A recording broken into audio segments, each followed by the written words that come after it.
Well, hi, good morning, good afternoon, and welcome to the Actual Tech Media MegaCast. Today's topic, In Cloud We Trust, ensuring trust and security in enterprise IT and the cloud. I want to start by saying just a giant thank you for joining us and taking part in this exciting conversation around cloud security. You know, this is a topic that I think for a lot of us can feel a little nebulous, maybe even a bit, cloudy. Because these days there is less definition. There's not as many hard walls. There's not as many locked doors. The cloud has expanded what is possible and what needs to be protected. So on the MegaCast today, we've got some of the most innovative experts from leading companies who are pushing the boundaries of what it means to build, manage, and protect cloud infrastructure in 2023. You're going to be hearing today from experts at Access Security, Elastic Security, Sequence Security, Keeper Security, Rubrik, Zscaler, Informatica, Talon Cybersecurity, Palo Alto Networks, Gigamon, Cisco AppDynamics, and Wiz. For those of you counting along with me at home, that was 12 different sessions full of innovative solutions, hot trends, and creative cloud security strategies, all here in one place. So this is going to be an absolutely incredible day, and I hope that you are all as pumped up as I am. So settle into your most comfortable chairs, or if you're like me, you're in the standing desk, shake it out, give it a little bit of a stretch. Whew, yeah, get ready because we are about to dive in. All right, so let's kick off our day here by talking about the questions window in your webinar control panel. Now, if you haven't already said hi, there is a big, awesome audience here with us today. So reach out, give a wave to the other members in the Actual Tech Media community. Now, we also want this to be an informative webinar for you, which means that we want to see those technical questions. So throughout today's MegaCast, we hope that you'll get engaged and make sure to ask all of the questions that you have about cloud security solutions and strategies, because we're going to be exploring a lot of cool new stuff today. So make sure to ask those questions. Now, not only are we going to have team members responding to you during the live webinar, we will also have dedicated Q&A sessions at the end of our presentations. And if we do not get to your question during the live webinar, these sessions go by fast. If you've been here before, you know that we don't always have a ton of time at the end of all the information, but don't worry about that because the awesome humans from, I'm going to do this again, Access Security, Elastic Security, Sequence Security, Keeper Security, Rubrik, Zscaler, Informatica, Talon Cybersecurity, Palo Alto Networks, Gigamon, Cisco's AppDynamics, and Wiz will be following up with you after we wrap. All right, next on our guided tour of the audience console here, I want to talk about your Twitter button because there's going to be lots of cool aha moments on the MegaCast today. And if you are wanting to share some of those with your community, we've made it nice and easy for you. So you can use that Twitter button right there on your audience console. The hashtag for today's MegaCast will be automatically added to your post.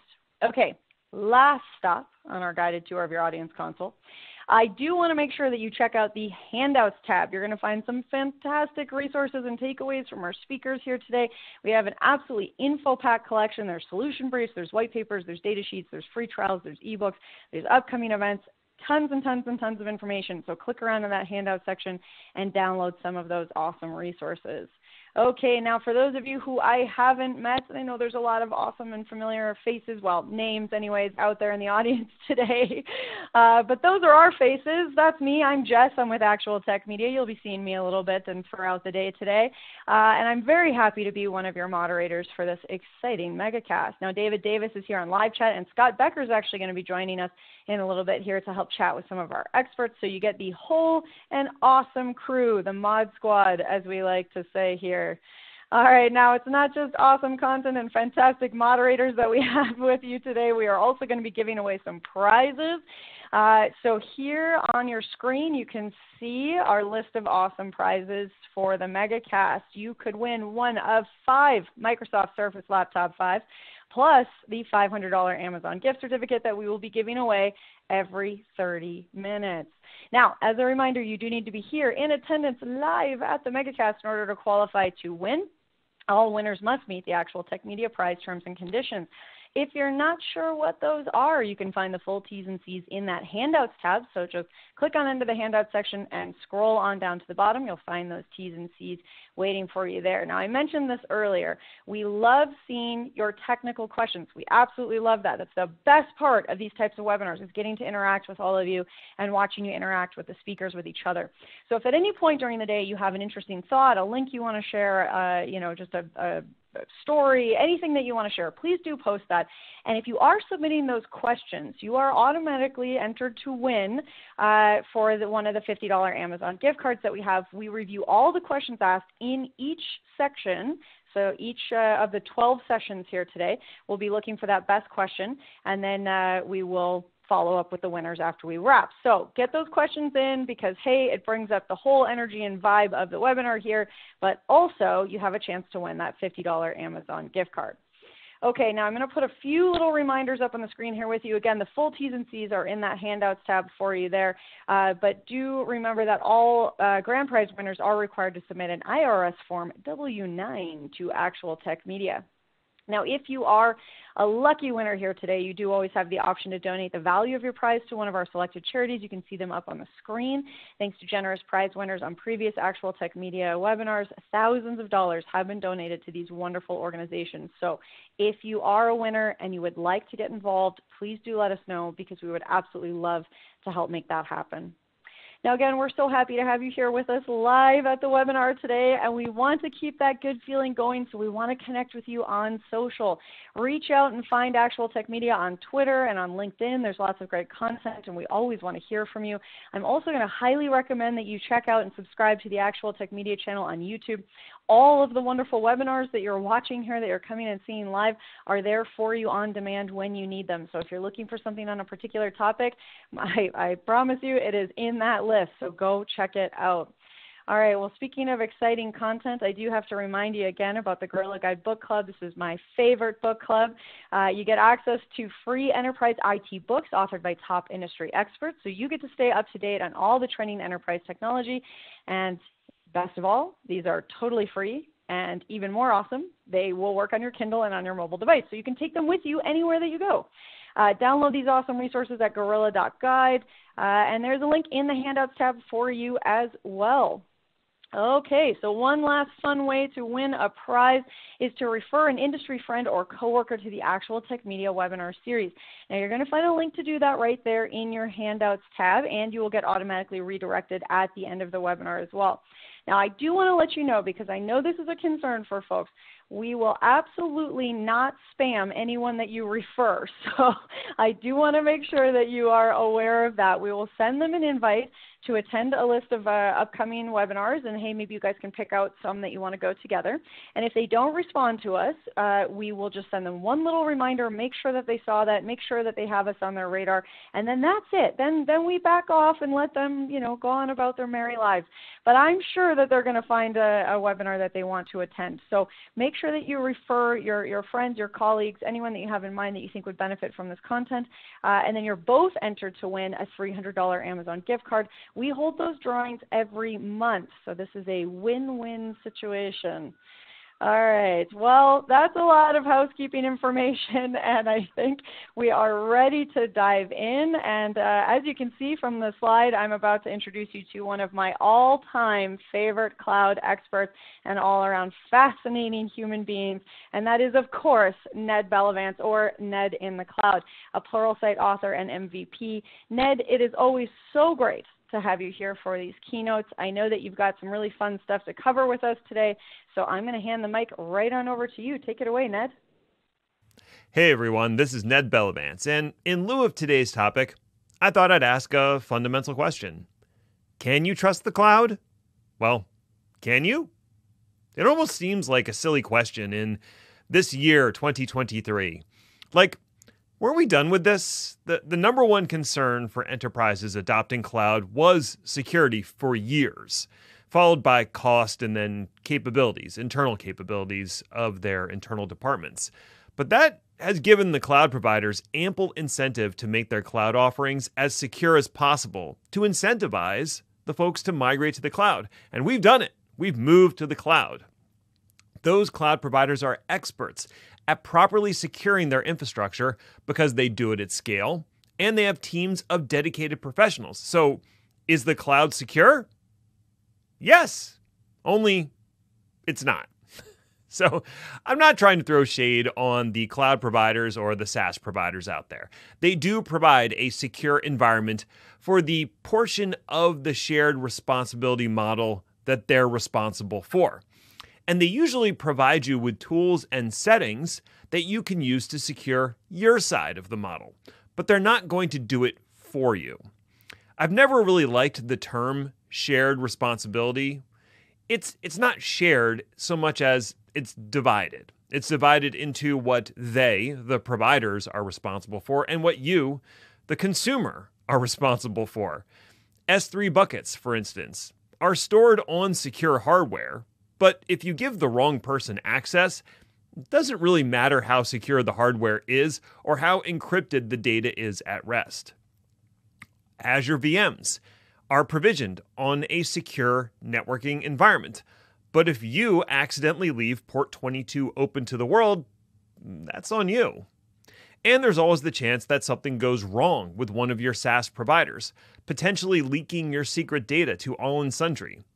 As an instructive example, let's consider what happened with Circle CI recently and what you could do to lower or mediate the inherent risk. Here's the background. For those who don't know, Circle CI is a SaaS business focused on continuous integration and delivery processes. This is the manner by which software is built and deployed onto infrastructure. Now, I'm oversimplifying here, but the important thing to know is that as part of the build and deploy process, one usually needs to store sensitive information like API keys, database passwords, or access credentials. Part of Circle CI's offering stores that sensitive data for you in a secured vault. Now, one would assume that this vault is secured against unauthorized access and segmented properly for a multi-tenant environment, in a way that's similar to, say, Azure Key Vault or AWS KMS. Heck, with those two examples, Microsoft and AWS have no access to recover your information. You lose the keys or the access to that key vault, that's on you. And I consider that a security feature. I don't want Microsoft or AWS poking around inside my secure vault. Well, on January 4th, Circle CI issued a notification that they were investigating a security incident and that they had taken the extreme action of revoking all issued tokens and recommending that their customers invalidate and rotate any secrets data stored in their Circle CI vault. Now, I can't overstate how disruptive this is for any organization that use Circle CI. The company revoked all the project API tokens, which was probably necessary given the incident, but it breaks some of the automation customers had until they could provision new tokens. But much worse, anything that you stored in Circle CI now needs to be revoked on its source system. That includes AWS access keys, database accounts, API keys, whatever. All of it needed to be revoked immediately, and you would need to comb through your logs to verify no one had used this information to attack your infrastructure.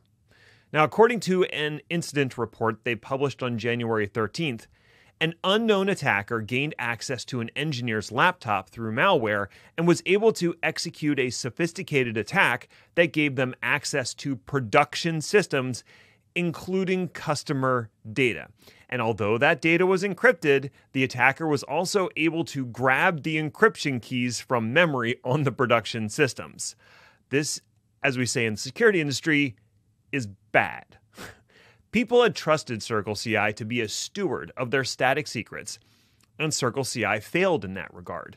Now, we cannot control what our SaaS providers do, but simply moving everything back on premises is also not a viable answer. So what is the alternative? When it comes to security, it's always a question of risk versus cost. On the risk register for your build service of choice, you should identify the secrets being stored, the potential damage of those secrets leaking, and the cost of an alternative method. One potential way around the current conundrum is to leverage a self-hosted secrets vault or make use of dynamic credentials and protocols like OIDC, OpenID Connect. One of the most important secrets that was lost was AWS access keys and Azure credentials. The attack occurred around December 21st and wasn't reported for almost 2 weeks. And in that time, the attacker could have used those credentials to spin up infrastructure for crypto mining or just poke around and try to access production infrastructure on each company that was compromised. Instead of using static secrets in your build process for deploying infrastructure and managing database access, I recommend implementing a dynamic secrets management system. From an infrastructure management perspective, AWS, Azure, GCP, and all the other cloud providers support the use of OIDC for authentication to their systems. This involves a claim coming from a trusted system and the issuance of a time-bound token. Even if the token is compromised, it will expire in a relatively short amount of time, and another token cannot be procured using the OIDC information if it's from an untrusted system. If the attacker in question was able to grab an AWS STS token, they would potentially have access for maybe an hour or less. By the time they know what they have, it's probably already useless. For dynamic credential access, cloud resources have identities associated with them. Your Azure virtual machines, your AWS EC2 instances, etc. All of them have a security identity they can assume and then use that identity to procure credentials or authenticate directly with other systems. If you take advantage of this intrinsic cloud identity, you don't need to store static credentials in a build system to begin with. And lastly, any secrets you do have to store should go into a system that supports automatic rotation. There's a bunch of solutions out there that support exactly this type of operation. When a leaked credential is detected, you can simply issue a rotation command to your secret system, and the previous credential is immediately invalidated and replaced. If you've combined this with a cloud-based identity and authentication, rolling a credential or a secret could be a fairly trivial exercise. So the bottom line is, as the Circle CI incident illustrates, along with many other high-profile hacks of the last few years, housing your sensitive data with a SaaS vendor can be a dicey proposition.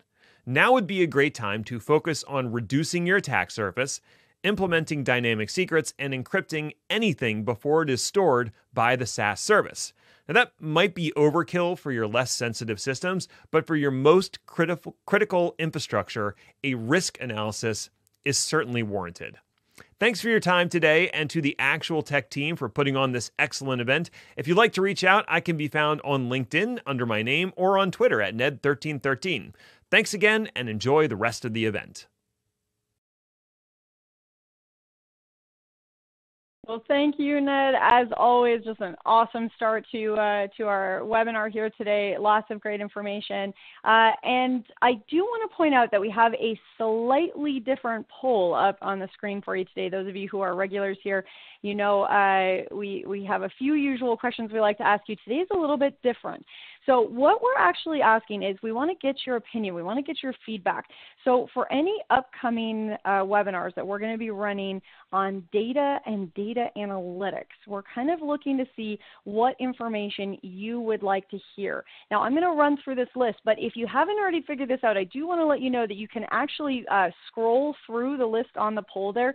So there's a few choices that have scrolled out of screen. So make sure that you're getting all the ones down even at the bottom of the list. You can also, if you did not know, stretch that window out and make it a little bigger. So you can make that slide window a little bigger and kind of move your audience console around. There's a hot insider tip for you.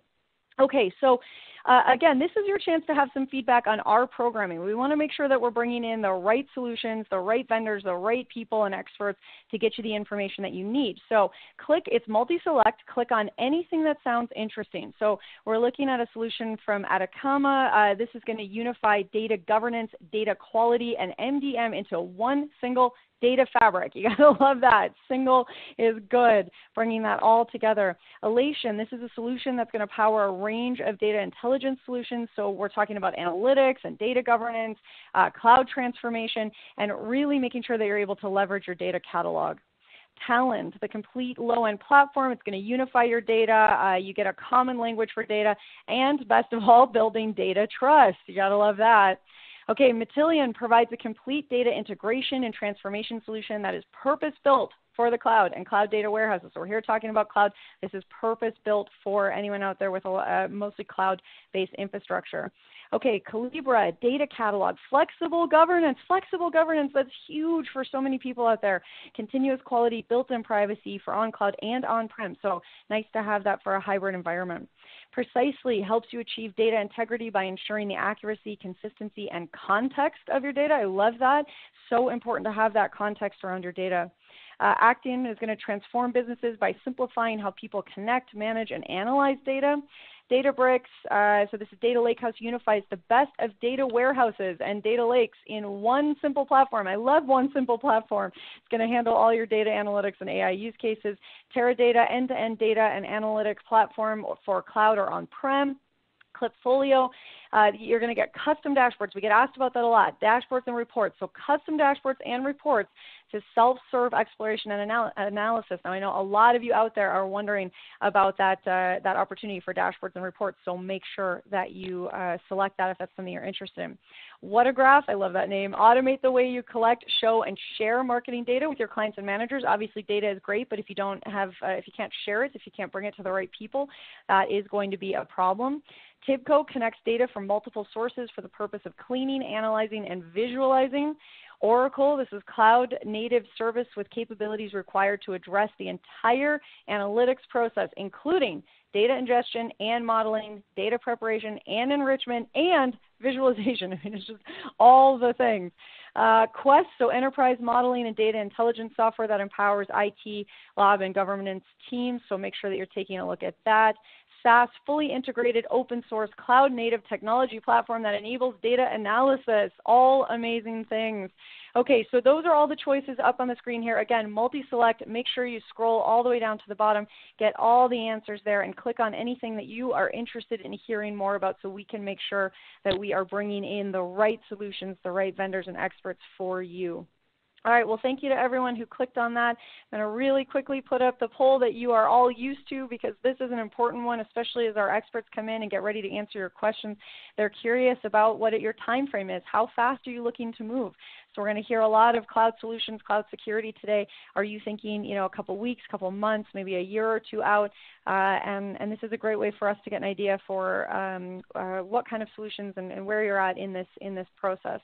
All right, I'm seeing a pretty good mix of timelines here, which is great, but definitely quite a few of you in that not sure category.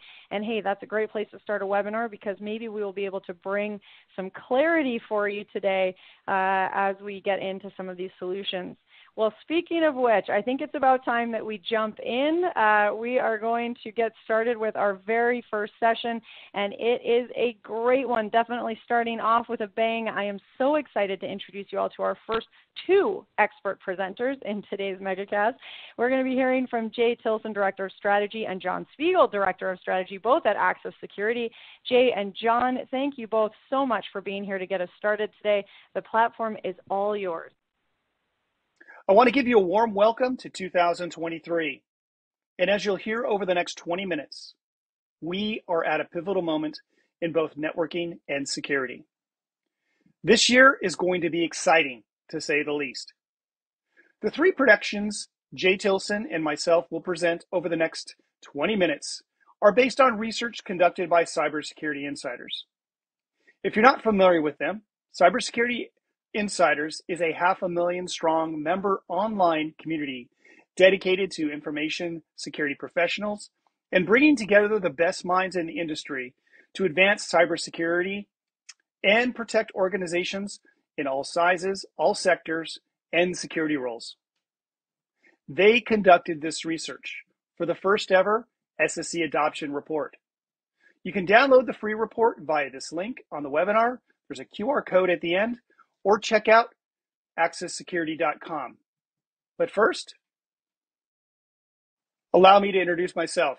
I'm John Spiegel. I'm joined by my colleague, Jay Tilson.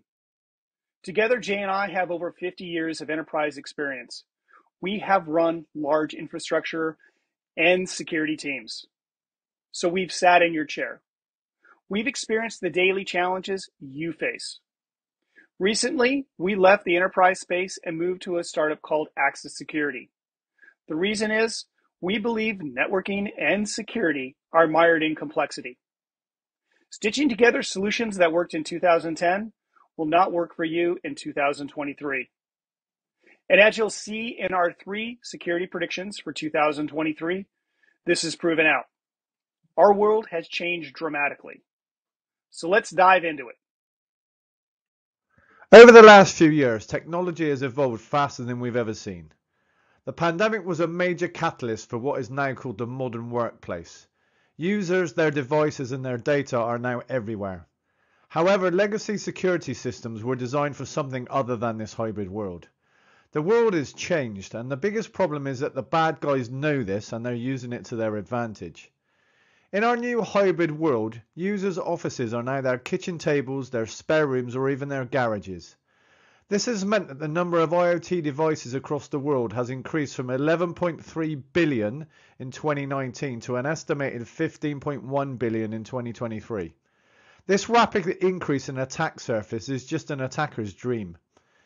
In 2023, the global annual cost of cybercrime is predicted to top $8 trillion, according to a recent survey by Cybersecurity Ventures, with ransomware being a significant proportion of that number. So with this in mind, let's look at how things have evolved to help us on our quest. So before we get started, let's look at 3 different ways in which companies secure access today.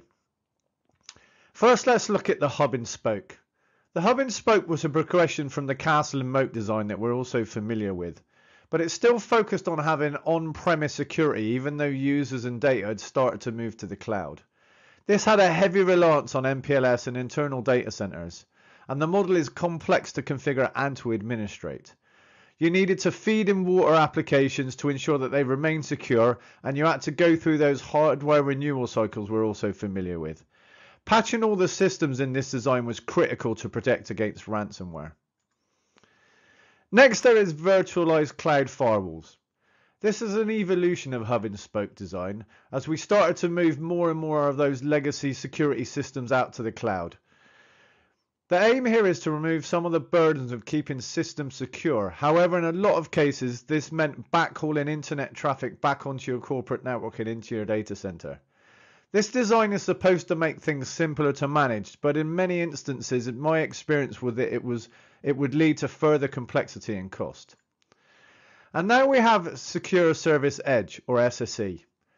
I believe this is the design of the future and what people are starting to move towards now. This is the delivery of all your connectivity and security tools from the cloud. Gone are the days of patching your systems, and SSE is going to stand alongside you in that battle against the cybercrime. So let's get started on our predictions. Prediction number 1. SSE adoption is going to skyrocket during 2023 and beyond. The statistics in the report show this is highly likely. When asked, 65% of businesses stated that they plan to adopt SSE in the next 24 months. 27% of them wanted to adopt SSE as quickly as within the next 6 months, with an additional 16% saying it will be over the next 6 to 12 months. As we begin to dive into the strategy side of the report, the key takeaway is this. Not only are people prioritizing SSE adoption, but they also view it as a strategic initiative. The report shows that 67% of businesses plan to start implementing their SASE strategy with SSE over WAN Services Edge. They also see SSE as a critical component of their zero trust strategy. And 39% view SSE as the most important part of their zero trust strategy. This is even over identity, multi-factor authentication, and endpoint security. So prediction number 2. Businesses are going to start to prioritize consolidation of security tools. Security teams are drowning. There are far too many tools. The results show that 63% of businesses have 3 or more different security solutions in their environments, with 22% having 6 or more different solutions. Those are huge numbers. Managing these different solutions is complex and costly. Your teams need to learn the tools, administrate them, and troubleshoot across multiple user interfaces. Additional to that, you have to go through the hardware renewal cycles, which is costly. So why are companies choosing SSE? It's really all about consolidating those legacy tools and making things simple. 63% of businesses expect SSE to replace or eliminate their need for VPN concentrators, and 50% of businesses expect SSE to replace or eliminate the need for SSL inspection, and 44% of businesses expect SSE to replace or eliminate their need for point DDoS solutions. The list continues with other security stack items like sandboxing, IPS, AV to some extent. Why is this? These types of point solutions are complex. They are expensive, and they are costly to keep and maintain. They increase your KTL load and pull resources away from critical business projects that provide revenue-generating opportunities or reduce business risk. Leadership is looking for operational simplicity, savings, and most importantly, enabling the hybrid workforce. This is what the report shows. So prediction number 3 is that the architecture of the SSE platform chosen is going to be a big factor in a company's decision-making process. In my experience, SSE platforms fall into 2 architecture categories. You have the SSE platforms from vendors that have POPs hosted in their own data centers, and then you have the vendors who have POPs hosted in the public cloud providers.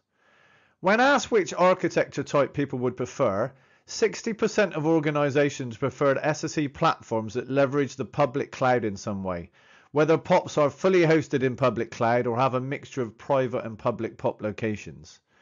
Why is this important, you may ask?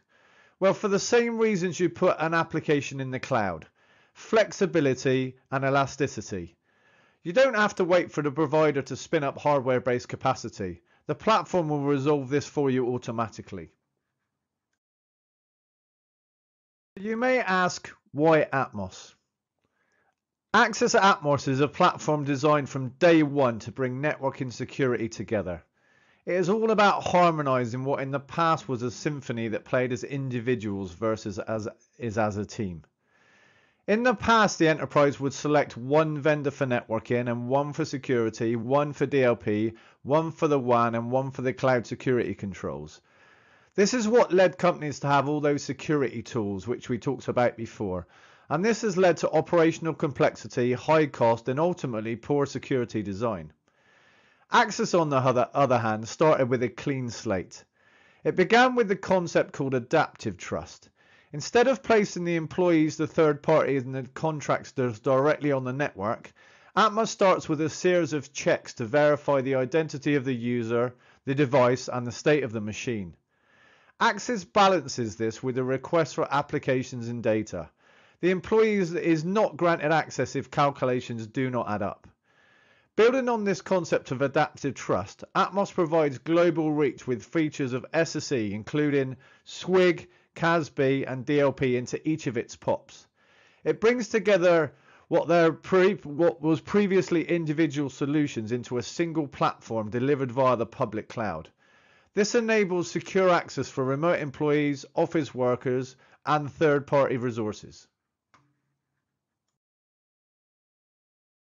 Axis, as part of its winter release, announced this: NAS. What is it? Simply put, it is a network overlay based on the cloud giants to provide you with reliable network access. And Axis doesn't assign you to dedicated POPs. There's no program where we put you on a dedicated POP based on your level of spend. Rather, we believe in providing you with stable, resilient networking services globally. If there's an outage or there's slowness, the platform is smart enough to route around it. Fiber cut to the AWS data center, use the Azure POP, the Oracle POP, or maybe it's the Google POP. This is all based on best path and performance for your application and your employee. And with Axis Smart Routing, traffic can travel across any edge, any POP, from any of the massive networks of the cloud giants. Business productivity is maximized by selecting the fastest path for every session. This provides 2 to 3 times more redundancy than any other SSE vendor on the market. The result for you? Improved application experience by automatically receiving the most optimal path based on latency telemetry. One other item to note, as you compare SASE to SSE, is network access only about SD-WAN and SASE? Is that the only difference? And what is really SD-WAN? It is honestly modern-based policy routing. Is that any different from NAS? It's something to consider when you start to evaluate SASE versus SSE. As called out in the Cybersecurity Insider's SSE Adoption Report, engineers demand choice. Placing all of your services in the cloud is not the path to success. So what if you have an application that is latency sensitive? Perhaps your employees need to read large files, or the application was created in the 90s or maybe the early 2000s and designed to run in a LAN environment. At Axis, our design philosophy is based on simplicity as well as flexibility. We desire to simplify your operating experience, but in the same vein, we don't want to limit you to options you don't want to choose. Does it make sense to provide you with a cloud-delivered security which places you and the engineer in a solution where you have to work around the fact that there's not a major cloud within 500 miles of you? We seek to help you not have to make that choice between a fast network and a secure application. We believe you must have both in the decade of the 2020s. This is the reason why we announced the availability of the Atmos Local Edge. It gives you the option to have your own private POP in your data center. And what does this feature provide you? Well, first, it can reduce latency. Critical application slowness reduces employee productivity and burdens your operation team with tickets. We believe there's a better way. Second, could be local regulations. If you're in Europe, you may be required to run your POP in Germany versus France. Again, we don't believe in compromises. The last item, something you need to consider in the future. Well, today, SSE solutions are targeted at the remote workforce. This is not where the solution will be long-term. The concept will begin to extend to the branch and to the campus. And for far too long, to properly secure these environments, the LAN required solutions like NAC or something complex like SD access. These are complex, overly engineered solutions which don't effectively challenge the user and device. They do it just once and then allow all full access across the network. This looks great on paper, but in practice can be painful to manage and costly to run. Well, not a prediction in this report.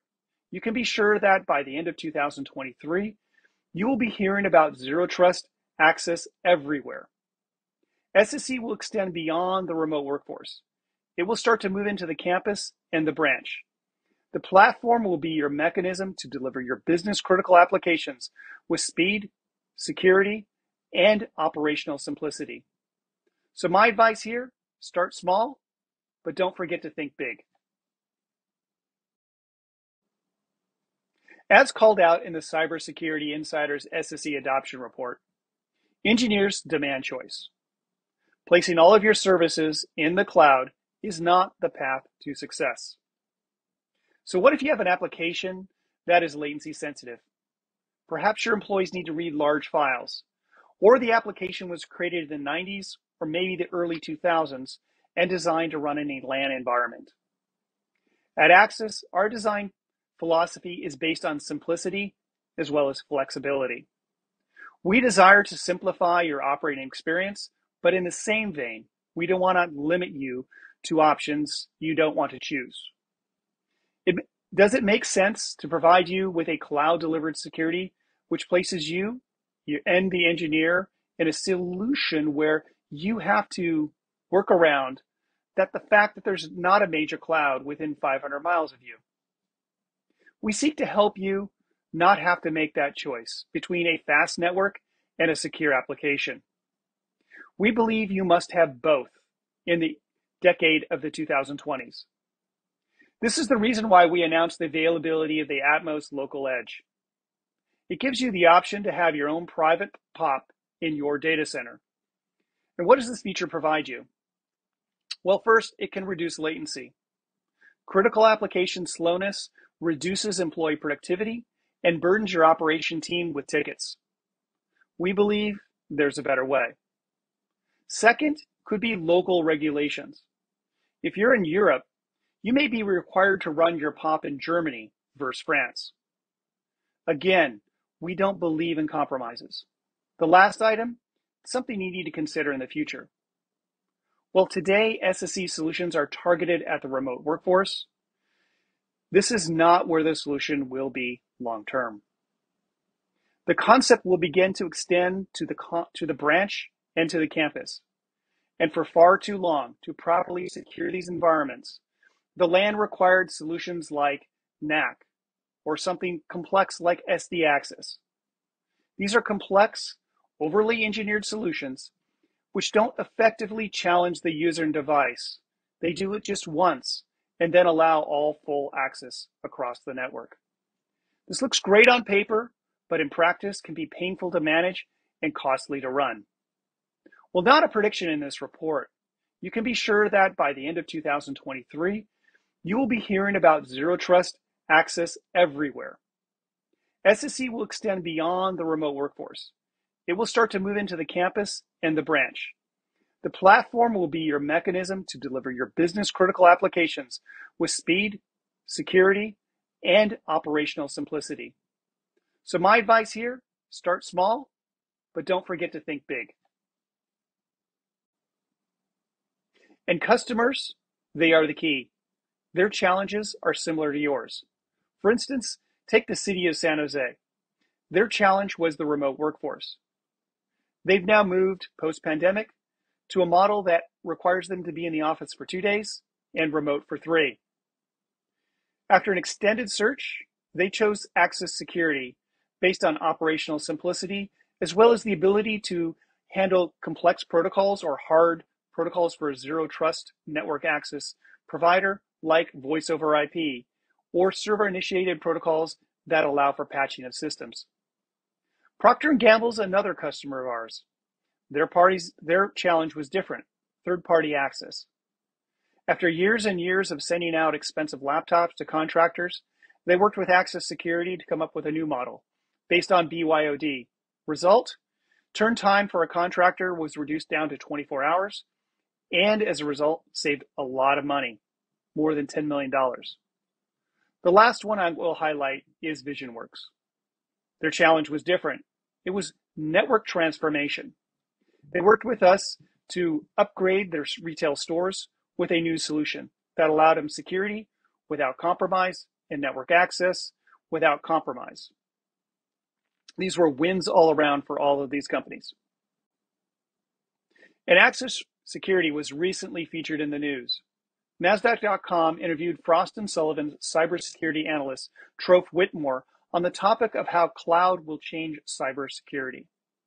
Trofe rightly calls out the challenges of the distributed workforce as well as applications, and he offers up his view on the future. He calls out the transition of hardware assets of the past and that they will be turned into software and delivered from the cloud.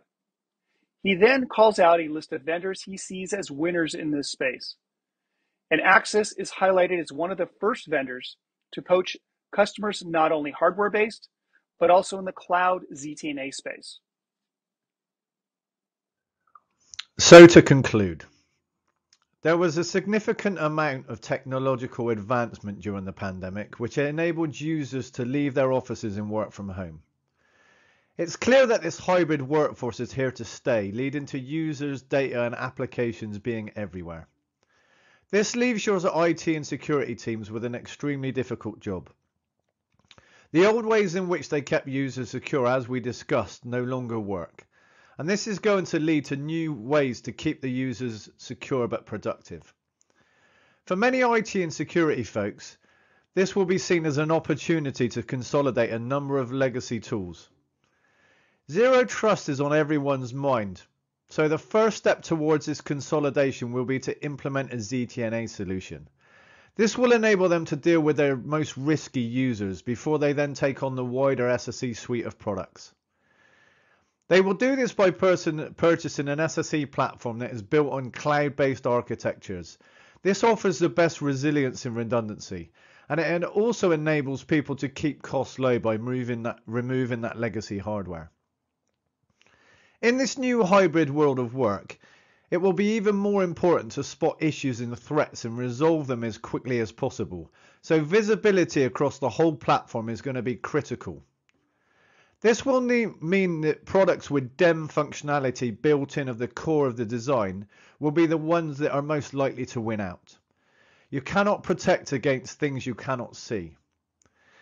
If you're interested in the Cybersecurity Insider's SSE report we based our predictions on, use the QR code. We think it is a very insightful piece of research and will really help you on your SSE journey. We really hope you enjoyed these predictions, and we are also open to feedback. Reach out to either myself or John on LinkedIn. We really would like to hear your thoughts. And welcome to 2023, the year of SSE.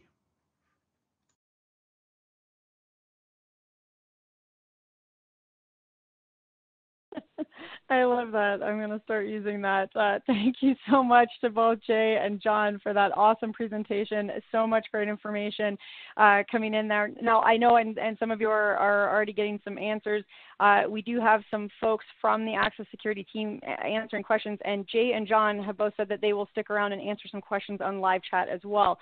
So even though we're going to kind of keep cruising along here, you are going to get answers back from Jay, from John. So keep those coming in and make sure that you get those questions into the Access Security team.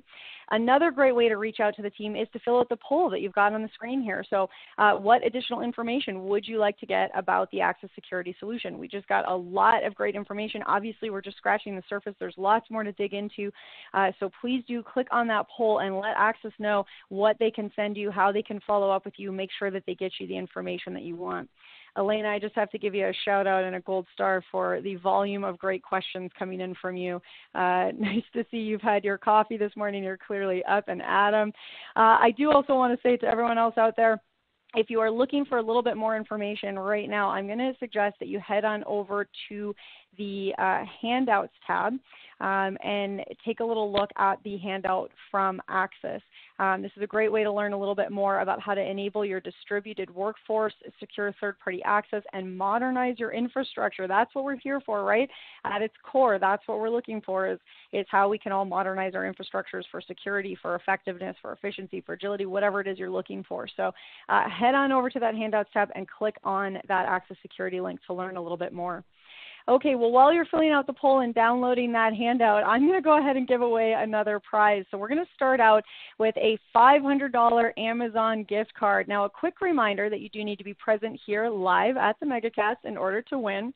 Our very first winner of a $500 Amazon gift card today is John Bao of Texas. John Bao of Texas, you have won a $500 Amazon gift card. Congratulations, and we'll be in touch about claiming your prize after we wrap. Now, don't forget, there's still a ton of more chances to win a prize today, plus a best question gift card from each session.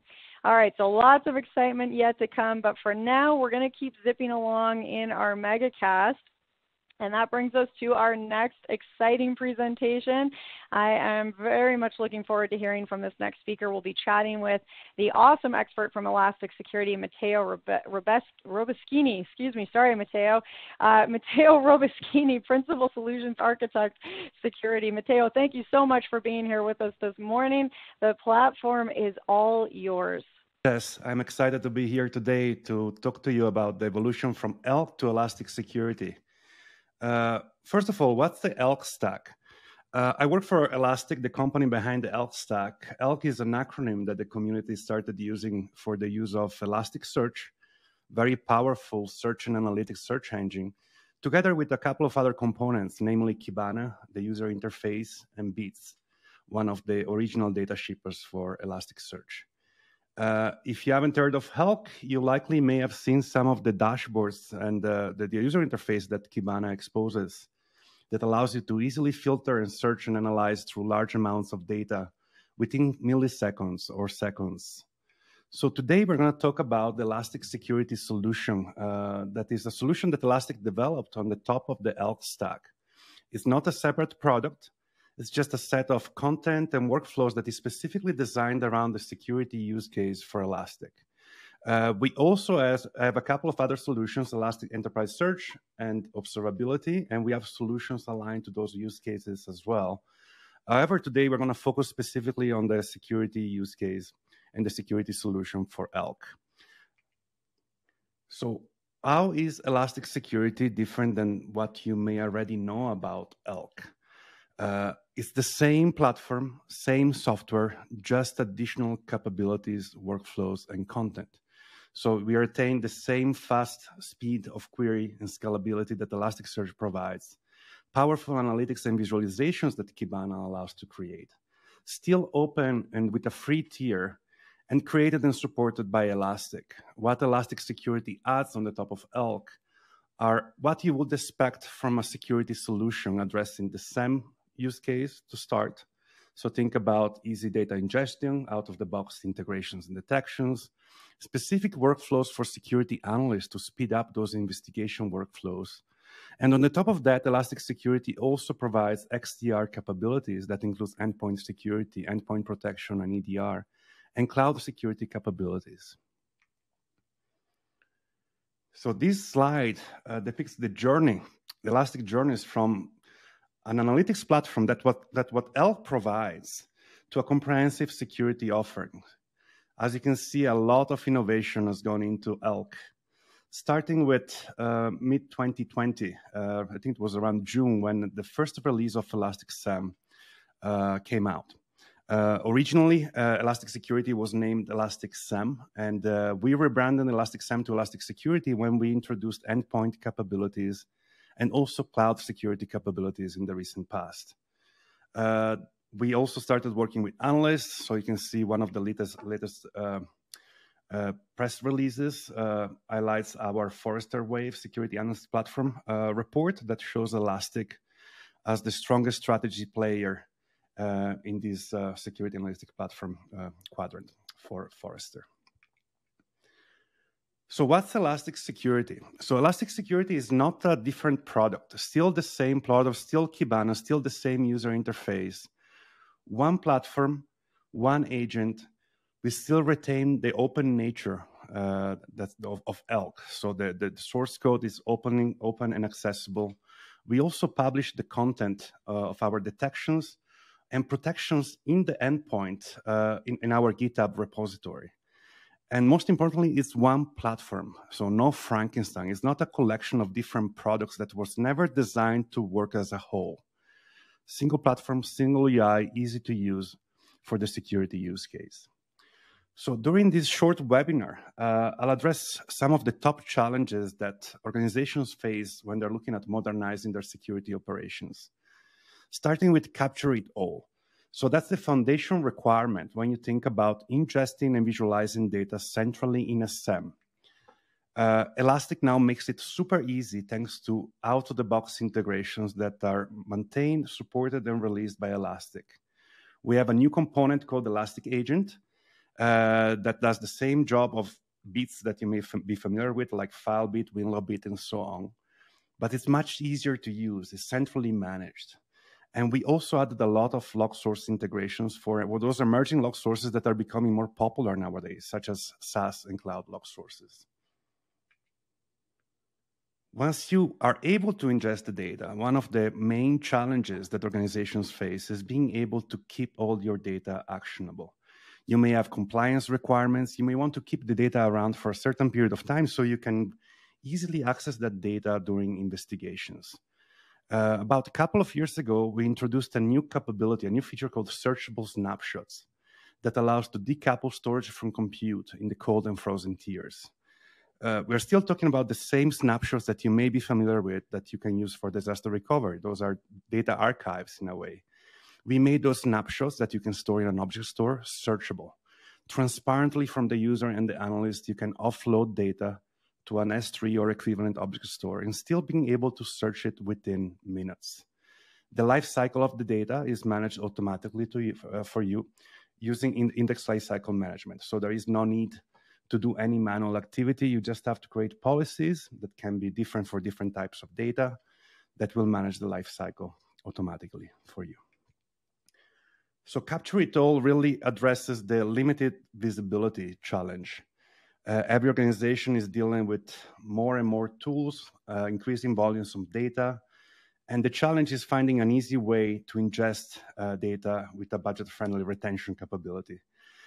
Elastic, thanks to data integrations and also to index lifecycle management and searchable snapshots, allows you to do just that.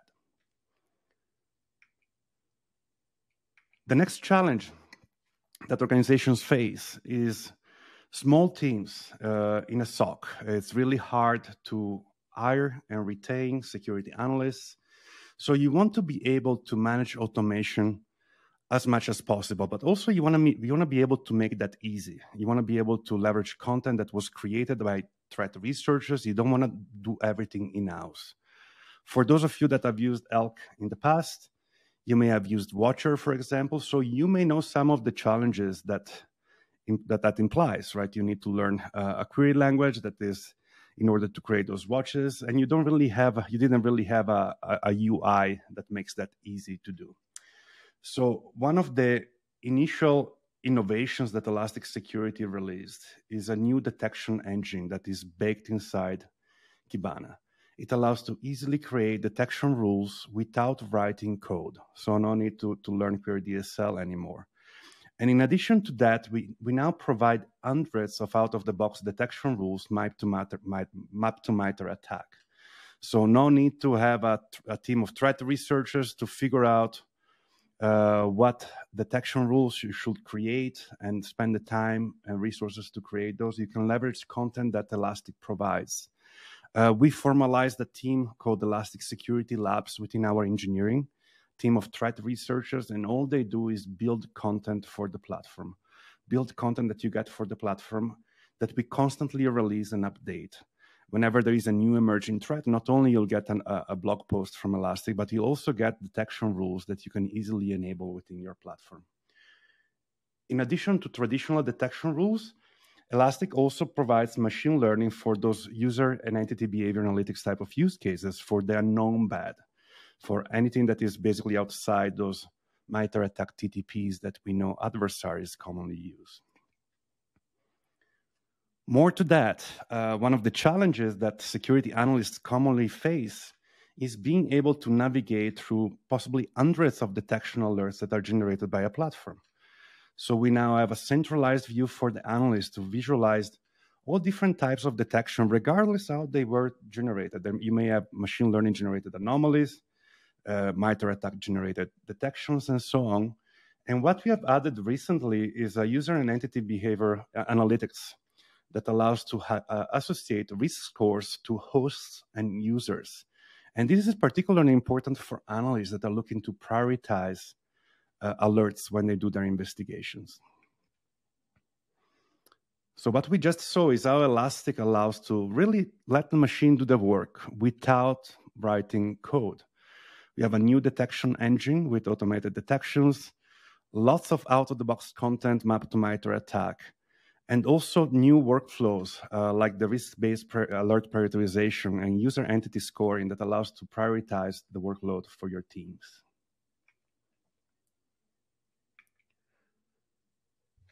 Next challenge is streamlining detection and response. How can we help analysts being as productive and efficient as they can when they do their security investigations?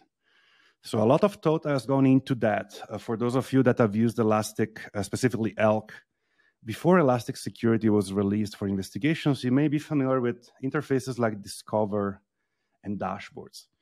Those interfaces allow to search through data, but they're definitely not the most efficient way to do that. For example, when you use Discover, you have to open up each log message, figure out what columns you want to visualize, and repeat that Also, as an analyst, you had to have knowledge on how the data is stored inside Elasticsearch before doing queries.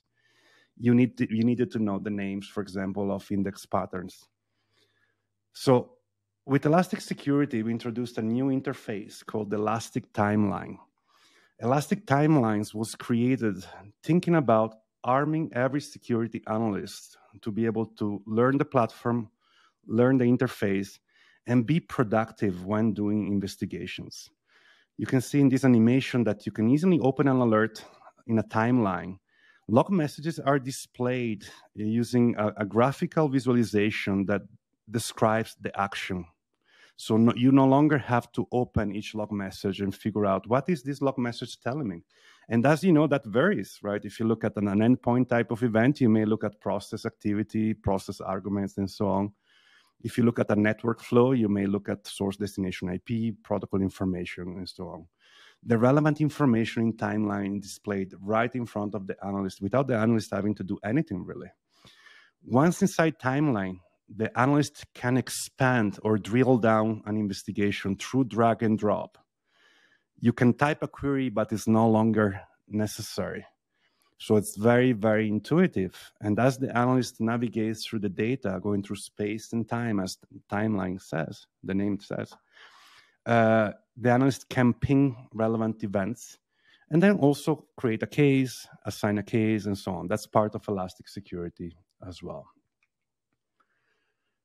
So Elastic Timeline really, in addition of the new visualizations and workflows inside Elastic Security, like the alerts view, allows really to speed up the response, empower all your analysts to learn the platform and be very efficient and effective when doing their investigations. Another challenge that we commonly see, if you think about MITRE ATT&CK and look where all those techniques really take place, there is a heavy focus on endpoints.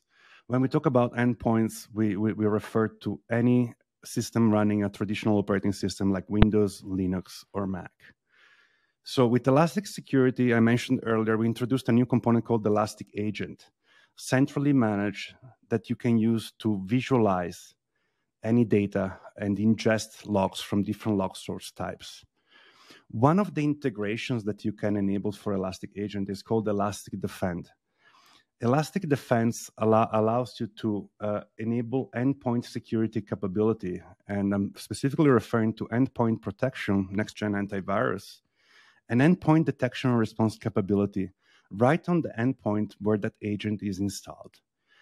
This is centrally managed, so you can create different policies for different asset groups. For example, you can enable a protection for workstations where Elastic Defend will actually terminate processes that are detected malware or ransomware type of activity or memory threats, for example.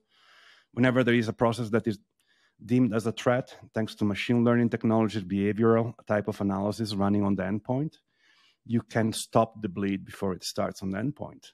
Or you can have a detect-only approach, like for example, for servers, when you get notified with a detection alert, right in Elastic Security whenever there is one of those events. You can also stream telemetry from endpoints into Elastic. That allows you to start using all those MITRE ATT&CK detection rules, and also gain visibility and on parent-child relationship of processes, like in this example of this visualization. So all of these is part of Elastic Security.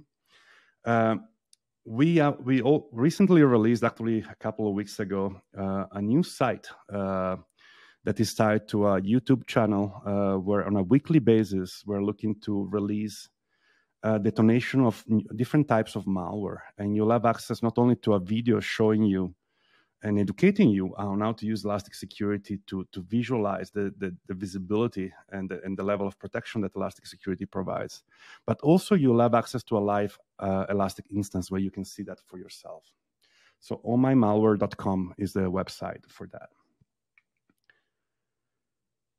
So Elastic Security, thanks to Elastic Defense, allows you to stop attacks at the source. And as we know, many attacks start on the endpoint. Elastic Security, being a single platform, again, one platform, one agent, provides truly XDR capability that allows you to both observe and protect all your endpoints. And most importantly, there is no per endpoint pricing, right? There is no different licensing if you want to leverage endpoint security as part of your use of Elastic Security. Last but not least, take security to new heights. So you're probably in the process or already using different cloud for deploying your workloads. I work with many organizations in North America and also outside North America, and the commonality is that there is always an initiative of moving workloads to the cloud, whether moving to SaaS, whether moving to cloud native, but we know that this trend is there. And whenever there is a new trend, there is also a new opportunity for adversaries to take advantage of mistakes that end users may make, the cloud is quite new to many organizations. So Gartner predicts that through 2025, almost the entirety of cloud breaches will be traced back to preventable misconfigurations. So our vision at Elastic for Elastic Security is to be able to provide the same level of visibility and protection to your entire attack surface, whether you're looking at traditional endpoints or a container running in the cloud or cloud native type of services. So we started releasing additional capabilities aligned to cloud security. So the first capability we have released, and it's already GA, is Cloud Security Posture Management. This allows you to leverage benchmarks to detect any misconfiguration. So what you can see here, this is Cloud Security Posture Management for Kubernetes. Cloud Security Posture Management for AWS will be released in the near future as well. And so we're going to do the same for other major cloud providers as well. So this will allow you to monitor your posture and make sure that you don't have any misconfiguration, really that you configure anything that is exposed in the cloud that is publicly accessible according to best practices for security. Related to the cloud, we're also seeing a big movement towards leveraging Kubernetes to run production workloads, to run applications in the cloud. Many reasons for that. We're not going to go into that. But one of the challenges that Kubernetes has is how can you get visibility from what happens within a container? So Elastic Agent uses eBPF to gain that low-level visibility into the kernel. And eBPF allows you to investigate all your Linux workloads, whether you're looking at a bare metal Linux server, a virtual machine, or a container running inside Kubernetes using the same way, using the same interface. And what you're seeing here is a screenshot of Session Viewer, a feature that you can enable to gain visibility over the commands that are executed within a Linux system or within a container. Again, no change there. So taking security to new heights, really, Elastic Security really allows you to navigate through cloud complexity and get ahead of cloud risks. And again, we're talking about one platform to both observe and protect both on-prem and cloud SaaS type of workloads. So we have covered some of the major challenges here, and now Elastic Security allows you to address all of them. To recap, Elastic Security not only provides out-of-the-box SAM workflows and content, but also includes endpoint XDR and cloud security capabilities. So we now have time for a few questions that we got in the chat. We're going to take a few of those live. Jess? Yeah, I'm here. Matteo, thank you for that awesome presentation. I have to say I was laughing out loud a little bit at the oh my malware. That's really good. That's a good marketing. High five to whoever came up with that. We do have a ton of great questions coming in already. I know that your team has been very busy. I've been seeing them answering a lot of these questions on live chat. But you're right, there were a few that we wanted to discuss. We thought maybe the whole audience would benefit from listening to you kind of dive into them in a little bit greater detail. So I've got those questions ready for you. Matteo, are you ready to jump in? Yeah, I'm ready. Thank you. All right, let's do it. Well, I want to start with this one here because I think, this is a great one. We hear all these awesome solutions and then the next step is how do you take action on them? So we have an audience member here wondering, what do I need to do to enable Elastic Security? Is there a different product or plugin to install? No different product, no different plugin. And that's a great question, by the way. It's Elastic Security is just additional functionality inside Kibana. So it's the same download if you want to self-manage from elastic.co, or if you want to start a cloud trial on our Elastic Cloud, cloud.elastic.co, you will already have access to all those capabilities. So no plugins that you have to enable or install. This is part of the functionality that comes with the platform that you have directly access to. And also, there is no difference in the functionality that is available based on the deployment model. So I haven't touched on this earlier. You can deploy Elastic however you want. You can self-manage. We have an operator for Kubernetes called ECK. You can run it on Elastic Cloud. We support the 3 major cloud providers. And the functionality is the same. And also, whenever we release a new version, usually we have a minor coming out every 8 weeks on average. The same release drops on and is accessible across all deployment models. Ooh, that's great. Okay, good. I like this. Answering questions that people haven't even known that they wanted to ask yet. So that's perfect. Well, here's another good one. Speaking of kind of taking action and getting started with that next step. So we have an audience member here wondering, how much do you charge per endpoint? So there is no charge per endpoint. Elastic's licensing model is based on the amount of resources you use for your deployment. And all these features that I mentioned earlier that's related to the security use case, whether you're looking at endpoint security or whether you're looking at the cloud security, cloud posture management features, they're all included. There is no per endpoint pricing. There is no a la carte pricing based on the features that you want to use. We have a few tiers that will unlock different functionality. We have a free tier that we call Basic, a Platinum tier, and an Enterprise tier. If you go on elastic.co/subscription, you can see what falls under each tier. A lot of the functionality and features that I cover today falls under the free as well. So you can easily try it even in your home if you want to have a SAM and start playing with it without ever engaging with Elastic. I love that. Okay. Well, now normally I ask this question, but Deb here beat me to the punch, so I'm gonna read hers.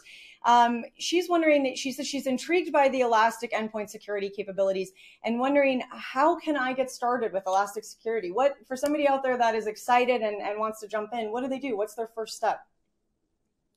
So for those of you that use Elk, right, that have been using Elk for a while, it's just a matter of upgrading for a more recent version where you'll have access to these endpoint security capabilities. So make sure that you're running on a recent version. And once you're running on a recent version, you'll be able to see Fleet. That's the management console for agent. You can start creating policies for agents and enable that endpoint security integration that we call the Elastic Defend. And start with a few endpoints. And what we see most organizations do, they start with a few endpoints. They enable the detection capability first. So they're making sure that they're not interfering with any production workload. Once they gain confidence that all the whitelisting and the configuration is there, they can then enable the protection capability. So it's very, very easy and straightforward to do. You install those agents only once. Once they are installed and managed under Fleet, all the configuration is pushed down to agents dynamically. And also, you can also upgrade agents remotely. You'll never have to go back to those endpoints anymore to upgrade agents. Oh, that's awesome. All right. Well, lots to be excited about at Elastic. That's a great way to kind of wrap up here. Matteo, thank you so much for being here with us today, for chatting, for taking some time to answer some questions. Thanks to your team for sticking around and answering a lot of questions on live chat. I know this has been a great time for our audience, and it's been an absolute pleasure chatting with you. Thank you, Jess. Thank you all for joining today.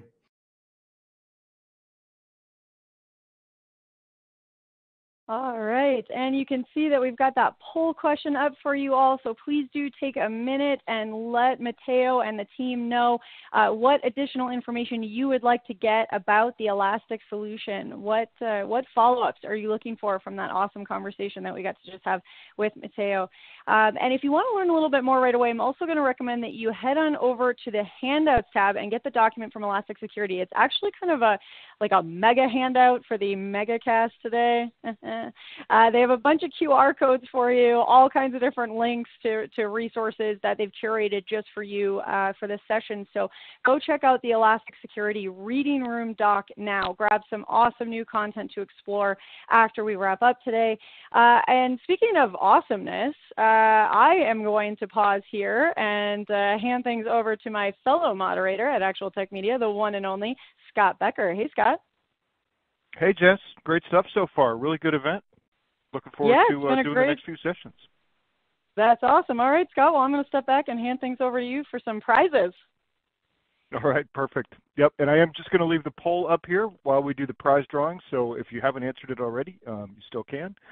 But it is time for our next prize drawing. So the winner of the $500 Amazon gift card is Matt Berger from Ohio.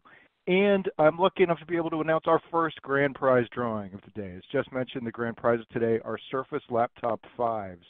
Got 5 of those to give away, and the first one will go to Mike Montiero from Massachusetts. So congratulations to Matt and to Mike. We'll be in touch about claiming your prizes. And thanks to everybody who filled out the poll. We really do appreciate it. And now it's time for our next presentation in this Cloud MegaCast. And this session comes from Sequence, and I'm delighted to introduce the speaker for this session. It's Sequence's hacker in residence, Jason Kent. Jason, welcome to the MegaCast. Hey, I appreciate that. Thanks. Yeah. Well, take it away. Sure thing. You know, as I was introduced, my name is Jason Kent. I'm the hacker in residence here at Sequence Security. And my, you know, sort of goal or my job or what it is that I do here is I do a bunch of different things. Some of the things I do is research. I look at breaches, and I look at the way that our customers are attacked, and I look at how other organizations are attacked, and I kind of break that stuff down. And what I try to do is come back out of my research phase with presentations and things like this that are useful for folks. Maybe it's going to move the needle for you. Maybe it's going to help you with your API security journey. I don't know, but hopefully I'll give you some information that's going to be useful for you, and present some of the solutions that we have to try to help you along this journey.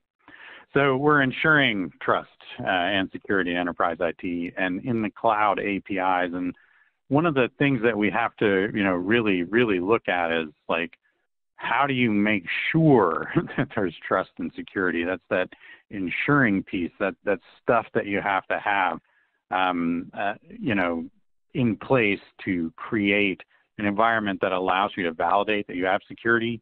And in API security, we're starting to see more and more organizations that are getting hit with breaches, but we're not seeing that kind of growth and organizations kind of, you know, moving the needle in their security programs for API security. I've been doing application security for about the last 24 years. API security, I got interested in it in about 2013 when I got a new garage door opener. And I thought, well, I wonder if, you know, this new garage door opener has any security flaws in it. And sure enough, it had a mobile app, and I was able to get into the mobile app and open my garage and open a friend of mine's garage. And I really started saying things like, hey, this API security thing is a real problem. And the reason why I say it like that has to do with understanding security, right? Security means that there isn't a danger and there isn't a threat. Now, those dangers and those threats may exist out there, but they're not dangers to you. They're not threats to you because you're in a secure environment. So you have to know what you are securing. And then you have to know where you're vulnerable, right? So where are all the edges of my fence? And then where are the holes in that fence? Where can I, you know, perhaps detect problems, and where can I mitigate them? Are really questions that you're going to have to ask. And the reason we're here is we're all sort of marching down this road, this digital transformation, this thing that we keep hearing about. And, you know, the digital transformation is just simply the digitization of commerce, right? And the faster that we can advance digitizing commerce and make it so that we can transact faster, the faster our businesses all go. But as we move all of these things into microservices, into cloud services, into third parties, et cetera, we're in this kind of weird double-edged sword where we have, you know, the demands of business coming after us and things that they really want to achieve. But then when we look at, you know, what it is that we need to do in order to achieve those things, we start to see we chip away a little bit at, you know, security. And as we open more and more things up, we end up in this environment where we have all these APIs.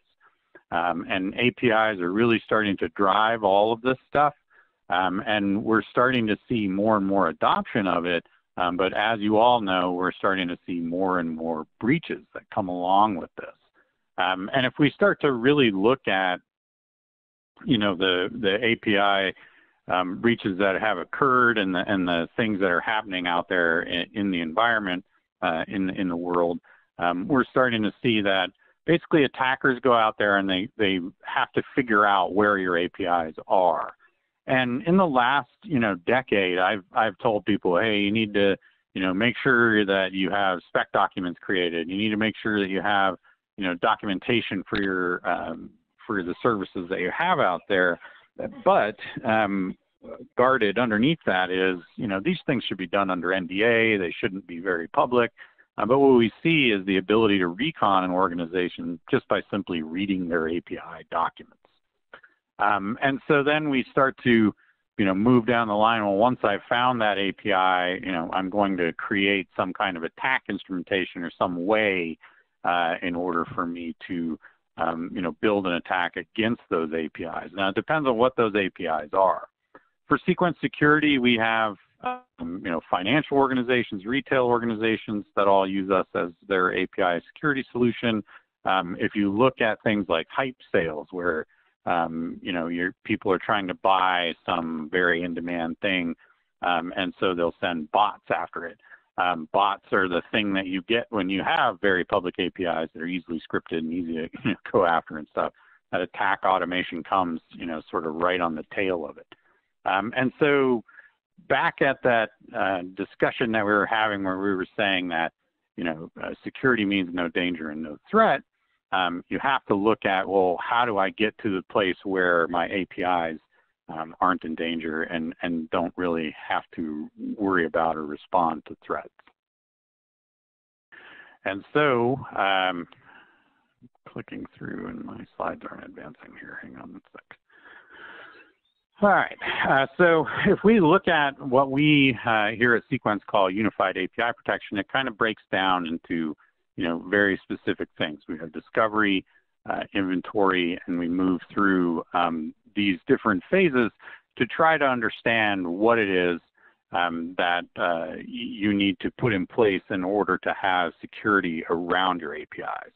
Now, keep in mind, security for Sequence means the ability to mitigate, and then we worked our way backwards, right? So we built a solution that allows for us to stop attacks. We built a solution that allows for us to detect those attacks are occurring, and if you work your way backward up the chain, we built a solution that will go out and find your APIs for you.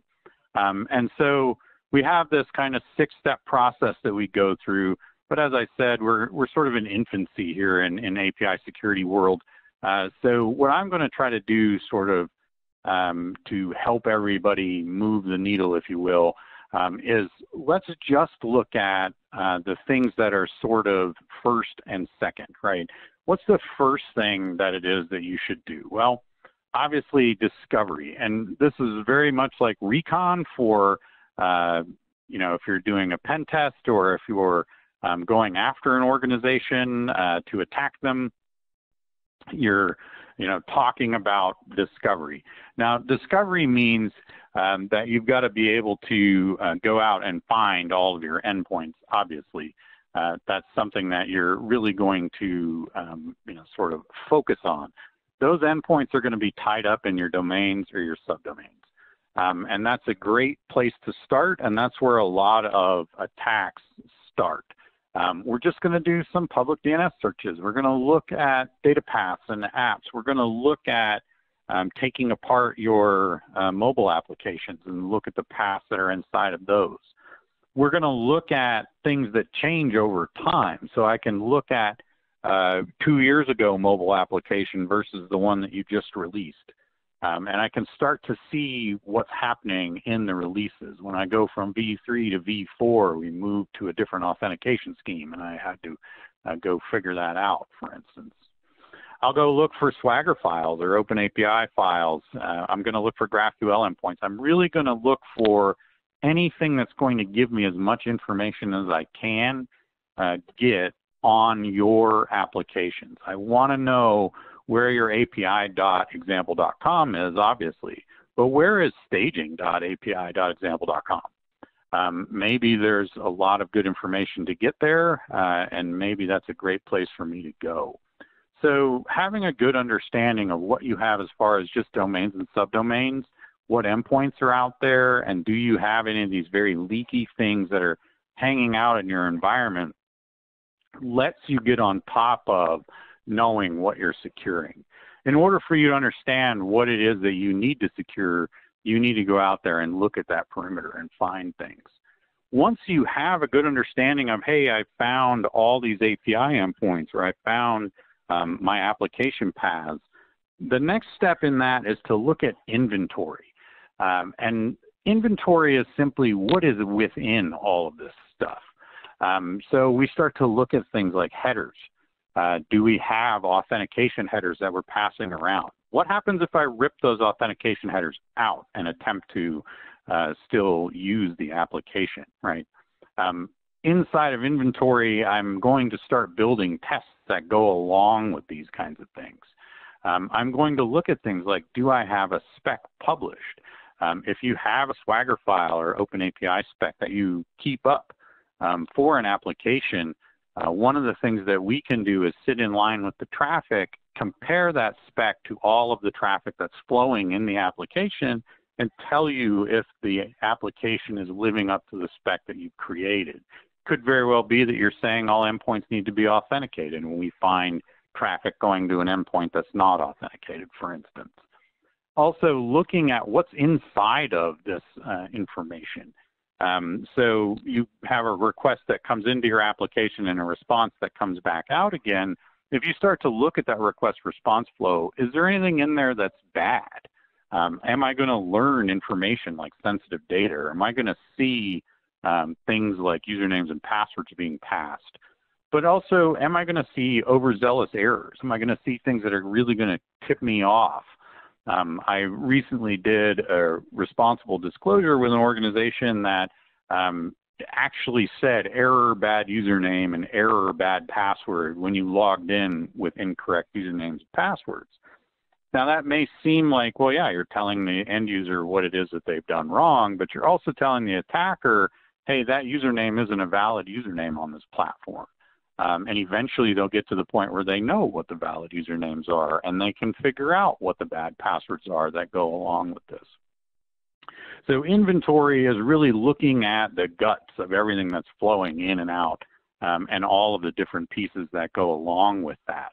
Once you have that inventory piece, you start to really look at, like, where is it inside of your program?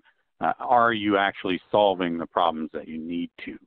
So when you start to look at, how does inventory work for me, you can see that it's, you bolt something in, you start to look at all of these different pieces that come along as far as valid application traffic, and then you have a good understanding that not only are you looking at the apps that you have out there, but you're also looking at what it is that you have that might be, for instance, vulnerable, where it is that business logic flaws may exist, et cetera. So there's, as I said, there's kind of 6 pieces to this, and I really kind of deep did a deep dive on the discovery piece. Go find your apps, and that inventory piece, what's inside the apps. Because what we're noticing in the market is that those two things are the first things that everybody's forgetting. They're moving on to the next pieces pretty quickly, right? We want to see compliance. We want to do detection and prevention. We want to do testing. Everybody wants to do those things first, and that sounds great, but do you really have a good handle on everything that you need to before that? Do you have your discovery done? Have you done your inventory? Are the pieces that you need in place for the rest of it? Because what you're going to do next is things like compliance validation, right? Doing things like vulnerability remediation, and then instrumenting yourself so that you can detect attacks happening on the APIs. Once you have a public API that's known, someone's going to try to use it. If you have a login endpoint, someone's going to attempt to log in there. And so those things, you need to have a really good understanding of what's the traffic that flows on that, what's available there, and how do I get to these things. But once you've put these 6 pieces in place, you can see that this is the complete picture for API security. In the testing phase, you're going to look for vulnerabilities, business logic flaws, and you're going to do things like secure the API before it goes live, or if you're testing these things in production, so that you can feed back and get it fixed in production. I never recommend testing in production, but I also live in the real world where that happens. And so being out there and testing these things means that you need to test it in every environment that you can. Trust me, the attackers are. We watch them do this every day. So once you've gone through these 6 phases and you have a good understanding where your APIs are, what's on them, whether or not they have vulnerabilities, you can detect attacks flowing against them, mitigate risks, and test the APIs as they're being developed, you have a good understanding that you have no danger and you have no threat for your API environment.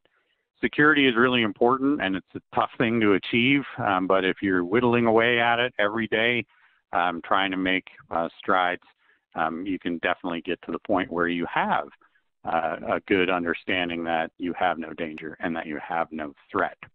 I'm going to leave a thank you slide up here that has a QR code on it. You can sign up and test our API discovery service called API Spider. It'll let you find your APIs as part of the solution that we have. It's the first step in all of this. And it's one of those things that when we ever see organizations do this, they always find something that's a little odd that they might want to turn off. So having said all that, I've been through my slide deck here. I'm going to get to the questions and answers unless anybody has something that I need to address prior to that. Nope, that's great. All set. And that was really great primer there on the security issues around APIs. I think what I will do is I'll move into our poll, but then I promise I will bring back this QR code. So I just want to give everybody an opportunity to answer the poll, just about additional information that they'd like about the sequence solution. But then after a couple minutes, we'll bring that back. So Jason, first question here for you. Why are APIs so out of control? What's driving their use? Well, we've gotten to this point where we have lots of tools like GraphQL that'll let us create APIs very rapidly. So if we can stand up a microservice really quickly and an API really quickly, we can start moving data very, very quickly. And as more pressure is placed on development to create APIs faster, to create features faster, create things faster, they're grabbing the tools that let you do things faster. Faster doesn't always mean secure, though. And another question, almost all security programs start with inventory. Why is inventory for APIs so hard to do? It's a difficult thing just simply because finding the APIs isn't easy, right? So if a developer stands up a new set of API endpoints, they may or may not tell somebody down the line that's happened. And we've had customers come to us before where, new version of an API comes out, we're unaware of it, right? And traffic starts flowing on it, and we go, what's this? rapid development means, push it through, get it done, and that's your knock-on effect from that. Mm-hmm. Okay. Michael just remarks that he liked your statement about testing and production, and he says, honestly, the statement I've made for years is if your production dies due to testing, then you need to know that as well. Right. There's a question here from Rob. If the API stack changes from the cloud provider, do you alert the customer to changes against a baseline snapshot in time? How do you deal with that? API changes. Well, if the cloud provider starts changing their stack, obviously your app's going to break, right? So it's definitely one of those things that you are going to want to be aware of. We build alerting systems into our backends for whatever. So if a customer wanted us to alert on a newly discovered endpoint, that would be a really simple thing to do. Okay. Maybe time for just a couple more questions here. One from Scott, who's asking, what's the best way to identify and track APIs? Yeah, so my solution is the thing that we built. We've struggled with this, and our customers have struggled with this for years. And we built API Spider simply because we had customers that said, I don't have a good way to inventory these apps and say where the endpoints are on them. And so having sort of a CMDB, if you will, interface of something that goes out daily and finds the API and then reports it to you is helping a bunch of our customers sort of rein that in. Gotcha.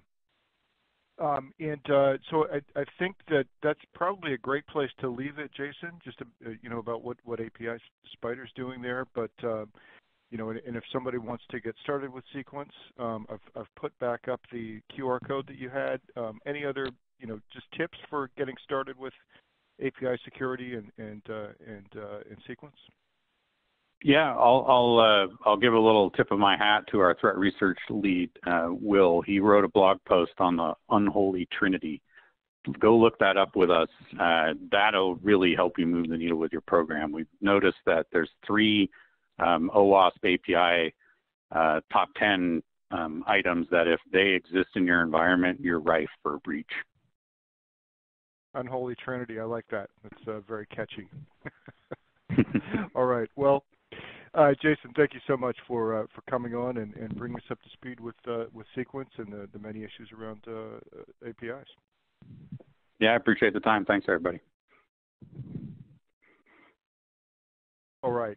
And with that, let's go to our next prize drawing. Winner of the next $500 Amazon gift card is Peter Iglesia of Connecticut. So congratulations to Peter. We will be in touch about claiming your prize. And now it's time for our next presentation in the Cloud We Trust MegaCast. And this session comes from Keeper Security. And presenting for Keeper Security is Jonathan Padilla, Solution and Sales Engineer. So Jonathan, welcome. Take it away. Thanks for beaming me up, Scotty. In Cloud We Trust. Hello, my name is Jonathan Padilla. I'm a Solution and Sales Engineer here with Keeper Security.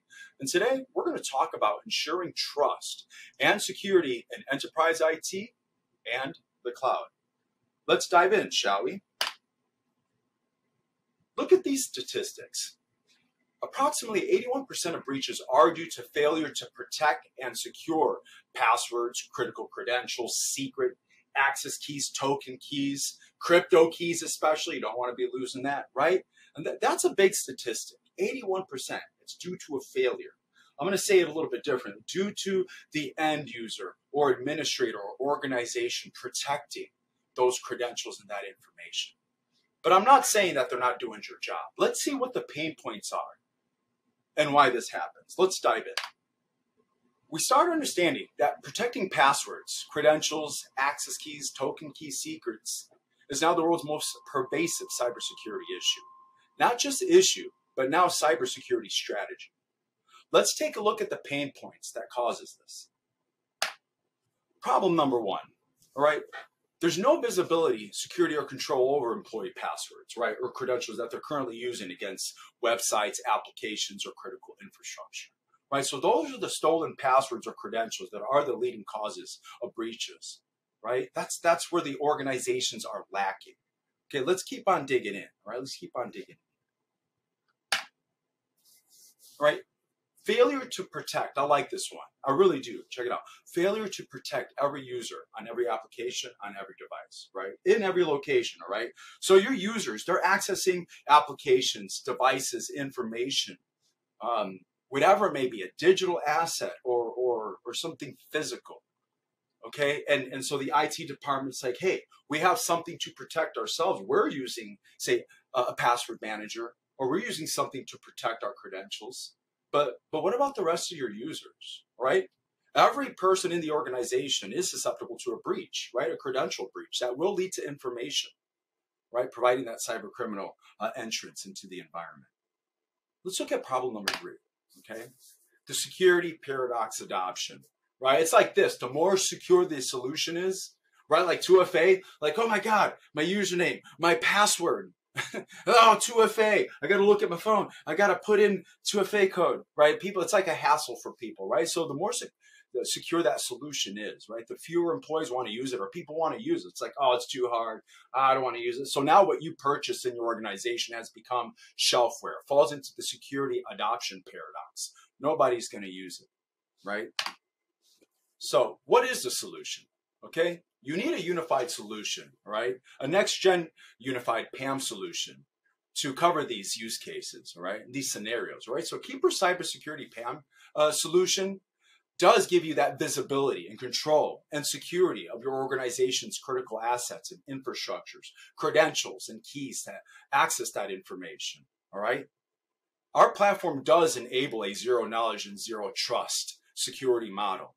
Okay, we're going to understand this as we dig a little bit more, right? This does provide the security and compliance that's needed by organizations with a unified platform, such as Keepers. Right, let's look at this. What's this unified solution that Keeper has, right? Right, this next-gen SaaS-based unified solution. Oh, cloud, so scary, right? We're going to dig into that. We're going to dig into that, right? But Keeper is the first company to unify all 3, identity access management products into one, right? So we have password management, right? That does enable organizations to manage, secure, and control those credentials being utilized from upper IT departments down to a regular HR department, right? Secrets management, right? This is important as well, right? Providing access to that information that is secured, right, in that vault, in that password manager to say servers, systems, CI/CD command pipelines like Ansible, Jenkins, GitHub Actions, or scripts and code, right? Not just that, but connections to systems, for example, right? Hey, it's fantastic that you're using a password manager, for example, to store this information and make sure you can have a long, strong, unique credential and access it. But how are you actually sharing that credential, sharing that connection securely, right? To also protect against insider threats, potentially, right? Or inside man. Let's continue, right? So our solution, our PAM solution does address the key pain points, right? Unifying our platform into that PAM solution, right? We're covering password management, right? Sharing of credentials and information securely in secret. Password rotations, that's important, right? Rotations of credentials because it's needed for compliancy reasons because you have to rotate credentials every 30, 60, 90 days, right? So Keeper's PAM platform covers all of these bases, right? That's keeping and restricting organizations from having that security and control and insights into the credentials, all right, and keys or secrets needed, again, to gain access to critical assets and infrastructure in any organization. Let's look at the evolution of PAM, right? We had CyberArk, right? That was the first PAM in the market, and it was fantastic, all right? It was fantastic. And then, with the solution coming on, you always have a contender, right? Beyond Trust comes in, right? PAM with additional features. This is great, right? This is great, right? I saw what you were doing. Now we're going to do something and do it a little bit better. And then Dichotic came along, right? Right? This was like the first PAM that really just disrupted the market, right? Being affordable and being easy to use, which is important, right? This is important. PAM needs to be easy to use for both high-level administrators and end users. So here Keeper comes along, right? Known as just a password manager. We've been observing the market and the landscape and the security landscape especially, and seeing where maybe the gaps are and where we need to improve. And so we are the first unified next-gen PAM solution, right, for that perimeterless, which is highly important. Perimeterless, right, multi-cloud environment solution, all right, as we can integrate into any environment, whether on-prem or in the cloud. Right, so let's look at some key internal, external challenges for any organization, right? Why don't most organizations have such a solution in place, like even just basic password management, Jonathan? Why don't they have that? And there's a lot of factors and challenges in organizations, right? And I'm not going to really put this in order. I want to kind of jump around here, and one of them is the cost effectiveness, right? The cost effectiveness of a solution. All right, a lot of times it's cost prohibitive, right? It's not cost effective towards your organization. It's too expensive, so you can't adopt it. So you can't put that security layer in your organization, right? So organizations, right, they do consist of both infrastructure and humans who need access to information and systems, right? And secrets management or a PAM solution is what's needed in the environment. But again, if you can't purchase that, if it's cost prohibitive of what you're doing, if it's not cost effective, then you're not going to be able to cover that, right? You're not going to be able to cover that. So let's look at some traditional IT perimeter, right? That has vaporized, right? A lot of on-prem infrastructure has vaporized. And why? Well, look at COVID, for example, and what it forced us to do, work from home, right? A lot of people are working remotely. And not just working remotely, this is what's been adopted now. This is what people have been used to doing. Companies have now seen the benefit of this, but there's a double-edged sword to this as well. People are working from home, right? And what has that done? Look at what has that done? Look what it's done. The attack surface has exponentially increased. People working from home, right? Maybe people not working over a VPN, or maybe they are. So what? The credential to that VPN got breached. We know this has happened several times, right? Again, speaking profoundly that cybersecurity truly starts with password security, securing and protecting that credential, right? Right, and so, right, that has increased, and these attack vectors have become more sophisticated as well. So you need a platform that can protect not your end users, right? Your end users, especially your end users in this day and age. All right, so a lot of traditional cybersecurity solutions are heterogeneous, disparate, right? They're isolated, right? To say it in layman's terms, they're isolated products, and they're inadequate, right? They can do one thing.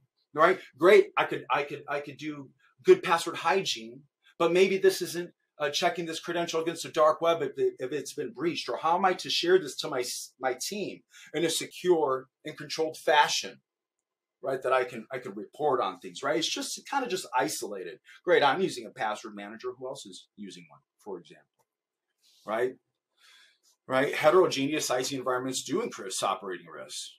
Right? There's such critical security gaps that leave an organization vulnerable. That's just how it is. That is the nature. Okay, we already talked about that. Purchasing and deploying, managing disparate, right, software is cost prohibitive, right? That means I got to buy this to do one thing, this to do another, and this to do another, and they don't unify together. Now the cost is astronomical, right? What if you unified that solution? That's what we've done. That's what Keeper has done, right? So Keeper PAM eclipses traditional PAM solutions, right? Let's look at this, right? Cost prohibitive. Keeper is cost effective. And I'm going to say it this way, right? I'm going to say it this way. One license of secrets management on Keeper's side. We're not talking about a site license. We're not talking about a 200 minimal user license. One license. Or a Keeper secrets management, for example, gets your organization secrets management, right? That's cost effective. Right, that's allowing people to adopt secrets management, for example, into their organization instead of saying, "Oh, I've got to skip out on that because that's just too much money," and therefore there goes a gap in your organization. Right, difficult to provision or difficult to deploy in your environment. That's another challenge for IT professionals, right? It's like, oh man, we're getting this application. We have 18,000 users. How are we going to deploy this to those 18,000 users in an effective manner, quickly, right? So integrating with single sign-on and SCIM provisioning, system for cross-domain identity management, is important. So you have that single point of provisioning and deprovisioning, right? And that's the integrations Keeper has. We can integrate with any single sign-on solution, right? Any identity provider out there. As a matter of fact, if you go into your identity provider and search for Keeper in your applications, you're going to find us there, already created as an app, right? Preserve visibility, right? An administrator has full visibility for auditing and compliances into how credentials are being utilized in their organization, shared, edited, accessed, from where, which date, which time, which location, which IP address, which device, right? That's very important, visibility, right? And now, last but not least, right, world-class security. We are a true zero knowledge, zero trust company. And we're going to get into that zero knowledge, zero trust architecture. But to state it short, it states that a user is always encrypting and decrypting data there local on their device. And also generating their own keys, right? Also generating their own keys local on their device. Now we're the service provider, providing keys and handing it over to them. So when the service provider gets breached, boom, cyber criminal has keys. That's not okay, right? It's not okay. We don't want to be someone's locksmith. Let's take a look at this. This is really cool, right? So Keeper Zero Trust PAM platform, right? We integrate into any existing identity stack, right? A lot of people are using an identity stack. You have an identity provider, Azure, Okta, Jump Cloud, OneLog, and I'll keep going and going, right? These are the ones I'm so used to working with as we integrate with them on a daily basis, right? But let's check it out, right? Whether it's Azure, Okta, Ping, hey, that's a cool one too, right? They're covering IDP and some SSO strategies into some applications and endpoints. But there's a gap, all right? There's a lot of application and endpoints and systems that don't integrate into single sign-on. This is where Keeper comes into play, right? Where we can autofill, for example, log into a website in a secure fashion, or connect to a remote system in a secure fashion without ever seeing credentials, but being able to get provided that connection or application, okay, for example. So that's nice. That's where Keeper will cover that gap for any desktop app, web application connection that single sign-on cannot cover, right? And for the administrators, right? Secrets management, right? Again, sharing information, right? Systems, code, machine, server, script. They are storing information, too sensitive information, and they as well need access to the vault, right? There's a huge gap on that. Like, it's just like, hey, don't leave me out. Like, pick me. I want to be on the basketball team, right? Don't leave your servers out. Don't leave your code out. Don't leave your CI/CD command pipelines out, right? Don't make your code susceptible to breaches, or your system susceptible to breaches, or your connections as well, right? Your connections, Keeper Connection Manager allows you to connect to RDP sessions, SSH, VNC, Kubernetes clusters, SQL databases, Postgre, MySQL, for example, right? In a secure fashion, right? Never really exposing that credential, not copying and pasting that credential into, say, Microsoft Terminal Services Connection, right? RDP, right? For you guys that want to keep it simplistic, right? Copying, pasting, getting saved into memory, for example, or typing it out, right? You're getting key logged. That's bad, right? And last but not least, a nice central point of administration and insights is that Keeper Admin Console that gives them that full purview, right? Like Zeus looking down at everyone, right? I see what's going on. Let's keep moving on here. So, zero trust framework, zero knowledge security architecture. What does this entail? Right? What does this do? We hear this get thrown around a lot. This is important because, right, in cloud we trust. So many people are scared of SaaS, right? Are scared of SaaS. But I will state, again, you think about SaaS and how we function with SaaS, it's just to facilitate certain aspects of our platform, of our PAM. Again, encryption and decryption of data is happening right there on your device. So let's look at that, right? Data is encrypted and decrypted at the device level, not on the server side. That's bad, not on the server side. That states that the service provider has keys to encrypt, decrypt, has control, has insights, can look at your stuff, and if they get breached, man, isn't that some bad news? All right? The application never stores information in plain text, right? The Keeper app that you utilize on your device, where operating system and device agnostic, whether you're using our desktop app, mobile application, browser extension, or our API SDKs, whatever it may be, right? It never stores information in plain text. It is encrypted, right? And it takes a lot of keys, an encryption model, an entire cryptographic flow to decrypt that information, right? Our servers never receive information in plain text. It's pure ciphertext. That's all that Keeper has, right? No Keeper employee here, right, or third party, as stated before, has access to view unencrypted data. It's impossible. We don't have keys to decrypt, all right? The keys to decrypt and encrypt data, again, are derived on the user's device, right, either using a master password or utilizing a successful single sign-on login, all right? Last but not least, right, a multi-layered encryption provides control at the user, group, and admin level, right? That allows the administrator to truly control with keys how things are shared out to which people and teams.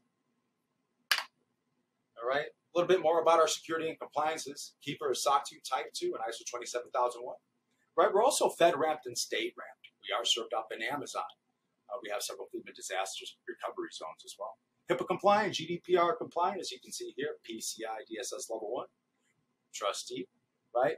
The list goes on and on. That's my favorite. FIPS 140-2. Yes, we utilize FIPS 140-2 validated modules, right? Privacy Shield as well. To wrap this all up, I do recommend that you attend a demo. With that, you'll get a free 3-year personal password manager subscription. With your web browser, just navigate to keeper.io/free. That stated, beat me down, Scotty. I'd like to open up the floor for questions.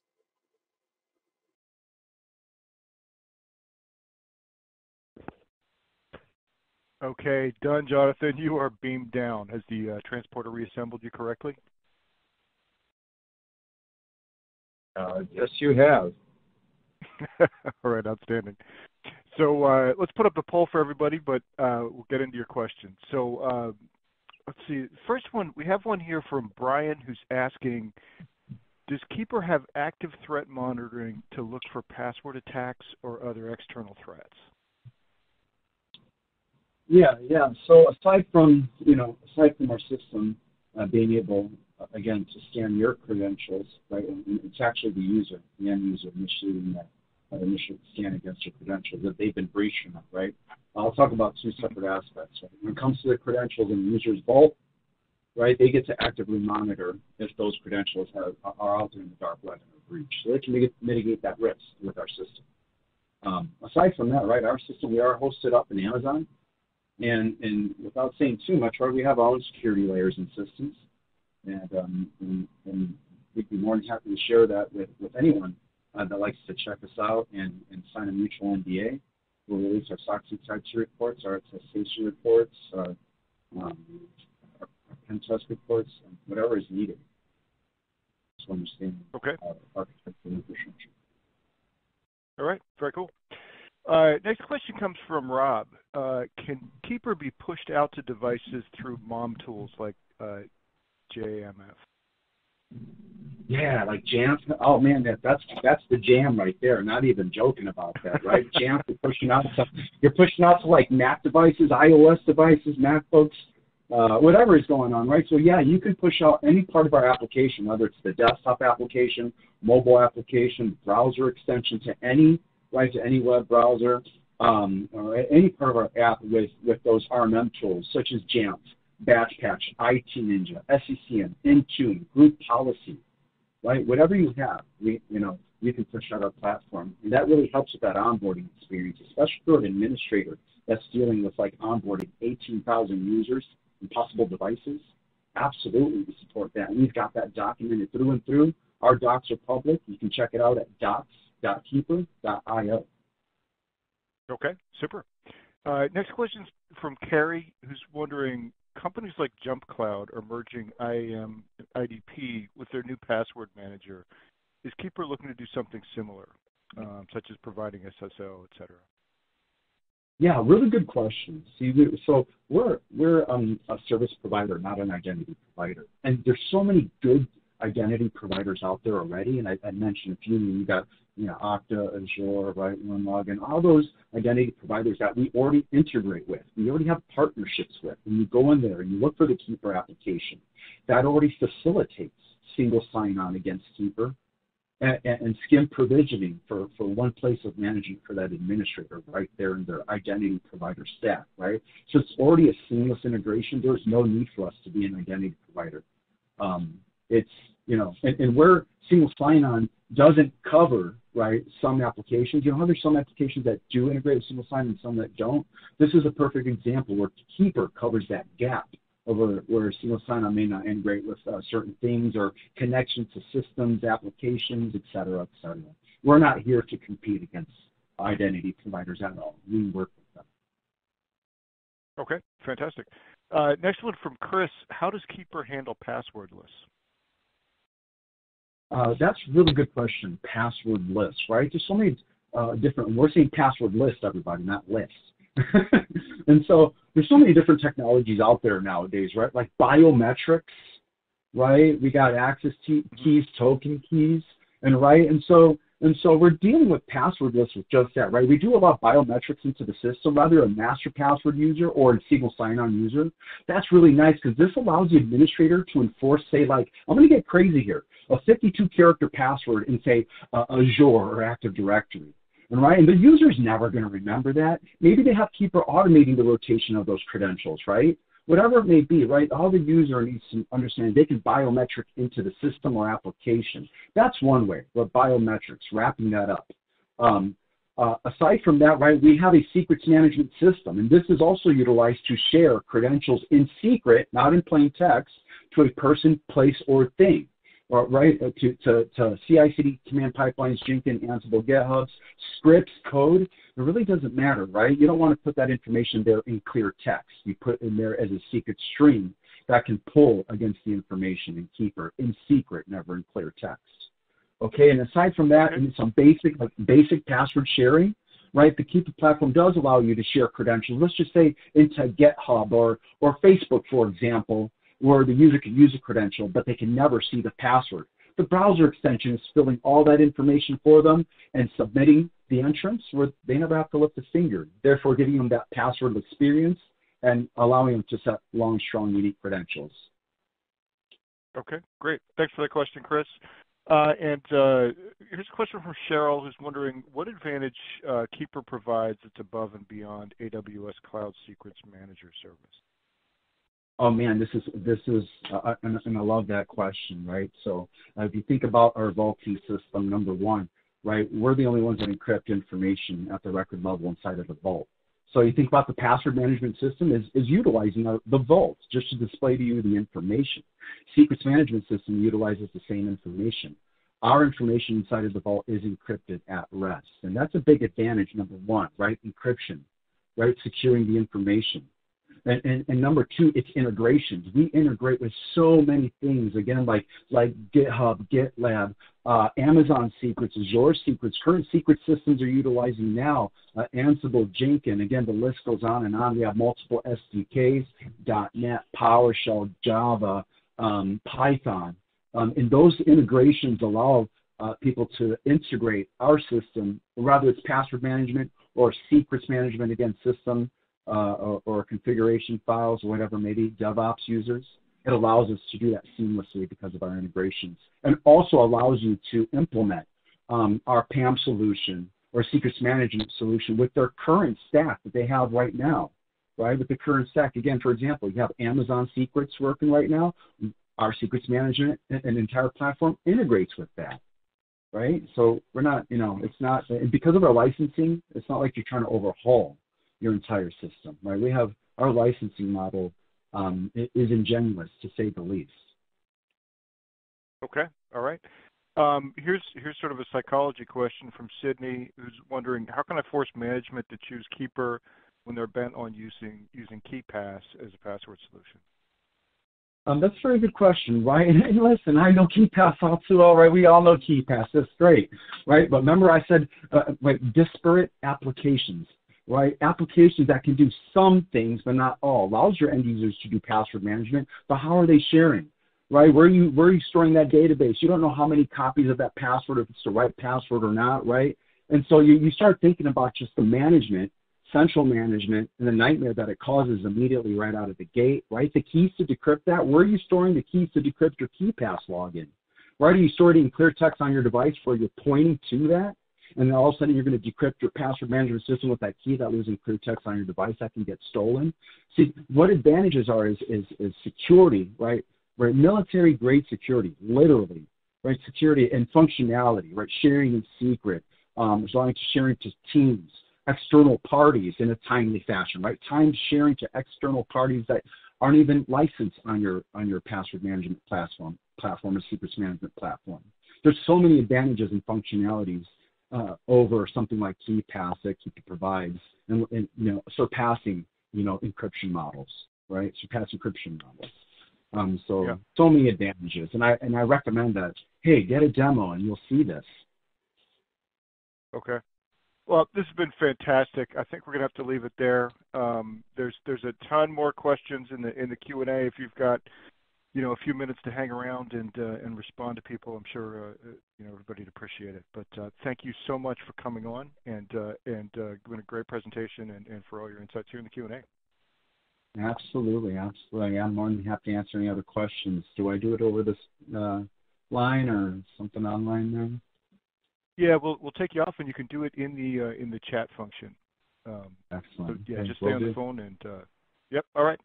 Thanks, Jonathan. Thank you, everyone.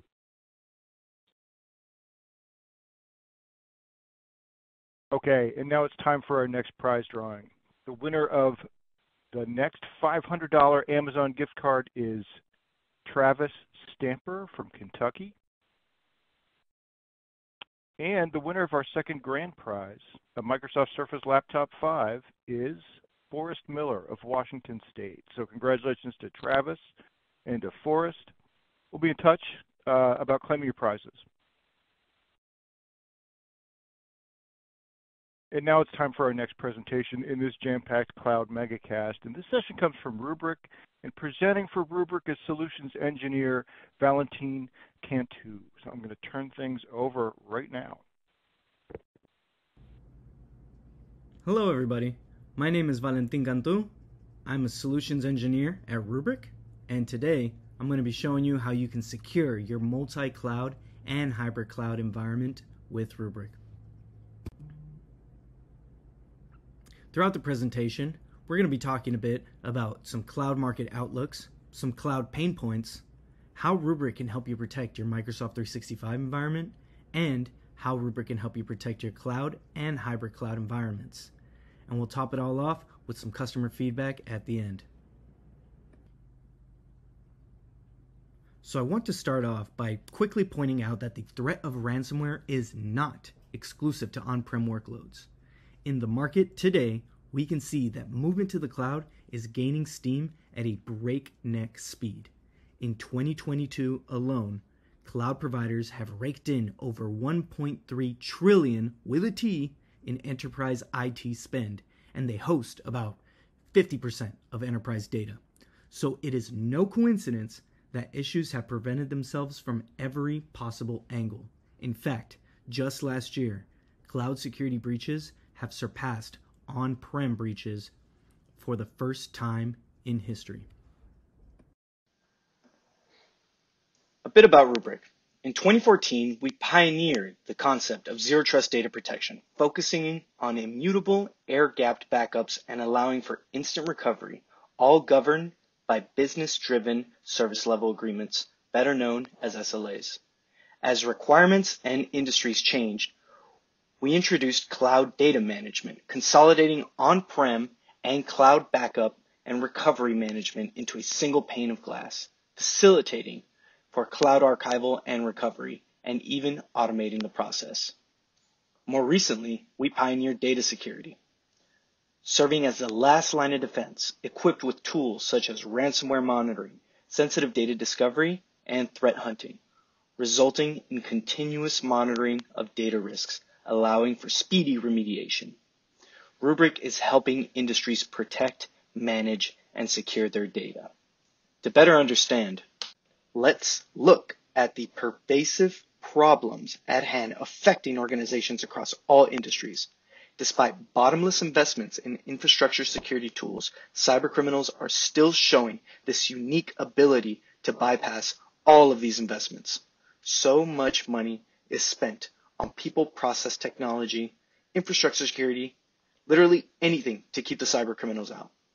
But there will always be a human error component. People click on things. There's also zero-day vulnerabilities, and the absolute worst possible outcome, a bad actor is in and on a network, able to traverse any and all data. What we have also noticed over the last couple of years is a change in the behavior of these bad actors. Most, if not all, consist of an attacker leaving a ransom note to the tune of, I have all of your data and I'm going to delete it. You could bring in a forensics team to work on the attack for weeks, but because these bad actors have established persistence via a backdoor, the forensics team simply cannot tell you what data was exfiltrated. So you have to infer that the minimum amount of data they likely had access to is the minimum we have to consider exfiltrated. After they finish the exfiltration, the next step is making sure all backups of data are deleted such that the customer has no ability to recover from a backup.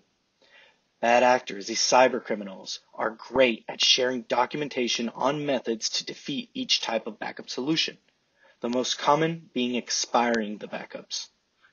They then encrypt the data and leave a ransom note. And when they take the data down, they take down the entire business. So Rubrik's goal here is to ensure that we can always recover by building resiliency into the point of data. Now let me be clear, Rubrik isn't meant to replace any investments you have already made. Rather, it's meant to solve for those crucial gaps in recovery workflows. In fact, ransomware attacks are shining a spotlight on why it is so important to integrate data security into your data management platform and IT operations. So here's what many organizations are experiencing today. Attackers are penetrating perimeter defenses and locking down data. So organizations have two fundamental options. Option one, pay the ransom. Even if ransomware demands are met, however, there is no guarantee that the attacker will provide a decryption key that will unlock encrypted data within an acceptable time frame. And even if they do provide a key, they're just going to reinfect the system. So your second option, attempt to recover. So first, IT and security teams will turn to their backup data, and they'll ask, can we even recover at this point? If that data is compromised by ransomware, the organization may not be able to. That's the cold hard truth. Over 80% of the time, criminals attack backups first and foremost because they know that once the backups get compromised, then they have won. And even if the organization can get access to backup data, can they find data anomalies to assess what applications are impacted? Can they find the last known clean copy of data from which to recover the application? If they fail on both fronts, they may have to pay the ransom. Lastly, they need to recover critical applications in a timely manner to protect the business. If they can't get back online quickly, the cost of downtime may even exceed the cost of paying the ransom. These are all critical capabilities that many organizations wish they knew the answers to. Outside of the ever-present threat of ransomware, there are still other issues organizations are dealing with, namely managing workloads on the cloud. We all know how the saying goes, more cloud, more problems. And if you don't know, now you know. From an architecture standpoint, most, if not all, companies are doing something with the public cloud. And of those companies, about 75% of them are multi-cloud. And they look to consume a wide breadth of services across all three major providers. The problem is that it is extremely challenging when you're consuming a lot of these services to operationalize backup. The result is you end up with a plethora of point solutions and different management points to control data. Let's talk about what's top of mind for our customers today.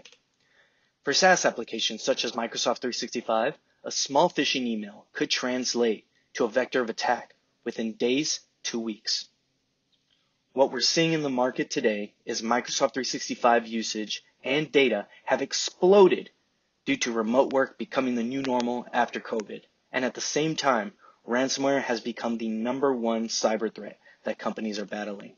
As a result, Microsoft 365 has become a Tier 1 business critical application, and Microsoft 365 data has become invaluable. Yet, most clients are only leveraging the native Microsoft tools to secure their data, and bad actors are still getting through. So, we can all agree that Microsoft 365 data is extremely valuable and vulnerable to ransomware.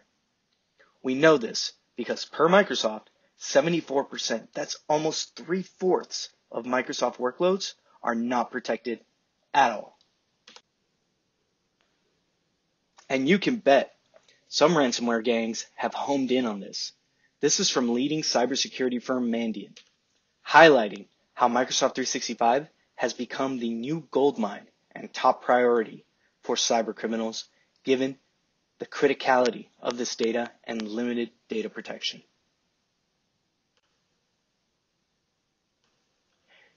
And we hear these significant external threats on a weekly basis with issues like the SolarWinds hack or the really effective credential stealing malware via Microsoft Exchange. And most organizations have even experienced a Microsoft 365 account takeover. These threats persist even though Microsoft themselves tell customers that they need to be leveraging a third-party data protection solution as part of the shared responsibility model. And so this is where Rubrik sits in the stack. It is beneath the native tools, so when a bad actor gets in by breaching the identity, authentication, and security layers, Rubrik is there to provide a logically air-gapped, immutable copy of the backups, which are moved out of your tenant and into a Rubrik-hosted environment, so bad actors with global admin credentials can access or change the data. So your data is protected, and there are guaranteed, dependable SLAs around your recovery time. You now have that logical, secure air gap between your core data and your backup data protected by Rubrik.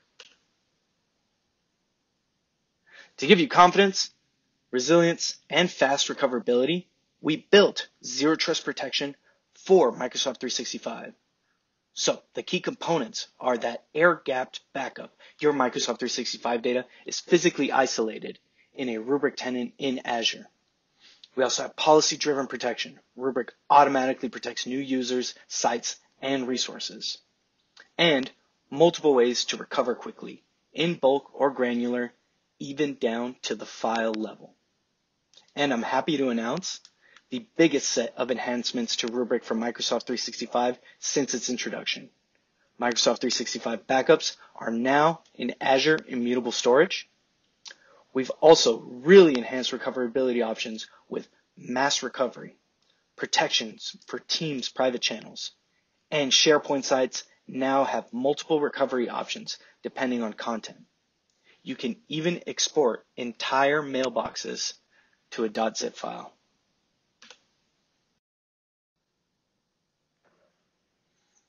As for cloud workloads, what we're seeing is customers are deploying data in the cloud more and more.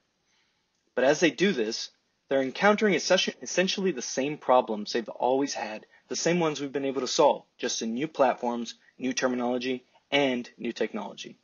And this is how we're seeing it morph in the cloud. So whether it's AWS, Azure, or Google, if you're using the cloud native tools to back up, you basically set up and control these components here in red, such as retention, frequency, replication, and expiration at an individual account and subscription level. And most businesses are operating in dozens or hundreds of accounts if they're at a reasonable scale. So you'll actually have a situation where you start off with a couple of accounts, let's say AWS. Then all of a sudden, those 12 accounts are, in East region, West region, etc. for redundancy. So you end up with a sprawl that happens across multi-cloud where you have all of these accounts and management points, but no good way to fluidly gain visibility. Add into the mix, every cloud service has its own interface and architecture, so you end up having to learn and manage 15 different tool sets. And to top it all off, most businesses have their own on-prem environments to deal with, plus any SaaS solutions they leverage as well, both needing the same level of governance and security. All of this culminates in a lack of control and visibility because of the sporadic tools and fragmentation that occurs. As a result, businesses are left asking, do I have a good baseline backup across everything? Sure, some tools can aggregate some of this data, but when it comes to recovering and running reports, it's still a very manual process done on an individual basis. And that's where Rubrik comes in. We've built a solution that addresses, from a business standpoint, the following three aspects. The first is data resiliency at the point of data in the cloud, which we can translate to the concept of zero trust data management. With Rubrik, we remove data from identity boundaries. For instance, creating logical air gaps in the cloud by taking a snapshot from an AWS account and moving them to a different account altogether in the cloud, more specifically on a Rubrik hosted tenant within AWS, Azure, or GCP. So if and when you're hit with ransomware, the blast radius of the attack is much reduced and your backup copy is safe. The second aspect is unification. I mentioned earlier that most of our customers are multi-cloud. One of our core propositions is delivering a single command center for customers to govern data, control data, report on it, and really unify policies. So within Rubrik, we have a single protection policy, which we refer to as SLA policies that govern AWS, EC2 instances, Azure VMs, M365 users, on-prem workloads, like an all-in-one tool that is immensely powerful in drastically simplifying and automating backup and protection workflows. Lastly is the concept of control and visibility. Rubrik has invented a policy-driven intelligence engine, or SLA domain, as we call it, where you can set your recovery point objective, requirement, retention period, archive targets, and replication targets for near zero RTO requirements, and bucket an unlimited number of resources in it. And you can do this at the tenant or subscription level in the cloud, so as resources are being provisioned, you have the peace of mind to know that you're being protected. This minimizes the monetary impact of data loss in an accidental deletion situation, retention issues, or even ransomware. Here at Rubrik, we have an ever-expanding ecosystem of protection. Whether you're using AWS, Azure, GCP, or a combination of anything you see here on the screen, Rubrik has you covered.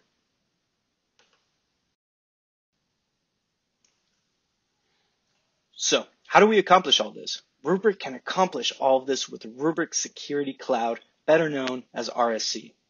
RSC is a hyper-converged, software-defined data management platform that offers cloud scale with no limits, with instant data search and instant data access. With RSC, you hold the power of data resilience with unified management of data resilience across on-prem, cloud, and SaaS workloads, removing multiple point solutions and complexity with a truly unique solution.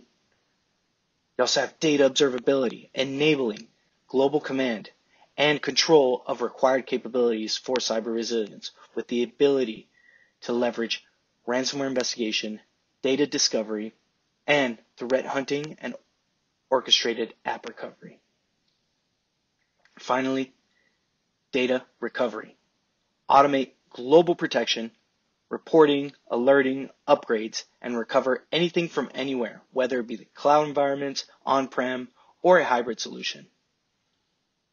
You also leverage global SLAs for compliance, as well as the ability to easily find and recover any data in your environment. And even a local UI for offline recovery.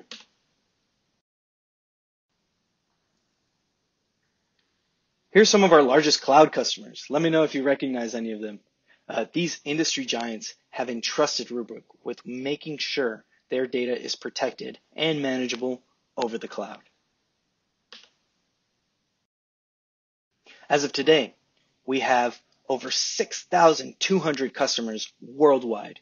Here's some notable organizations and companies who have entrusted their data with Rubrik across multiple industries.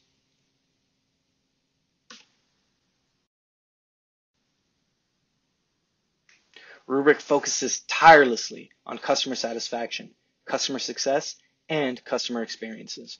This is reflected in our NPS, customer satisfaction, and Gartner Peer Insight scores. One of the reasons our clients adore us is because of our valiant ransomware response team. They are available around the clock to make sure our clients successfully recover from a cyber attack.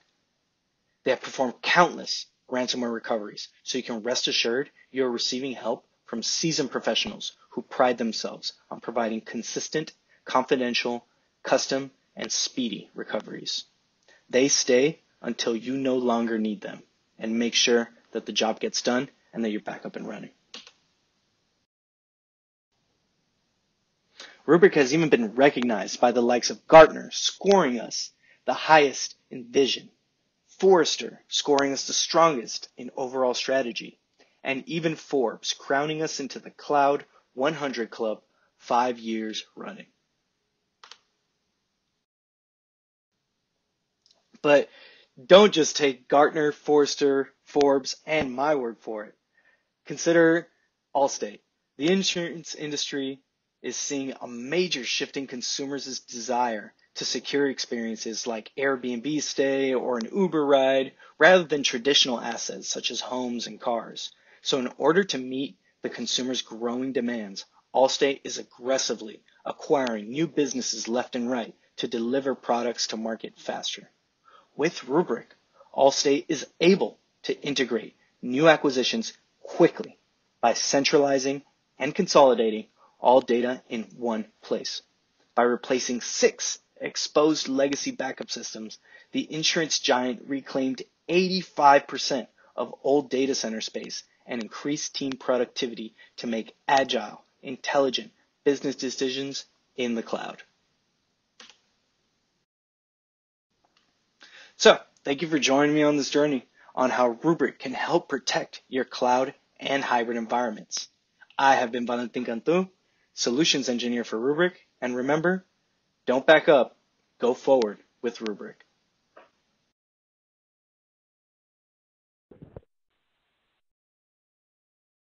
All right. Well, there you have it from Valentin. More cloud, more problems. Love that. I love all the techniques and tools that Rubrik has for solving those cloud problems too. Looks like we had a lot of questions that we can't get to right here, but Valentin and the Rubrik team will do their best to respond to all of your questions here in the chat or possibly afterwards. So we do have this poll question for you. We appreciate your feedback on additional resources that you'd like to see from Rubrik. And thanks to everybody who's responded to that poll already. We really appreciate your feedback. And I'll just leave it up here for another few moments, and then we'll move on to our next presentation. While we're here, I'd also like to remind you about the handout section. There's a PDF in there from Rubrik, as well as PDFs and links from all of the participants today. So be sure to check out those handouts and make sure to grab those before you leave at the end of the event.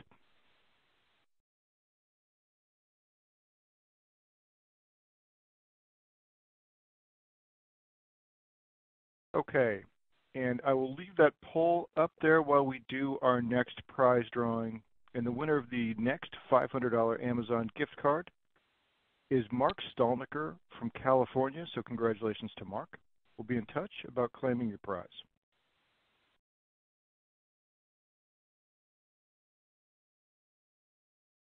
And now it's time for our next presentation in this Cloud MegaCast. And this session comes from Zscaler. And presenting for Zscaler is Ankit Gupta. He's a Senior Product Marketing Manager Ankit, welcome. Thank you, Scott. Thank you. Yeah, take it away. All right. Hi, everyone. My name is Ankit Gupta. Are you guys seeing my slides being advanced? Yep. Yeah, we see. Okay, so it's still blank on me. But anyways, I can start with the introduction if it's trying to pull up. Today I'm going to talk about how we can transform connectivity with Zero Trust. That includes user connectivity, cloud connectivity, office workplace connectivity. So before I begin, I'll start with a little introduction about myself, since you guys cannot see me, so I thought, I'll put a little introduction. So my name is Ankit Gupta. For reference, here is my picture on the left, just so that you know the face behind the voice. Today, you never know if it's a bot or ChatGPT talking, so good to know who you're talking to. I'm Senior Product Marketing Manager at Zscaler. Been in networking and security space for almost 12 years now, where I've been in different roles with software engineering, product management, and now into product marketing. At Zscaler, I lead the product marketing for Zero Trust.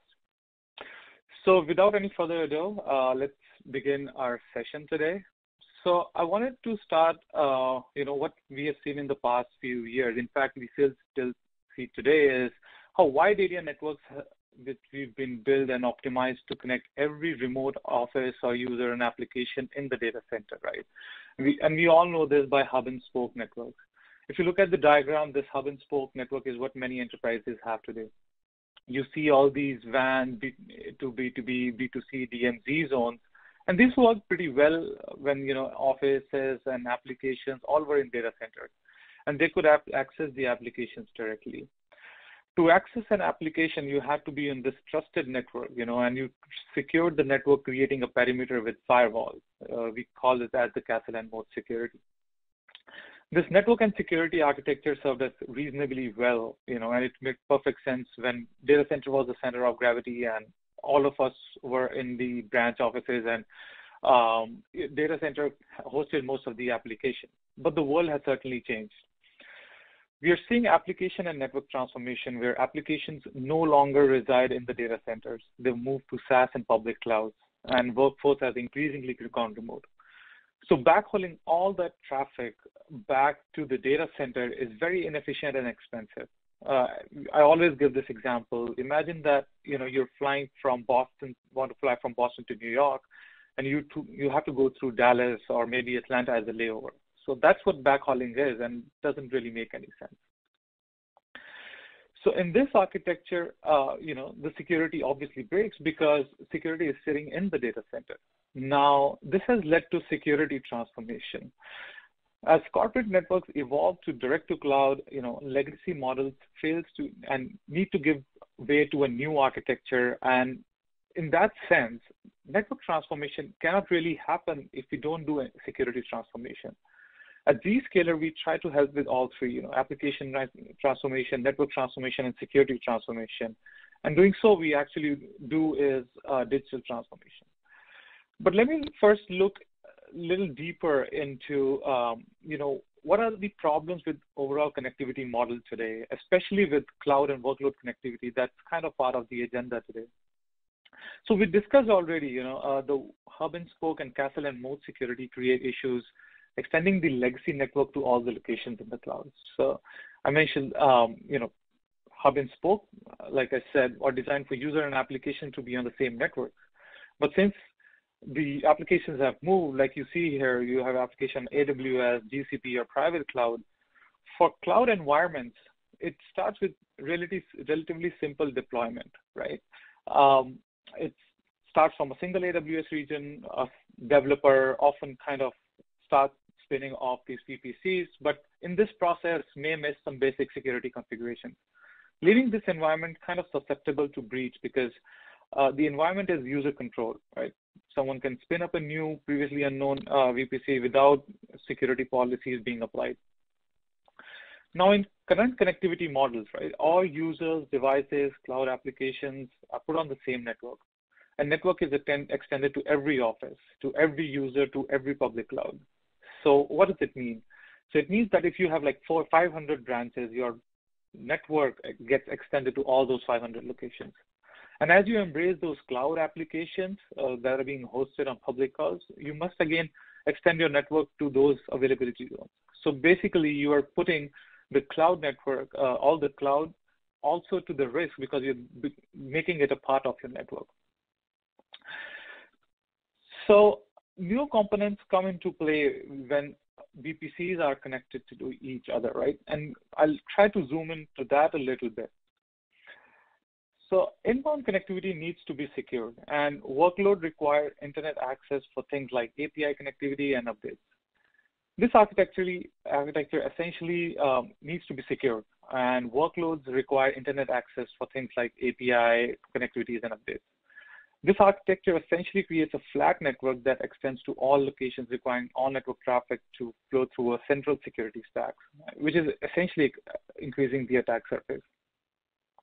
As the cloud deployment expands and moves to production, additional regions, the clouds are brought online and introducing even more management and complexity.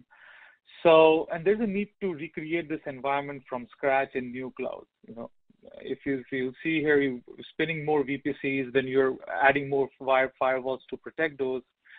All this leads to complicated, high overhead policies, escalating the costs, and policy drift across the cloud footprint. So overall, there's a huge security gap in network connecting to the cloud and the workload communication within the clouds as well. A lot of networks move from physical to virtual firewalls in cloud, and send the traffic. And there may be some marginal benefits like the overall cost, for example, MPLS costs might go down, and there might be some marginal user experience increase. But there are some downsides and huge downsides to it. You're extending your network not just to branches, but to all the cloud data centers that are spinning those firewalls. For mobile users, they'll spin VPN machines in the cloud, but still VPN. And if attackers get on the network, they can find you, they can compromise, and they can move laterally and access the data across the entire network, and that includes the cloud environment. So how do we solve this big problem of securing the overall connectivity? So the answer lies in zero trust. So zero trust is something that has been talked about, and most of you, I assume, who are on the call might be already aware of it. But I'll still go over quickly, because surprisingly, there's still a lot of confusion about what zero trust really is. Some really think it's a product, solution, platform. It's actually none of that. Zero trust is security mindset, and it's purely based on never trust, always verify, and least privilege access, assuming that no user or no application should be inherently trusted. It assumes security risks are present kind of both inside and outside the network. So nothing inside or outside is trusted by default. So that gives it the name zero trust. And NIST kind of defines it very well in detail, also defines the zero trust architecture to implement zero trust. And I'll kind of go over the broad architecture of it, right, that you see in the middle. So first of all, like I said, no entities are trusted. So entity is the computer you see on the left, could be a user, application, or machine, IoT, that is trying to connect to a resource that you see on the right. That could be a system, data, application, and it could be sitting anywhere. It could be in private data center, it could be a public cloud, could be anywhere. What NIST suggests is that before connecting entity to resource, we need to do some kind of policy enforcement and policy decision that decides what resource is being requested, how they can access it, can they allow or cannot they allow. The idea is to move the policy enforcer as close as possible to the application. So now let's move from here to how Zscaler implements it, right?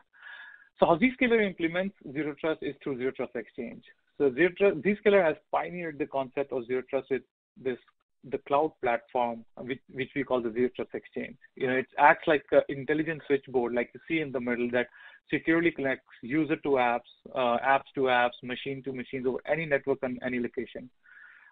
It enables zero trust for users. If you see below, you have users, devices, the building, small block in the that kind of represents the branch, IoT, OT devices, and even the workload connectivity in the cloud. So all those traffic goes through Zero Trust Exchange, and Zero Trust Exchange kind of integrates with the application location as the destination shown on the top as resource where it, and again, the resource could be in data center, could be in public cloud or a SaaS application. Now, Zero Trust Exchange is sitting in the middle, and that acts as a policy enforcer. Now, if you remember the diagram I was just explaining by NIST, that's exactly kind of corresponding to what we have here, where Zero Trust Exchange becomes the policy enforcer sitting in between the entities that you see below and the resources that you see on the top. How does Zero Trust Exchange work? And I'll go into more details in the next slide, but at a broader level, it uses context to establish a secure connection. And the context is based on policy. It uses identity as first and foremost important piece of context. And we have API integrations with multiple vendors there. For example, like Microsoft, VMware, Okta, CrowdStrike. And the other thing which we're mindful of is the experience. That's very core to the Zero Trust Exchange. So it can feed logs into security operations to simplify security analysis to ensure great user experience.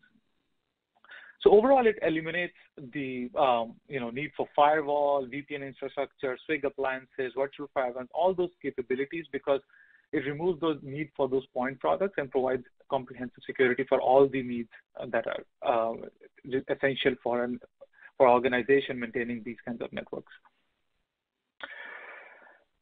So I've been talking about the Zero Trust Exchange in general terms. Now I'll take a look closer how it plays out in the simplest of cloud environments, how Zero Trust Exchange kind of secures that connectivity.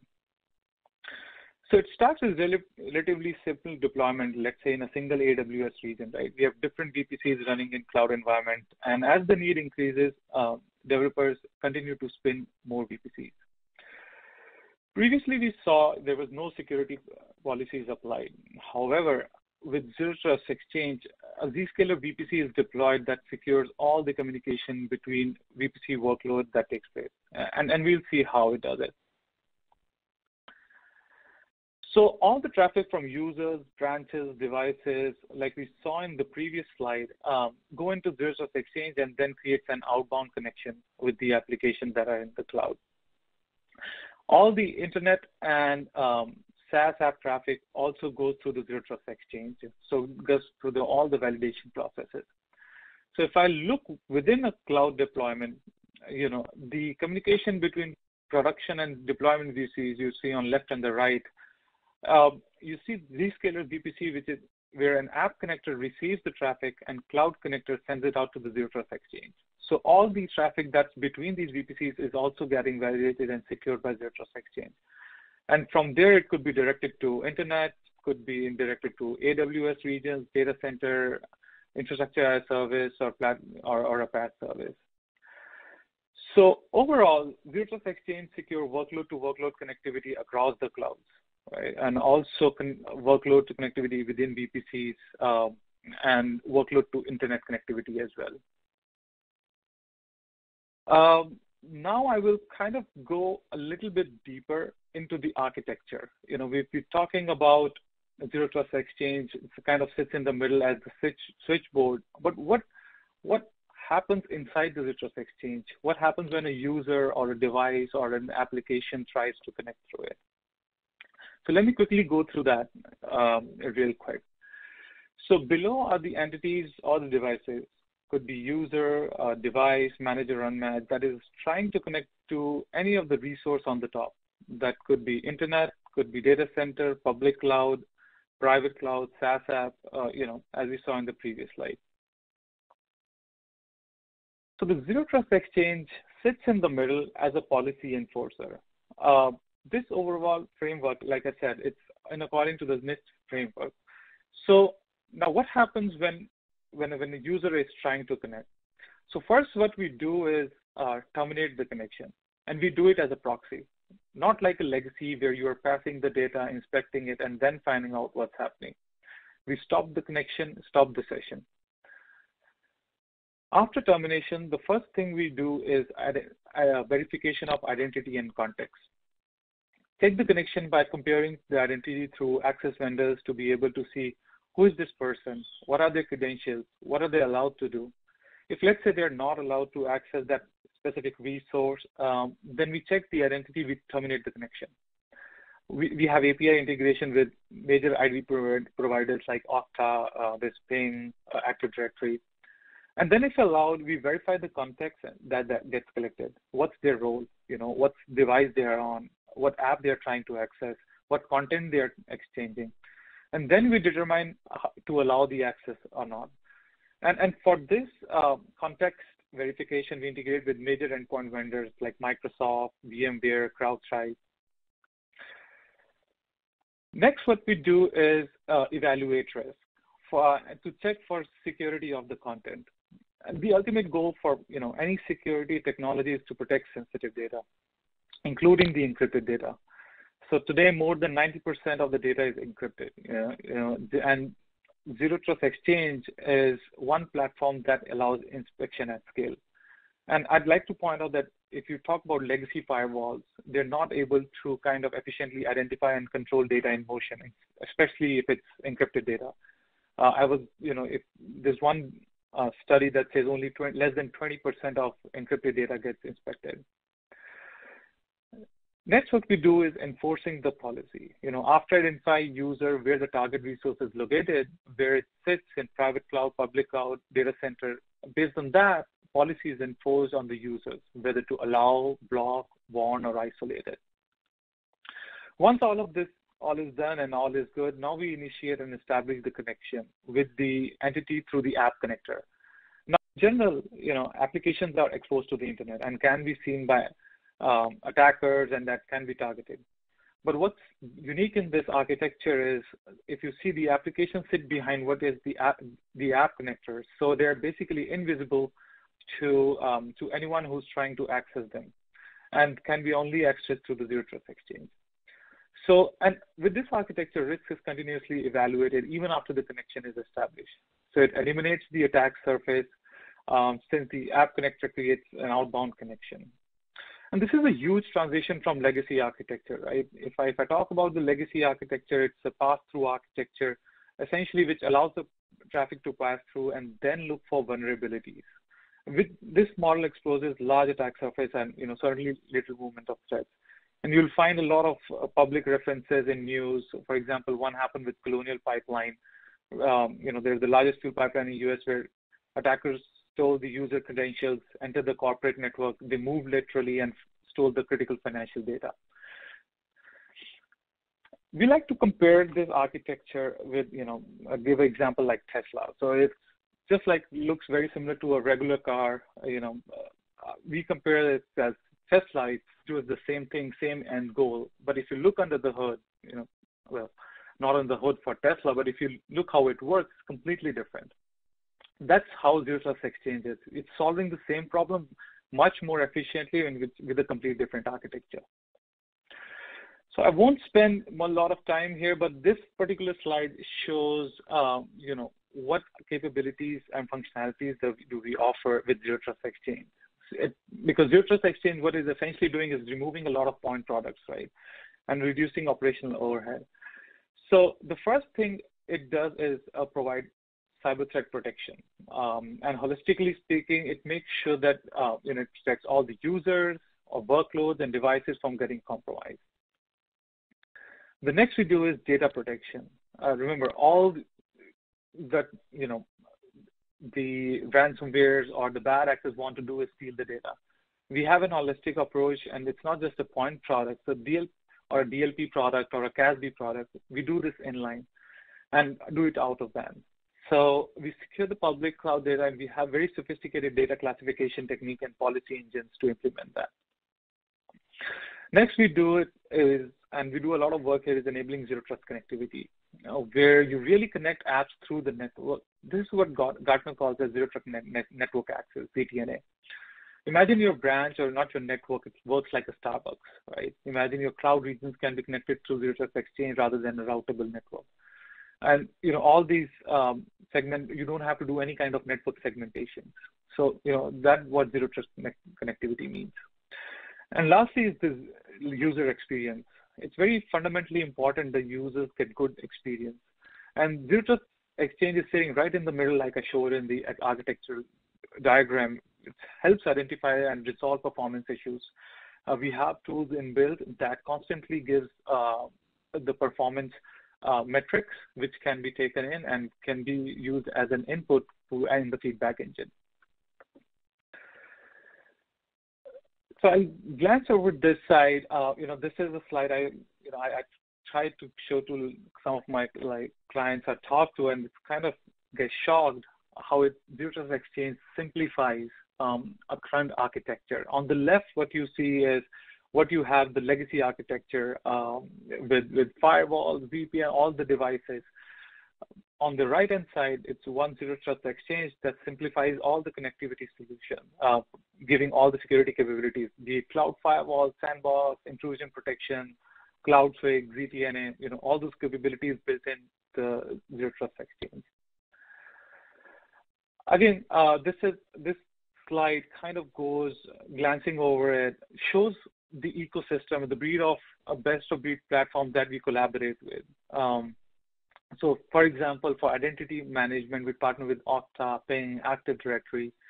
For endpoint management, go with Windows Intune, VM Carbon Black, security operation with Splunk, ServiceNow. And these are just some of the logos. There are 100, 130 plus logo vendors that we partner with. This slide is more like a muscle flex, I would say, showing how we globally distributed and show the scale of our operations. We are the largest in security inline cloud with 150 plus data centers, pushing around 250,000 plus unique security updates. And the most astonishing number is we process over 200 billion transactions a day. If you compare it with Google, we have 5.6 billion searches of Google per day. So that's more than 1 month worth of Google searches what we do in one day. Again, this is a validation that we're not just our customers, our partners who recognize us. Even Gartner has placed us on top of the inaugural 2022 Magic Quadrant for SSE, the Security Service Edge. It's positioned as vendor with highest ability to execute among other vendors that were in the quadrant. Gartner basically assumes that vendors' ability to execute is based on combination of factors like product services, customer experience, etc. So it's just a validation, and 2023 might be coming soon too. So this just tells the solidification of our platform and how we are capable, and market has recognized Zscaler. I know you guys lost time, but I'll open it for questions. Any questions? Okay. Yeah, super. Hey, great presentation. Really appreciate you taking that sort of step back to define zero trust and then closing the circle on how Zscaler delivers zero trust. Sure. And as we get into the questions here, I do just want to put up the poll question, and then I'll come back because I know you've got a link on another slide. But we do appreciate everybody's answers on what additional information they'd like from Zscaler. But yeah, let's get into the questions. So the first one, how do you protect the applications that are hosted in the data center? Yeah, that's a good question because, I did talk about application moving to cloud, but still a lot of people say, oh, we still have applications in the data center. So how Zscaler works is the connector app that runs on the user identifies where the application is. Is it on a SaaS cloud, or is it on a public cloud or in data center? If it's in the data center, it directs it to the data center where the instance of Zero Trust Exchange is running on the data center that protects the applications there. And we call this as private service edge. So your organization basically hosts them either within your site or cloud service, but Zscaler manages it. I hope that answers. All right. Yeah, it does. Hey, and we've got a few questions here about ZTNA, and so I wonder if just quickly you could sort of explain the difference between ZTNA and Zero Trust, and then I've got some ZTNA questions. Yeah, so ZTNA is ZTNA is zero trust use case that offers users secure access to applications and data, whereas zero trust itself is a security mindset. It's not a product, it's not a platform, it's a security mindset which says that no user or application is inherently trusted. And, for example, even I get questions okay, then ZTNA, ZTNA is one technology to implement zero trust for secure application, then what is SSE? And I often get asked that. So SSE is a collection of, security capabilities primarily centered around services like SWG, ZTNA, and Cloud CASB, Cloud Access Security Broker. So, these are different categories, but ZTNA, SSE kind of technologies are a collection of technologies, but Zero Trust itself is a security mindset. Okay. And so is Zero Trust Exchange a ZTNA platform? Zero Trust Exchange, ZTNA is part of Zero Trust Exchange platform, but Zero Trust Exchange offers many more capabilities beyond ZTNA, like CASB, SWG, data protection, all of those. So, ZTNA is a part of Zero Trust Exchange. Okay, perfect. So we've got a question for Matthew, wondering if applications sensitive to latency are appropriate for ZTNA.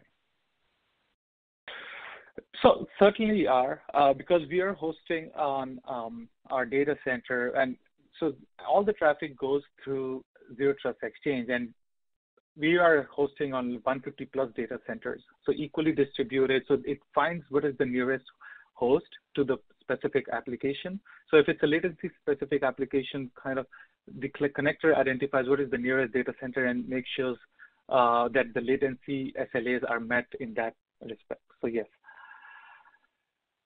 Okay. All right. Super. And another question, how do I migrate my existing firewall policies to Zscaler? Yeah, we do get this question a lot, especially because, a lot of companies have existing infrastructure with legacy firewalls and VPNs.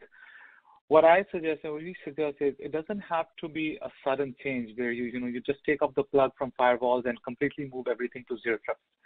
What we suggest is a gradual transition. You first move some of the users and applications to a Zero Trust model. Maybe something like Office 365. Just move one application to build that confidence. And once you move those user and application and kind of get confidence, you start to move other applications to a Zero Trust platform before making a complete transition. And to help with that transition, especially with Zscaler, we have teams that specifically work with the the ops teams within the organizations to make help make those transitions. Okay. Yeah. All right. Super.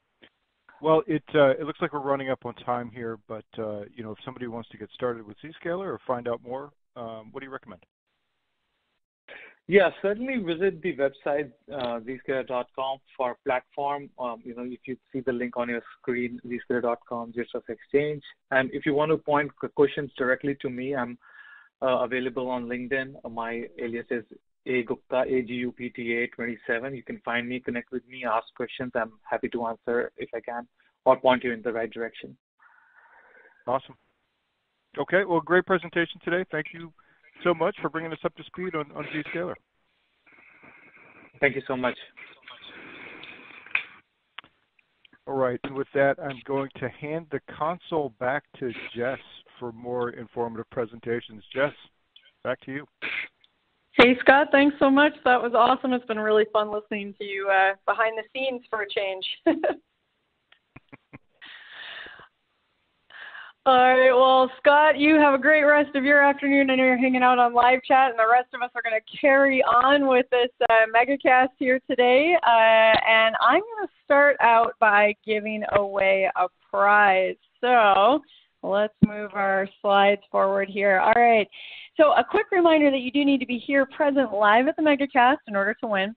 And our next lucky winner of a $500 Amazon gift card is Oliver Rebolledo of California. Oliver Rebolledo of California, you have won a $500 Amazon gift card. Congratulations to Oliver, and we will be in touch about claiming your prize after we wrap today. Now, don't forget, there's still lots more chances to win, plus that best question card from each of our sessions. Again, that's 12 sessions today, 12 chances to win that best question card, but only if you actually ask a question. So please get those questions in. All right, well, let's keep moving things along here. Up next, I am so excited to introduce you all to our very next expert presenter in today's MegaCast, Bill Kriegbaum, Senior Director of Product Management at Informatica. Now, Bill and I were chatting before our webinar, and he told me that he likes to be interrupted with discussion points as he goes. So careful what you wish for, Bill, because I'm going to jump in and chat with you a few times today. But for now, the platform is all yours. Bill, take it away. Thanks, Jess.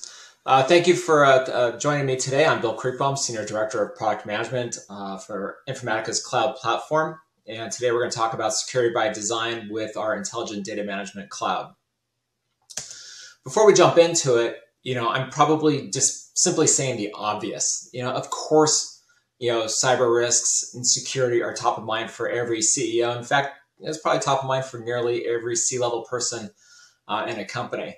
A lot of times when I'm talking to, customers, and I'm sure it's half joking, but, there's truth in the jokes. And that's like, the last thing I want is my company to be on the front of the Wall Street Journal announcing a security problem, right? And, if we all take a few minutes and think back, we can think of some really notable experiences where some very large household brands, had some really bad publicity. And I'm sure those were tough days for those companies. So, the fact that, cyber risks ranks top of mind, no surprise. And if we think about it a little bit further, we got a couple more statistics before we jump into the meat.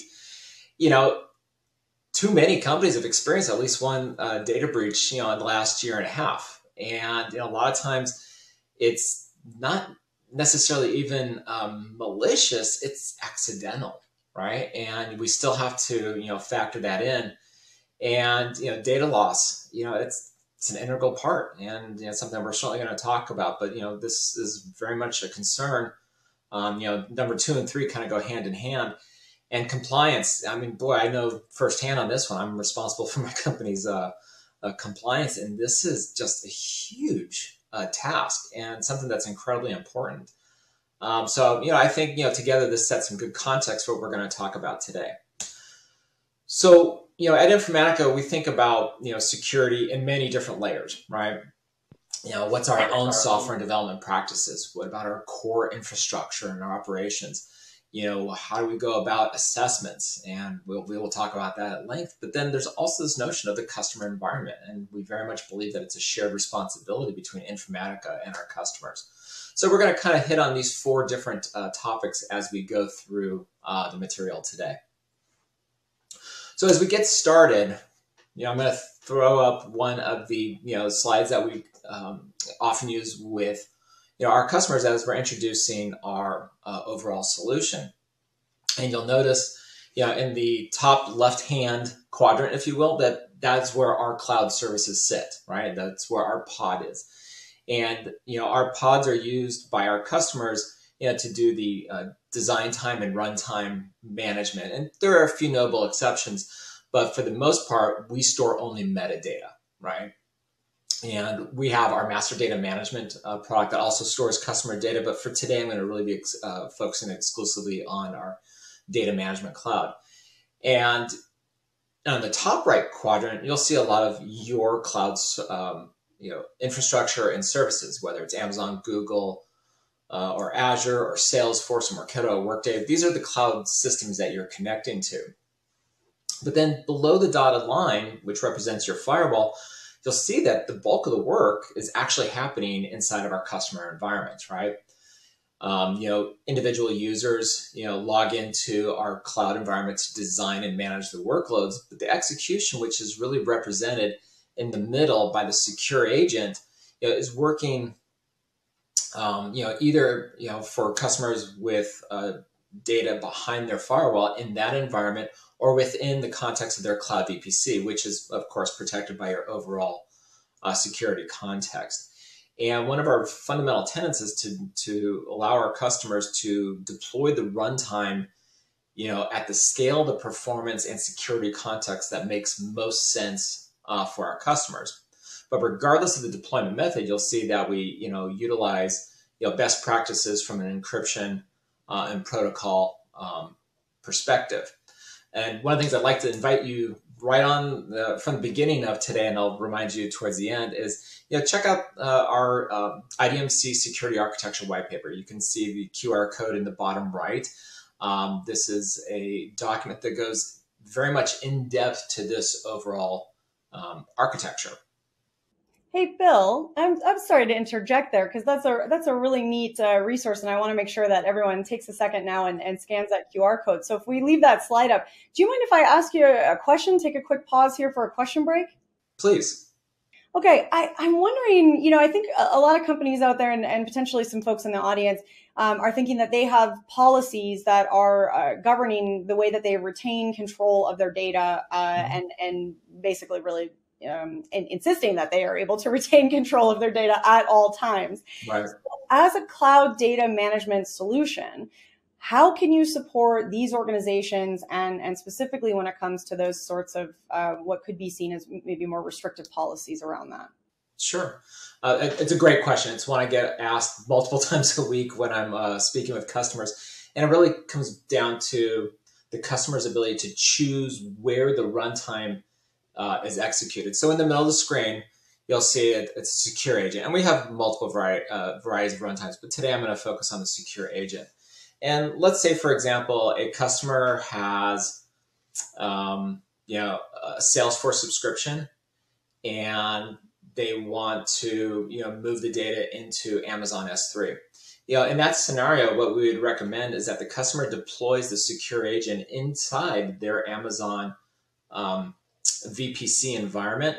And that way, when it pulls data from Salesforce using its authentication mechanism to Salesforce, the data is pulled directly into the customer's S3 bucket, right?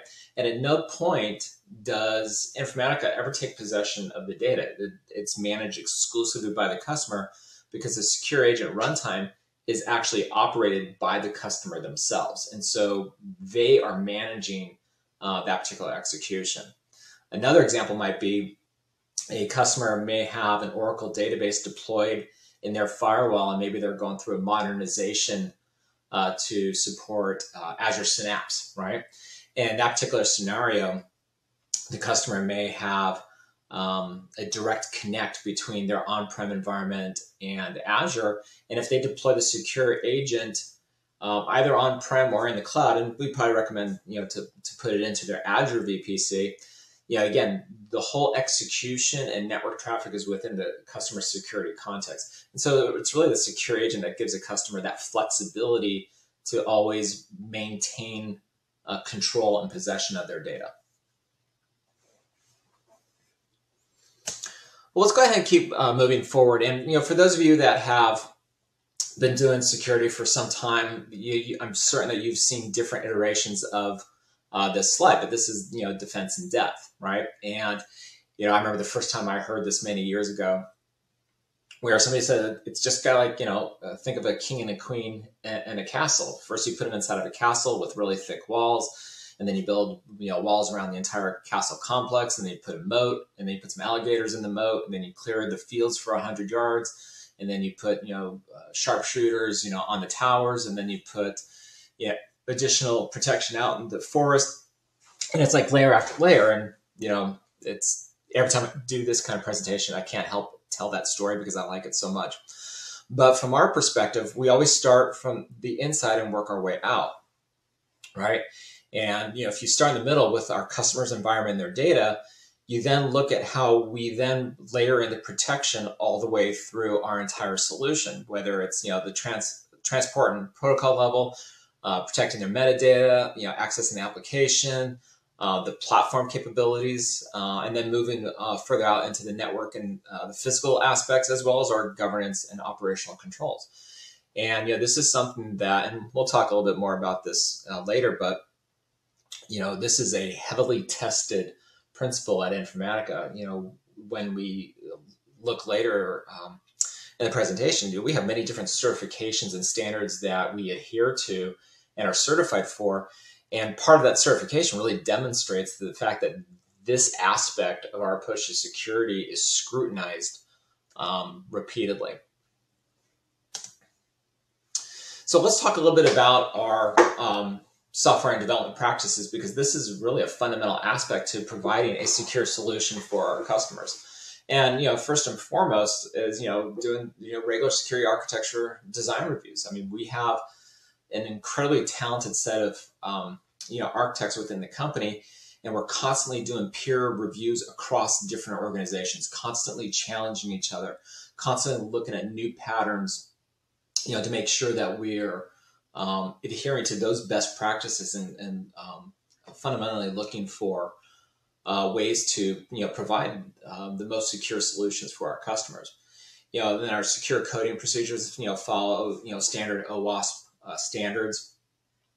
We do manual code reviews, and I can go through it and list the bullets. I think the important part is that if you look at the breadth of the practices that we have, it's a healthy mix of manual reviews by talented, experienced engineers and operational personnel, automated scanning, following best practices. And again, all of these taken together are then scrutinized by the many different auditors that we have to work with constantly throughout the year. I mean, it's a constant state of, verification. So I think this is a very important part of our overall approach to delivering a secure solution for our customers. Hey, Bill, you just said best practices, and I'm going to ask you to pause quickly there, and I'd like to expand on that a little bit. I'm wondering if you could provide for the audience here, in your experience, what are the best practices for any organizations out there that are using IDMC to secure their software development lifecycle, or SDLC, since we love a good acronym here in the tech space, and especially if they're kind of thinking from development through to production deployment? Sure. No, that's a great question. And it's, the reality is it actually will mirror a lot of what I'm showing here, but for themselves, right? And a lot of it comes down to isolation or separation of duties, right? And so from an IDMC perspective, there of course is, the ability to have isolated roles to be responsible for deployment versus development, which is a best practice. But customers using our solution can also create different orgs, right? And think about them as, the environment that you execute and build in. So many of our customers who have very well-defined best practice SDLC rigor, they'll have a development environment, a test environment, a UAT environment, and a production environment. And, for UAT and production, developers will never have access to them. They literally cannot log into them because it's an isolation scenario, right? Where you're able to segment or separate those duties, right?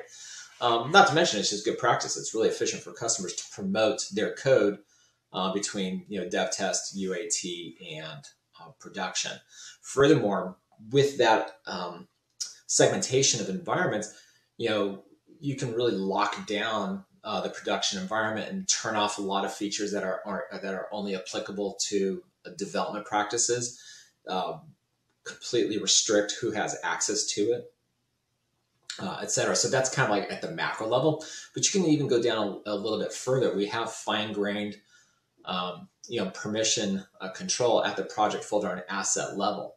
And so you can, further restrict, access to development, say, for example, a company wants to do it by line of business. So you can have a project associated with, HR, another one associated with finance, sales, development, et cetera, and really restrict. And you can still have, another or project where it's a little more generic. Maybe you have a lot of shared assets there, but maybe some of the more sensitive workflows are governed with a much more fine-grained access policy. This is probably a webinar in and of itself. So that's kind of a high-level answer.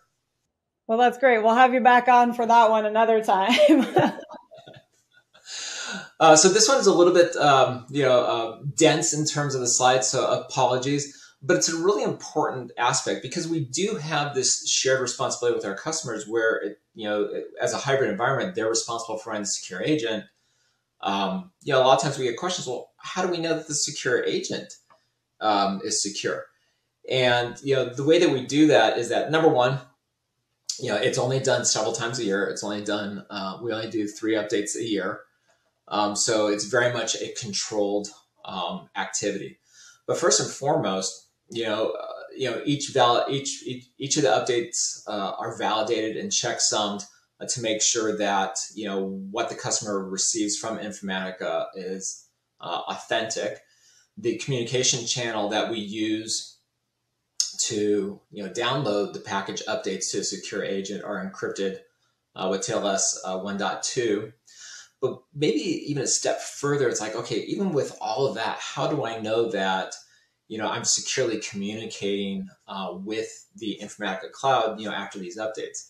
And each secure agent is issued a unique encryption key so that we can validate that traffic from the secure agent to our cloud is in fact authentic.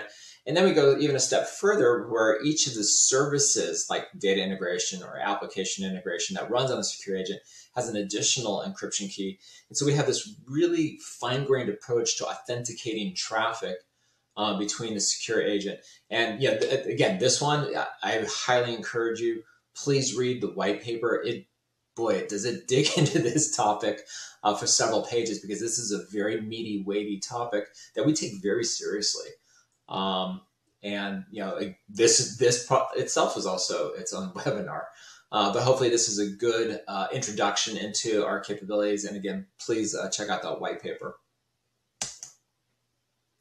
And then as you might suspect, we have a core CSOC team, and we are constantly monitoring our operations to make sure that we are secure, that we're providing the best solution for our customers. Whether it's our 24/7 CSOC, the constant cloud security checks. We have very segregated access, to our dev test and production environments. We segregate, between data and encryption keys, and no one can ever have both of those. Informatica does not have access to our customer tenants whatsoever. We have enabled, web access firewalls on the perimeter of our cloud, and have implemented XDR internally. This is just a high level of all of the capabilities that we have deployed. The good news is that we have a who's who of a customer list, and what I can tell you, we are just scrutinized when it comes to security, and it's something we're very proud of. But as I mentioned at the very beginning, it's a shared responsibility, right? Because our customers have to deploy the agents within their environment, which gives them that ability to maintain possession of their data 100% of the time and maintain that security context. But it does come with some responsibilities. We ask that our customers practice, the principle of least privilege. Give the secure agent the least amount of privileges absolutely possible. Really take a look at your network configuration for that secure agent to make sure it has access only to the necessary sources, targets, and the Informatica cloud.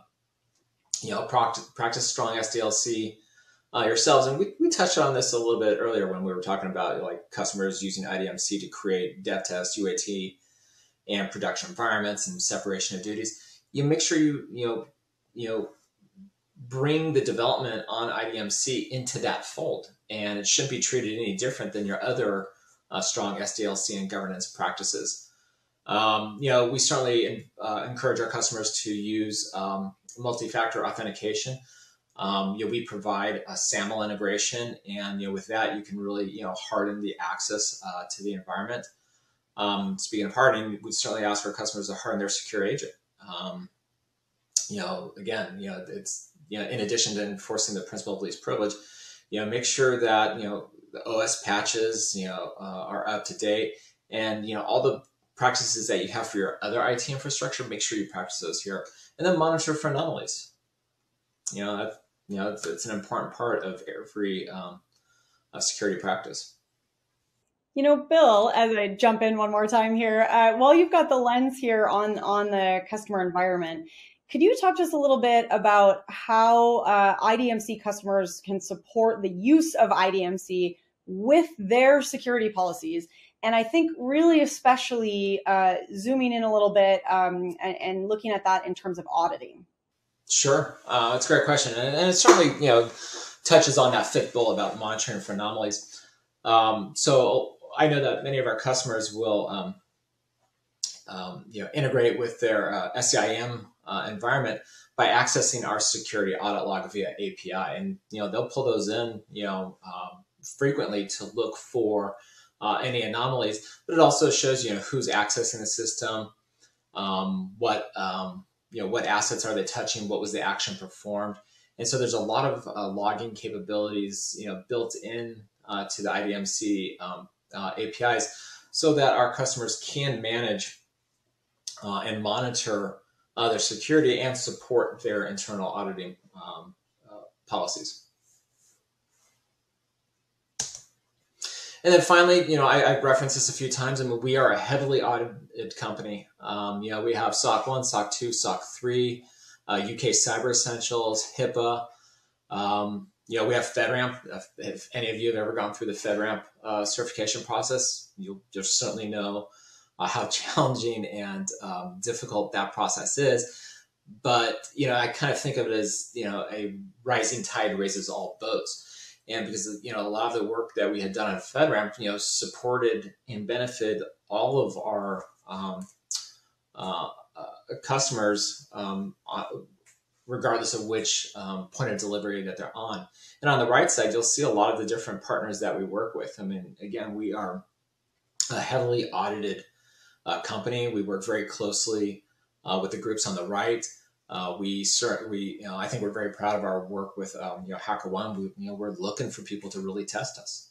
And, this is an impressive set of certifications and an impressive set of partners that we work with to really make sure that we are adhering to these best practices. And like I said, this is a constant activity. There's never not a time when we're not undergoing an audit. So with that, I think we have come to a close. As promised, I certainly invite you to please download the security architecture white paper. It has a lot of detail that I just wasn't able to get into today. So thank you very much. Bill, you covered a lot, and I think we were able to answer a lot of the questions for the audience out there. But I think, if you have the time to stick around a little bit on live chat, there's still a few questions coming in. And I know that your team's been kind of working to get some answers back to them. But I know that the audience would love to kind of keep that conversation going. Before you run away, though, I'm going to sneak in. We've got just a little bit of time left, so I'm going to throw two more questions at you. One is, I'm wondering if you could give us an idea. You've covered a lot of great information about Informatica. Is there sort of one thing, our audience loves to know what the key uniques are? What makes you stand out in the crowd that you would want everyone to walk away thinking about? Well, when we talk about, Informatica's data management cloud, I think the one thing that I would certainly highlight is the fact that we have a complete breadth of solutions to support our customers' many use cases. We don't have just data integration or just ingestion or just data quality. We have them all together. And that allows our customers to adopt, the services needed for individual use cases without having to go to another vendor, right? They get to avoid a separate procurement process. They get to avoid, ironically, an integration project between multiple vendor systems. And with our, consumption model, all the services are available, when they subscribe to IDMC. And so it gives our customers a tremendous amount of flexibility to adopt and to grow and to adapt to the use cases within their business very easily. Okay, Okay, well, easy is good. That's always great. And I said I was going to keep it to 2, and I will. The last question that I want to ask you is for anyone out there that is really intrigued and looking to kind of get started with Informatica. What do you recommend? What is their first step to get rolling? Well, for this particular audience, of course, I'd recommend that they take a look at the white paper here on the screen. But definitely go take a look at informatica.com, right? There's a ton of information, lots of demos, videos, white papers, case studies. So that's a great place to get started. Well, I love that. Nice and easy. Lots of good takeaways. Bill, thank you again for some incredible information. I really enjoyed being able to jump in and interrupt you and ask questions. This has been a lot of fun for me. And I know the audience has gotten a lot out of it as well. So thank you for that. And thank you to you and the team for sticking around on live chat. I know we're going to have some great conversations going there. So keep those questions coming in. And it's been an absolute pleasure, Bill. Great. Thanks, Jess. Likewise. Okay, and while Bill switches over onto live chat, I have put a poll up for all of you on the screen here. And what we're wondering is what additional information you would like to get about the Informatica solution. So we just heard lots of great stuff. As I said, there's lots of great questions still coming in. And this is a really wonderful way to make sure that you're getting the information that you need outside of the live chat option that we have still rolling today. So please do take a minute, click on that handout there or that poll there. And speaking of handouts, my brain is jumping ahead one. I do want to recommend that you head on over to the handouts tab and grab the Informatica white paper. So it's called Intelligent Data Management Cloud Security Architecture Overview. Basically, you're going to get to dig in a bit more and explore the architectural components of Informatica's IDMC. Super interesting read and a great follow-up to everything that we just heard from Bill. So make sure you click on that poll and make sure that you do go get that handout. I also want to remind you, and we did just get a comment from Michael, and I appreciate this. He said, it's a lot of information to take in, and I do want to say I know we're a little bit over halfway here, which means we still have lots of great sessions to come. So I hope that if you haven't already, now's a good time to just sort of stand up for a second and stretch it out, maybe do some lunges or squats or something, just get the blood flowing a bit. You can't see it, but I'm kind of moving my arms around and dancing a little bit at my desk to just kind of keep things rolling. So I hope you guys do take a minute to kind of shake it out as we go through these longer days, because there's a ton of great information here, and I know you don't want to miss anything. So stay with us because we've got lots more coming up. Speaking of great things, I think it's about time we gave away a prize, and this time we're going to do both the Amazon gift card and one of the Microsoft Surface Laptop 5. So here we go. All right. I'm going to remind you one more time that you do need to be here live present at the MegaCast in order to win. Our next winner of a $500 Amazon gift card today is Marcin Selm of Wisconsin. Marcin Selm of Wisconsin. So you have won a $500 Amazon gift card. And our next winner of a Microsoft Surface Laptop 5 is going to Dusty Mustaine of Oklahoma. Dusty Mustaine of Oklahoma. So congratulations to Marcin on your gift card and to Dusty on your laptop. And as Paul says, now's a great time for a hydration and stretch break. So if you were hanging out for those prizes, do stand up, get a quick stretch, drink some water, but come on back real quick because we're going to be transitioning over into our next session. And this one is going to be so interesting. You are not going to want to miss a second of it. So if you stepped away, run on back over to your laptop now. I am so excited to introduce you all to Justin Kapahi, Director of Sales Engineering at Talon Cybersecurity. Justin, thank you so much for being here with us today. I'm going to step back and hand the mic on over to you, and I'll see you for some Q&A in just a moment here. Hello, everybody. My name is Justin Kapahi, and I'm with Talon. Today, we're going to talk a little bit about how we see the world. Then we're going to hop into a demo of Talonwork, which is a secure enterprise browser. So the world has gone through an enormous change the last couple of years, right? A lot of this caused by the pandemic, right? Employees have gone home to work for their home offices, and many of them are not coming back in. Because we want to lower costs, companies are introducing the uses of contractors now more than ever. So there are a lot of users out there who are using devices that are not managed by your firm that have access to your data. And of course, you have business partners doing exactly the same thing. So because of this, CISOs need to secure access from any user, from any device to any service. And given the fact that most applications are either web-based or SaaS today, this is now more important than ever. But the new reality has led to new risks, higher costs, and end user frustration. But legacy technologies such as VPN and VDI, CASB, remote browser, DAS, these are very high cost, and are technologies that have high user frustration. And given the fact that we are likely entering a recession and companies are always looking to lower costs and we want our end users to be happy, we really need a new solution. We need a modern solution that is lower cost that solves this problem. So introducing to you the Talon Secure Enterprise Browser, known as Talonwork. Talonwork is a browser that is entirely Chromium based and is agnostic to any OS. So it renders pages and behaves just like Chrome, and it'll work on your Mac, your PC, your mobile devices, any device that you're using. There's no performance overhead. It is just as fast as using Chrome, uses all the same extensions, and your users will already know how to use it. And implementation takes under an hour. So whether you're using internal applications that are web-based, commercial SaaS applications, or if you have your own private cloud, you're going to be able to use Talonwork to access all of those at in a very cost-effective way.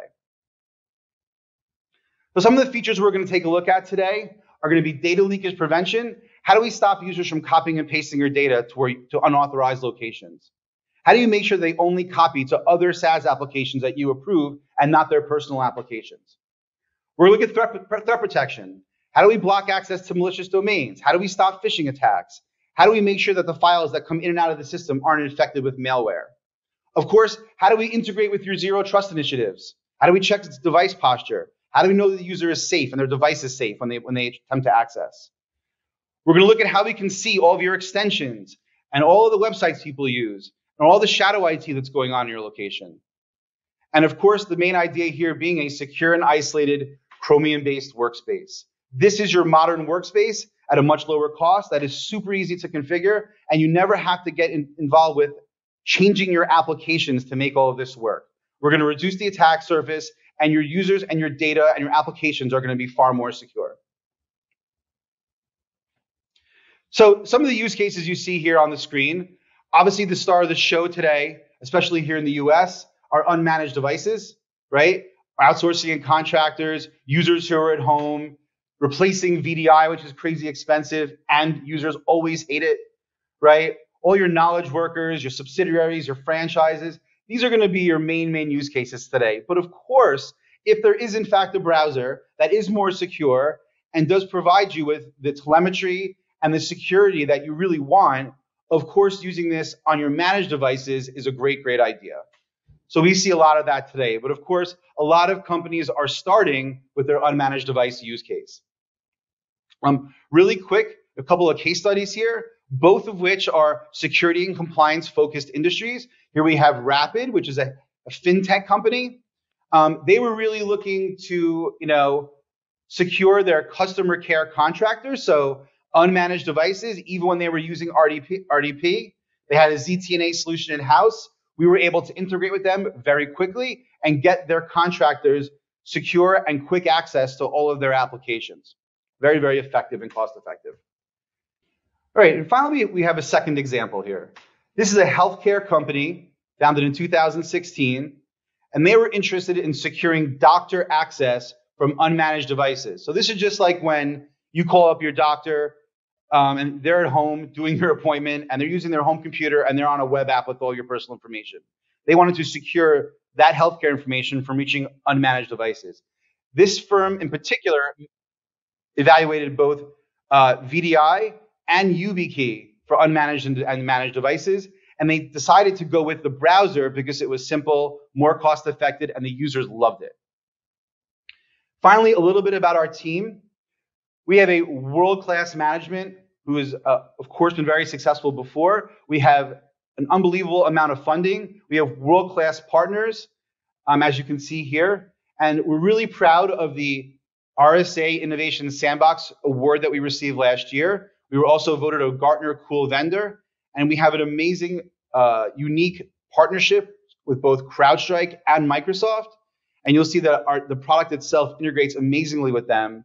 And if you've invested in the Microsoft ecosystem, if you've invested in the CrowdStrike ecosystem, you're going to be able to use our product right away and get amazing value out of that investment. So what I'm going to do now is I'm going to jump to a demo. So let me switch my screen real quick, and then we'll take a look at the product. All right, we're back in the demo. So what you're looking at here is a virtual demo. This is my virtual family. They're super cute, aren't they? What I'm going to do is I'm going to behave as a user on an unmanaged device working from home. And I'm going to try and do exactly what I do every day, which is I opened up Chrome, and I'm going to log into Chrome with my work credentials. So I work for company Ever East. That's my virtual company. I'm going to go ahead and try to log in. And you will see that I am, in fact, able to log in. But since this firm has configured Talon work, now I have a conditional access rule that says, hey, you haven't logged in. You're not trying to log in from Talon. So even though your credentials are successful, you have to download the secure browser. So typically I would click this link, and without admin privileges, I can always download the Talon browser and install it. It takes about 45 seconds. And once that's done, you get right to our Talon browser. And what you will see here is that we have intentionally made it look just like Chrome. So your users will already know how to use this right away. I already have my bookmarks that I've imported from my Chrome.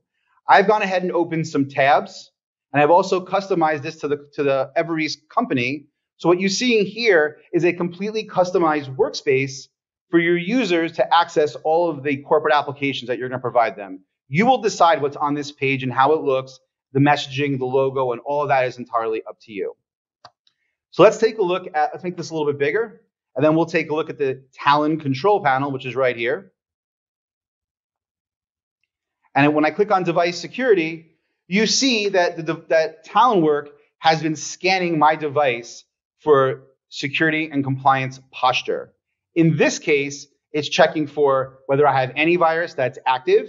It's checking to see that I have access that's been approved. This is actually whether this is a managed device or someone's looked at it or pre-approved it in the past. I have a certificate on this machine, and my operating system is up to date. You can also look for whether the machine is encrypted at file level. You can look for a personal firewall, and you pretty much look for anything you want on a security level on that device. You can decide whether a user gets in and out of the browser based on this, but more importantly, you can use the device posture inside your rules so that, for example, you could say something like a user can only download if they're coming from a corporate endpoint, or they can only upload if they have antivirus installed in their PC. You can make very granular decisions based on what the user is doing. So I'm going to head over to Salesforce, which I've already opened up. And this, of course, is a company-sanctioned application. I also have up here a Microsoft Word file, which is in 365, another corporate sanctioned application. I also have Pastebin. Pastebin is not corporate sanctioned, so this is not going to be in the same rule set as the other applications. So let's kind of see how that works. So here I am in Salesforce, and I'm going to go ahead and I'm going to click on Policy, and the user will easily be able to see what it is they can and cannot do from a DLP perspective. You know, what account can they log in with? What can they do with the file? What can they capture? Can they do a screen capture? Is there a watermark? Can they copy and paste data from this application to other applications on my computer? That's all going to be right here. So let's go ahead and try that. I'm going to copy some confidential information from Salesforce, and I'm going to go to my Word document, and I will right-click and hit paste. So you see I'm able to paste right into Word because these are both company-sanctioned applications. Conversely, if I went to Pastebin and tried to do the same thing,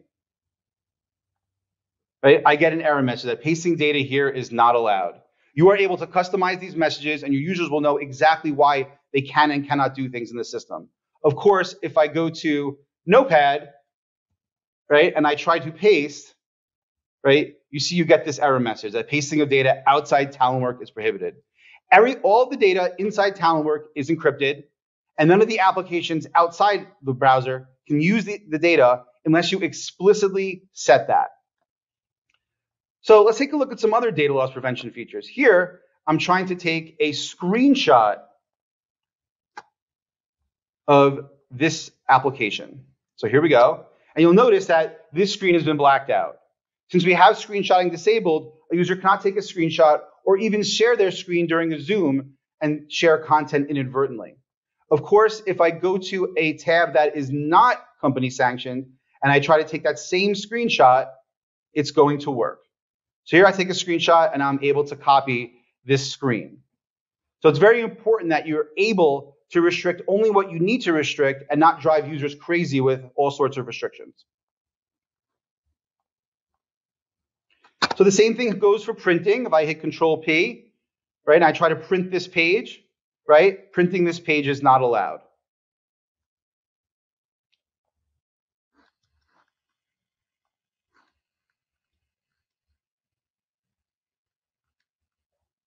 Okay, so let's take a look at a different kind of application, right?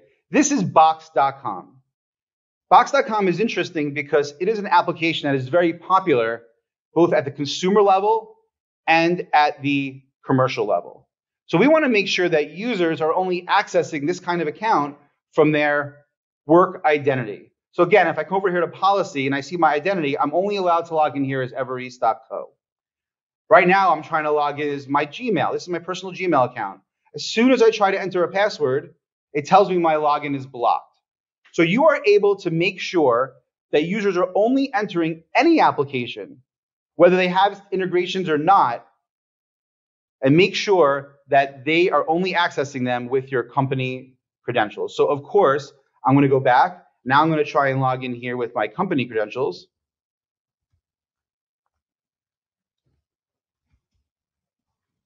And it's going to go ahead and it's going to work no problem.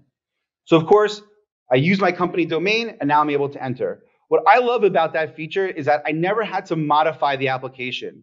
Of course, you can do single sign-on with SAML to like a Salesforce or to any of your main corporate applications. But try doing that with a consumer application. Everyone has struggled trying to do that with like UPS or anything else like that. This is a way now to make sure that people aren't using outside credentials or consumer credentials with all your applications. So here I am inside of Box, and what I'm going to do is I'm going to try and download a file. I'm going to come over here and click these three dots, and I'm going to click download. And you'll notice that it's asking me for a PIN code. So a great feature that we have is the ability to add multi-factor authentication to any transaction within the application. So in this case, we want the user to enter in their two-factor code when they are trying to download a specific confidential file. Now, in this case, this file has credit card numbers in it. And because of that, it activated the multi-factor authentication. So I'm going to go ahead and put my PIN code in here. And now it downloads the file. And you'll notice here that there is an encrypt button. So all the files are encrypted by default. So if a user tries to use it outside of the browser, it will not function. You can optionally give the user the ability to decrypt. This is, of course, an elevated privilege. But you will be able to add MFA to any of your transactions. I'm going to also go here and try to download this EverEast brochure. So here's a PDF, and now I'm going to download it. And again, I'm going to have to enter that PDF to get it to actually come down to my browser.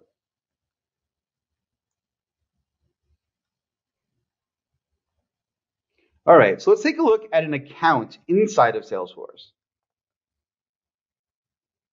So here I am looking at a long list of accounts. And what you'll see here is that all of the credit card information has been masked out. You have the option to mask any data you want based on expression or a long list of types of data and identify data that is irrelevant to your users and then mask it. Of course, again, if I want the admin to be able to unmask, you can provide this exact capability. All right, so here we are back at Bertha Miller, and you'll see here that I have a company schedule in my attachments. So this, of course, is a Word document. I'm going to go ahead and download it. And you'll see here that although it's encrypted, I can click on it, right? And I can reopen it with Talonwork. We are able to associate your cloud storage and let people have productivity inside the browser. So I'm going to go ahead here and I'm going to log in with those same Everest credentials.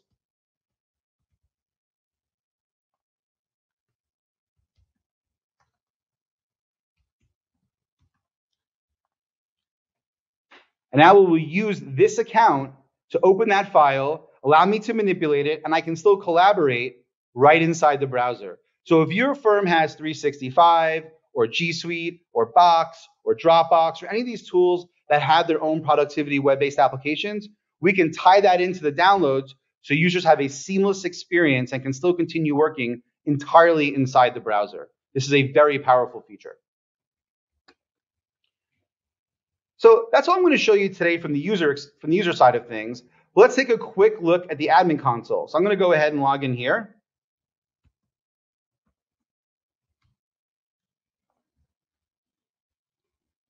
And what you're going to see here is just a wealth of information that you normally just don't have with a regular browser, right? So first and foremost, I can come over here to events, and I can see all the different events that happened during the demo that I just gave. For example, here is that the DLP event that happened. Here's me opening a file. And what you'll also notice, I don't know if it's kind of tiny here, is you can see these little play buttons, right? So what I'm able to do is when someone violates a rule, I can hit the play button, and now I'm able to see a full movie of what people clicked on in order to actually activate and break the rule. So you'll see me clicking on the file right there, loading a preview, and now I'm clicking download. So you have a full visibility into how users could possibly be exfiltrating data from your system. Plus, you have literally every action that a user has taken in the system since the installation of the system itself. So you will have full telemetry, and we can export this to any of your SIEMs so that you can receive alerts and really understand what's happening inside user sessions. So real quickly here, you also have a full device inventory. Obviously, this is very important for all of you compliance-focused firms that need device inventories. And as far as rules go, you have great, easy to understand sort of like firewall-ish rules where you can see here that I have Salesforce, right? And that I've done some masking of PCI information. There's the rule right here. All very simple to understand, very simple to implement system. So that concludes my demo today. I really hope that you guys understand and see how a modern, secure enterprise browser can certainly help your firm today, both in lowering costs and actually being more secure. If you have any more questions, we're going to be around on live chat for the rest of the session. And of course, you can reach out. We're happy to dig deeper and to learn more about how we can help you guys in the future. So thank you very much for your time. We really appreciate it. Well, and luckily for us, not only is Justin going to be sticking around on live chat, he is here to do a couple of questions before we wrap. But Justin actually had a question for you before we jump into your question. We want to know, how do employees and third parties connect to your organization's applications and infrastructure today? This is multi-select, so go ahead and select everything that applies. I'm going to leave that up for just another minute or two, and that's going to kind of help Justin direct his answers. And then in just a moment, I will put up that second poll asking you what additional information you would like to get from Talon. But in the meantime here, I want to bring Justin into the conversation here because we have a lot of questions to get into. Justin, you ready? I'm ready. You're ready. I knew you were. All right. We had a question from Joe here about BYOD users. So he's wondering about sort of how that works for them to, as he says in quotes, do their own thing as far as non-work use of the device goes. So how can they manage the difference between if they're using their own device for personal life as well as work life? Sure. So that's actually a great question. So what we definitely don't want to do is make people like switch between browsers all the time and kind of be annoyed by that. So admins are able to classify like their business applications versus personal, and we can actually, block business data from being copied or moved to the personal sites. This way, you can still go and to anywhere you want in the browser if the admin allows you to, but we can limit where the company data can be copied and moved to, so giving you kind of total flexibility. So you actually can make this browser your default browser, and then you'll get further protections by when you click on a phishing link in your email, this browser will actually stop that. So we definitely want to allow people to do what they want in the browser without sacrificing business security. That's perfect. Okay, real quick, just pointing out that I've switched the poll over. Thank you to everyone who answered the first one. And we are curious now about the additional information you would like to get about Talon. And while you're answering that, let's move on to another question here. This is a good one from Matthew. Wondering about the typical IT or security effort to maintain Talon.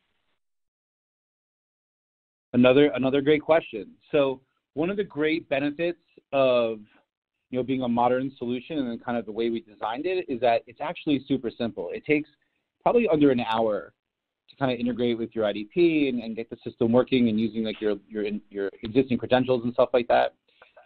But because we're on the other side of the encryption, the browser is able to see a lot more about what the user's doing.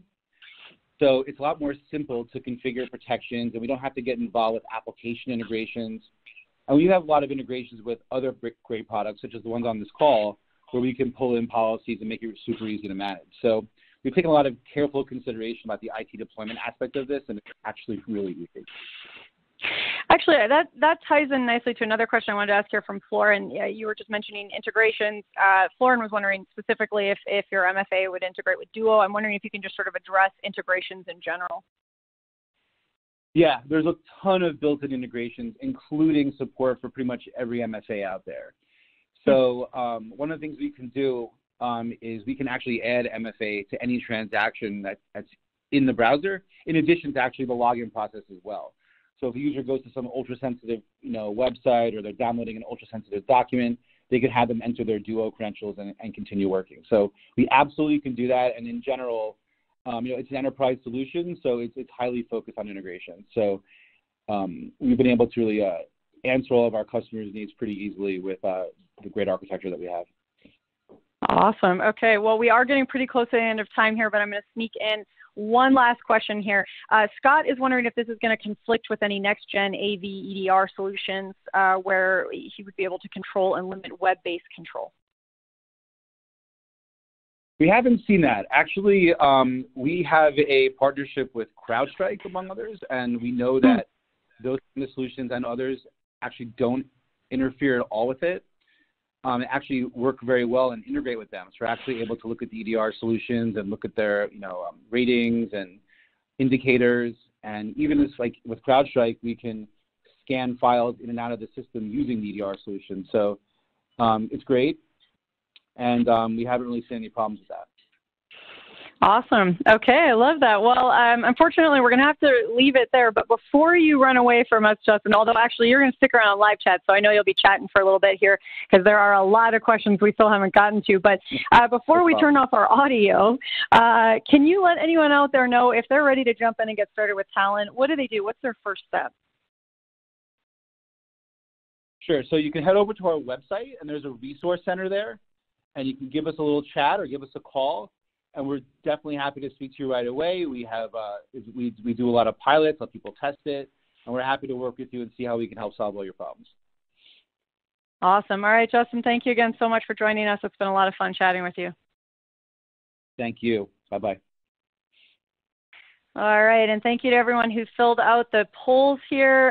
Again, that's a great way to make sure you get the right follow-up information that you want from Talon and all of our speakers here today. Okay, well, we are going to move things right along. I'm going to leave that poll up for just another second, and we will give away a prize. So remember that you do need to be here present at the MegaCast in order to win. Our next lucky winner of a $500 Amazon gift card is Michael Abraham of California. Michael Abraham of California. You have won a $500 Amazon gift card, so congrats, and we will be in touch about claiming your prize after we wrap. Now, don't forget, there are still lots more sessions, which means lots more chances to win a prize, plus that best question gift card from each session. So as long as you're asking questions, you are entered to win that particular card. So keep that up. All right, my friends. Well, let's move along in the MegaCast here because we have another awesome session in the wings. And I know that this one is going to be absolutely chock full of good information. Up next, I am so excited to introduce you all to Shell Talati, Senior Director of Product Management. Shell, thank you so much for being here.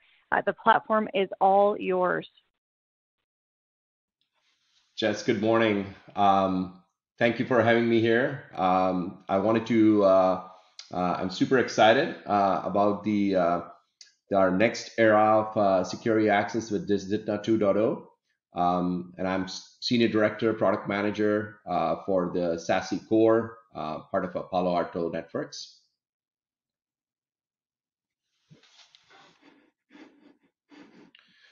Let me walk you through what is exactly happening in the world of security and the world of next generation cloud security, I should say.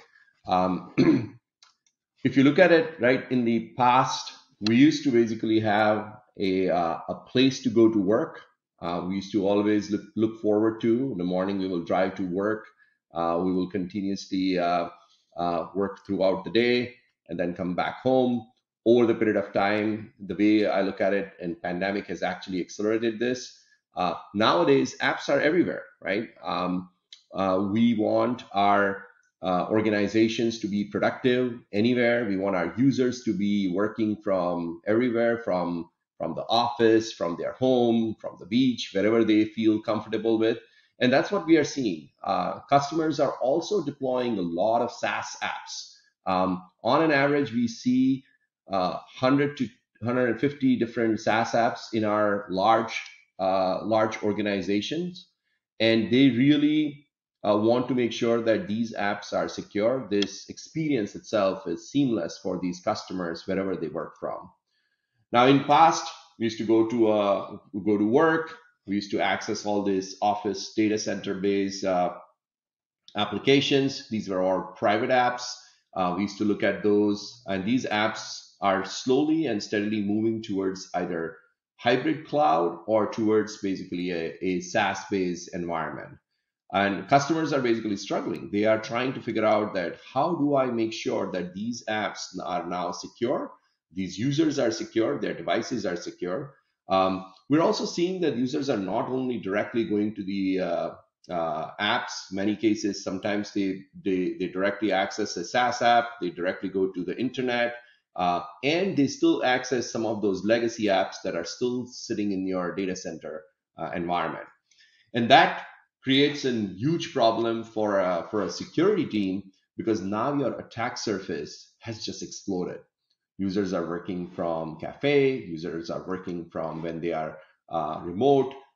This is the one area where they are accessing applications, and if they are not properly secured, either your device and users are not secure, we see a lot of threats, a lot of security problems that we see. And an average security tool today, if you look at it, it's organizations are just inundated by the number of tools that they have to look at it, number of different dashboards that they have to look at it. And that creates the adversary. This gives an opportunity to an adversary or a hacker to bring down your network, bring down your devices and the security posture for an entire organization. And industry did try to solve this. So this problem is not new. I mean, absolutely, pandemic just fundamentally changed the way we work.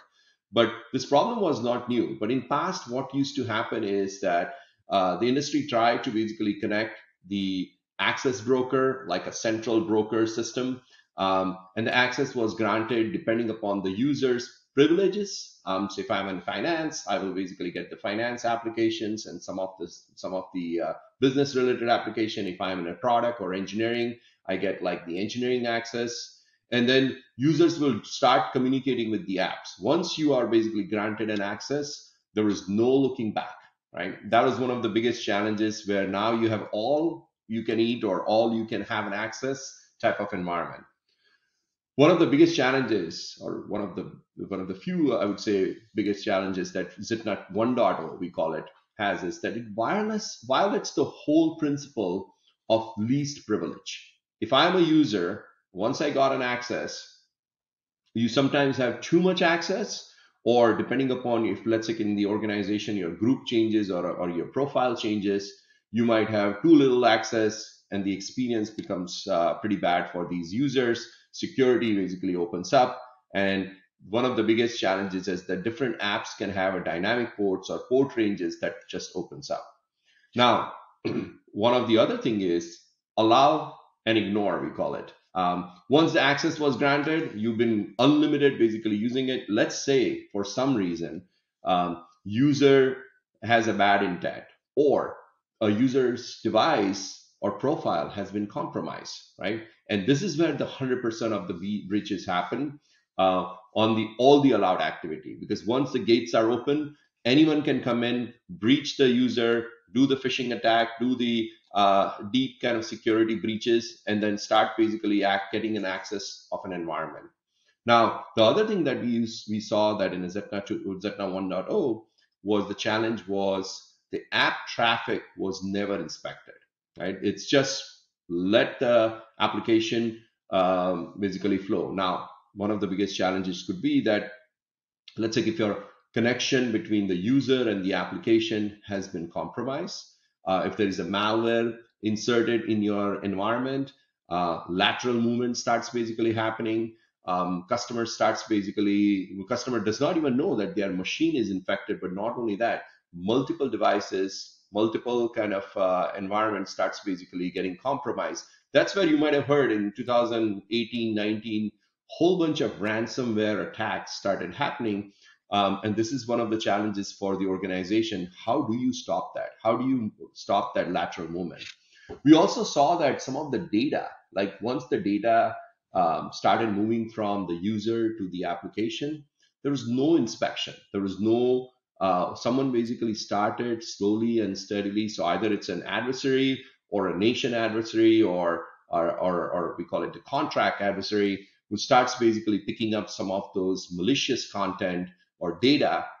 You don't even know for like months. We have heard some of the hospitals, some of the government organization where the data was continuously harvested maliciously from their environment, and millions of users do get affected about that.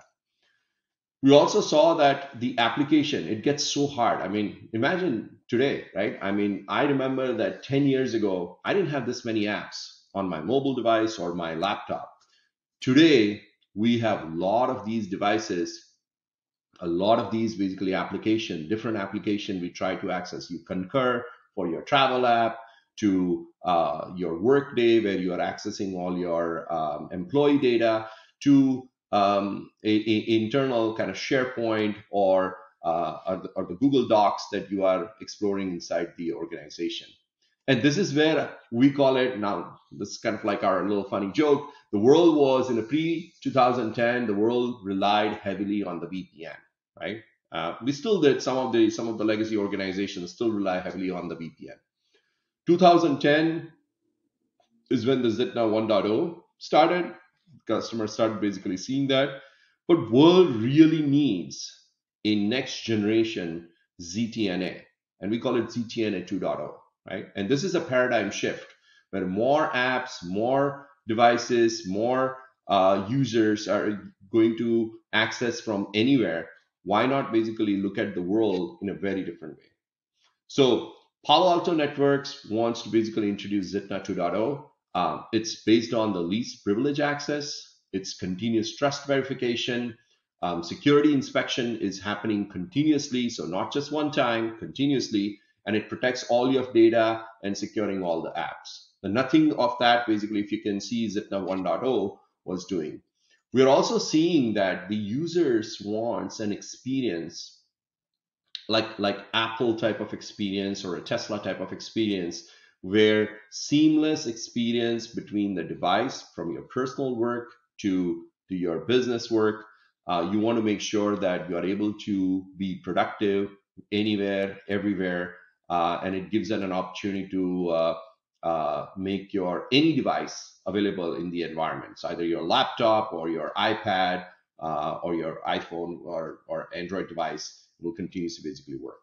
Now, as I said, there are three fundamental pillars of our Prisma Access: Zitna 2.0, best user experience for our customers, and how we can unify the product so that you don't have to, you as an IT manager, you as a security manager, you don't have to go to three different kind of desktop or three different kind of dashboards to look at one single incident. And our idea is that how do we bring all of that together? We also want to make sure that we are continuously bringing these users and application experience throughout their process. We have a integral part of that. Wherever you are from a hybrid work environment, you are getting the least privileged access to the device. So how do we identify this? We look at the user ID, device ID, and the app ID fingerprinting. And we look at this user and saying, how can we make sure that there is a continuous trust verification for this particular user? We also make sure that there is a continuous security inspection. So if that user itself, the trust between the application and the user is established, we also want to make sure that whatever traffic, whatever application that you are using, it's continuously inspected, not just one time, continuously inspected, so that you can get a full, detailed posture understanding of what's exactly happening in your environment in a streaming possible way. And DLP product that we have, right, it protects all the data. We make sure that we secure all the apps, and this gives a peace of mind to that IT manager or say SecOps team that applications are continuously monitored and measured throughout the process. We also see that the idea behind this is that we want to make sure that from the user privilege perspective, one of the concept that we are doing is that it's the least privileged part. That means the default version of this is it's negative. If you want to access an application, you're not allowed to access an application. The first thing you have to kind of see is like, hey, the trust is basically verified around that. And I'll give you one of the example of a large, without naming the names, a large automotive customer. They had some key drivers, right? They wanted to make sure that they have a massive cloud and a SaaS app adoption.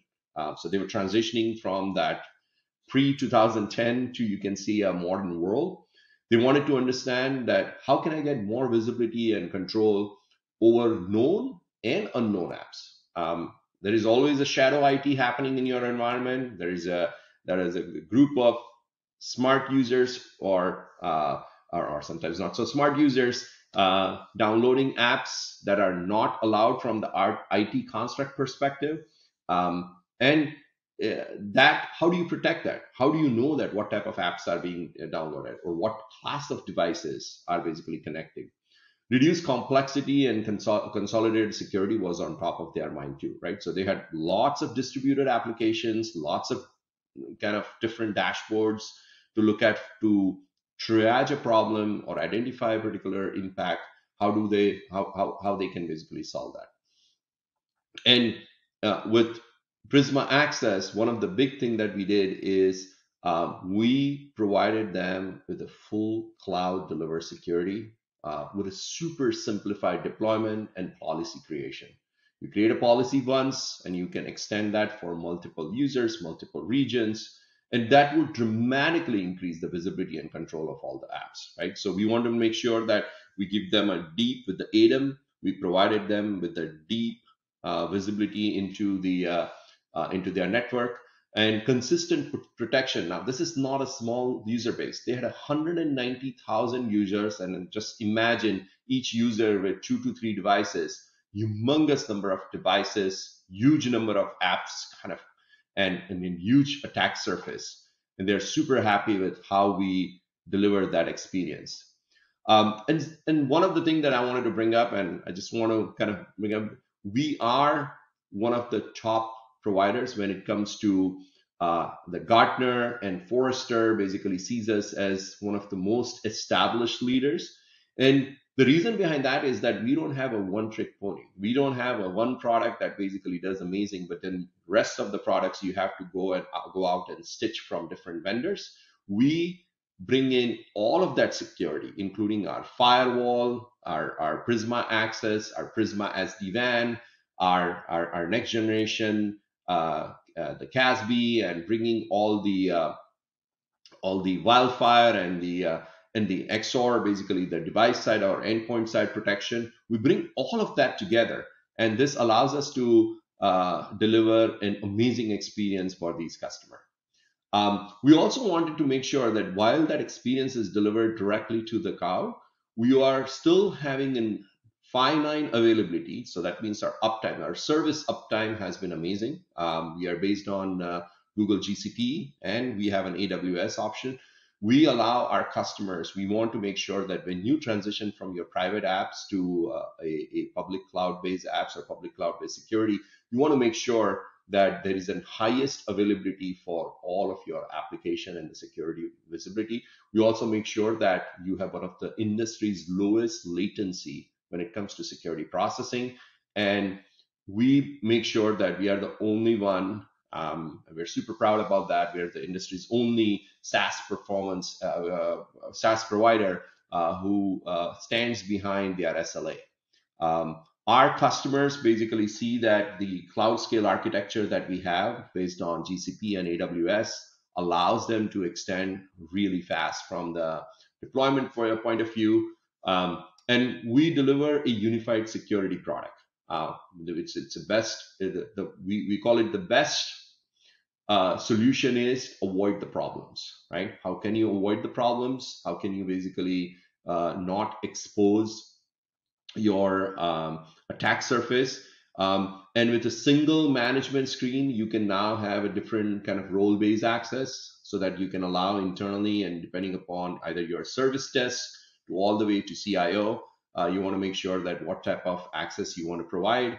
Rapid problem detection. This has been, I think, our forefront of our technology, from our next generation firewall to all the way to our Prisma Access Security and Prisma SD-WAN.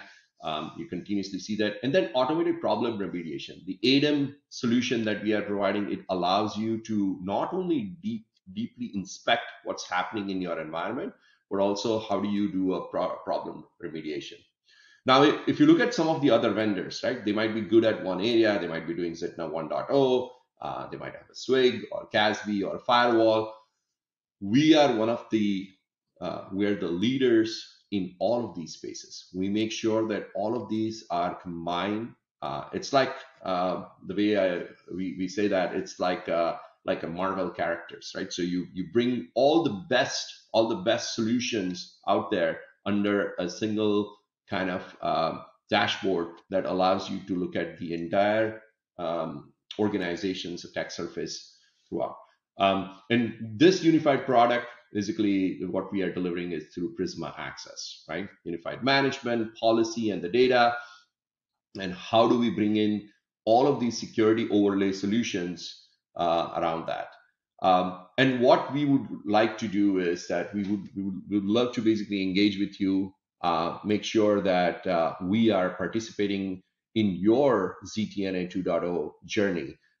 We want to make sure that we understand your use cases and problems based on your today's environment, but we make sure that we believe that we have one of the best possible ZTNA 2.0 solution out there that delivers the experience directly through the cloud, but with all the security overlay with the best-in-class products in the industry. So thank you, Jess. I hope this gives an overview about our Zitna 2.0, and let me know if there are any particular questions on the chat. Yeah, absolutely. Shell, thank you so much for that awesome presentation. It's been really fun kind of walking through this with you a bit more. And we do have lots of great questions coming in, and I want to get to as many of them as we can. So you ready to dive in? Ready. Ready. Okay. I like it. All right. So this one here, I think, is a great place to start because you just kind of gave us a little bit of that. Obviously, we can only go so far into the weeds with a 24-minute presentation here. But we had somebody wondering if you could kind of give a run through of the core features of, and I'm going to do Zitna 2.0. I like ZTNA. I can't make up my mind. But what are the core features that you would want someone to be aware of in the audience? Absolutely. So the way I look at it, right, is the Citna 2.0 has got some of the most fundamental things that you can think of, right? So we the customers, and I'll before kind of regurgitating the features, I would say that what are the use cases, right? You want to protect your remote users. You want to protect your applications that are in the private data centers. You want to protect and onboard some and maintain that application experience that are your SaaS apps. And while you are doing that, you want to make sure that all of your users are able to access any of the internet application. I mean, imagine there is you're spending a lot of time on your work. You want to check out a little bit of TikTok videos, or you want to look at any of these cat videos on the YouTube. Feel free to do that, but we want to make sure that that experience is seamless. So while we are providing an amazing amount of security, we want to make sure all of these use cases for the customer. And then behind that, we have we call it Cloud Deliver Security Suite, right? Which is your CASB, your IoT protection. Nowadays, that's another thing that I didn't touch upon. We also make sure that all your mobile devices are protected, apps are protected, and your private apps are protected. So Zitna, it's like a suite of applications, or suite of, I would say, protection that you get it under one umbrella. Awesome. I love that. Okay. Well, and yes, to cat videos, that is a thing that I do. Mostly dogs, when people come home from long trips, I'll go down rabbit holes with that. Anyways. Another question here from the audience, wondering if you can look at the difference between Zitna 1.0 and Zitna 2.0 when it comes to continuous security inspection. It's a great question. So one, as I described, right, Zitna 1.0 was like the way I compared that is the Zitna 1.0 was like more about putting your old car on a cruise control, right? You still have to be vigilant. You have to be continuously kind of looking at that. And the way I look at it is you fast forward yourself, Zitna 2.0, it's more about like an autonomous experience, like a full autonomous kind of experience where your applications are continuously inspected, not just one time, right? You're not just doing at the start of the application allowing. Your users, right? The biggest thing is, right? Let's say if my machine has been compromised, right? In a Zitna 1.0, one of the problem was that you once basically trust that user. It was like it's like a all you can eat buffet type of thing in your environment. It's like, hey, once I'm in, right? There's no continuous kind of validation or continuous kind of inspection of what exactly that user is doing. All of a sudden, why Shell is trying to basically connect to a finance server. His job is not even in finance, right? Or if I'm looking at some HR data, right? I should not be looking at the HR data. So those are the type of, if you have a continuous trust validation for your users, if you have a continuous app inspection and the data inspection and the security purview of all of this, then you will be able to understand that what exactly is happening in your environment. If you let go and let it just allow once, that's what the Zitna 1.0 was, right? And in today's environment, users are moving around. Users are working like in the morning, like look at us, right? Morning, you basically start with the from home. Afternoon, you go to your work, and then evening again, you are still doing your Zoom calls. You want to make sure that user persona and user profile is continuously inspected. Yeah, that's such a good point. And we have people joining us today from all over the world and all time zones and all locations and some starting their day, some ending their day. And what a great example that is. So you're right. You need that agility and adaptability is key. Shell, I wish we could keep going with this conversation because honestly, this is fascinating, but we are getting pretty close to the end of time here. So before we let you go, I just have to ask one last question here. If somebody out there in the audience is really excited, wants to learn a little bit more, wants to maybe kind of reach out and get in touch with Palo Alto Networks, what do you recommend is that first step? What should they do to get started? Absolutely. So the best thing would be that reach out to our sales team. They're happy to basically understand your problem, understand the use cases that we want to provide. We have tons of data or tons of basically valuable information on our website. Look at some of these, basically some of this problems and use cases, how we solve it, and it's pretty unique.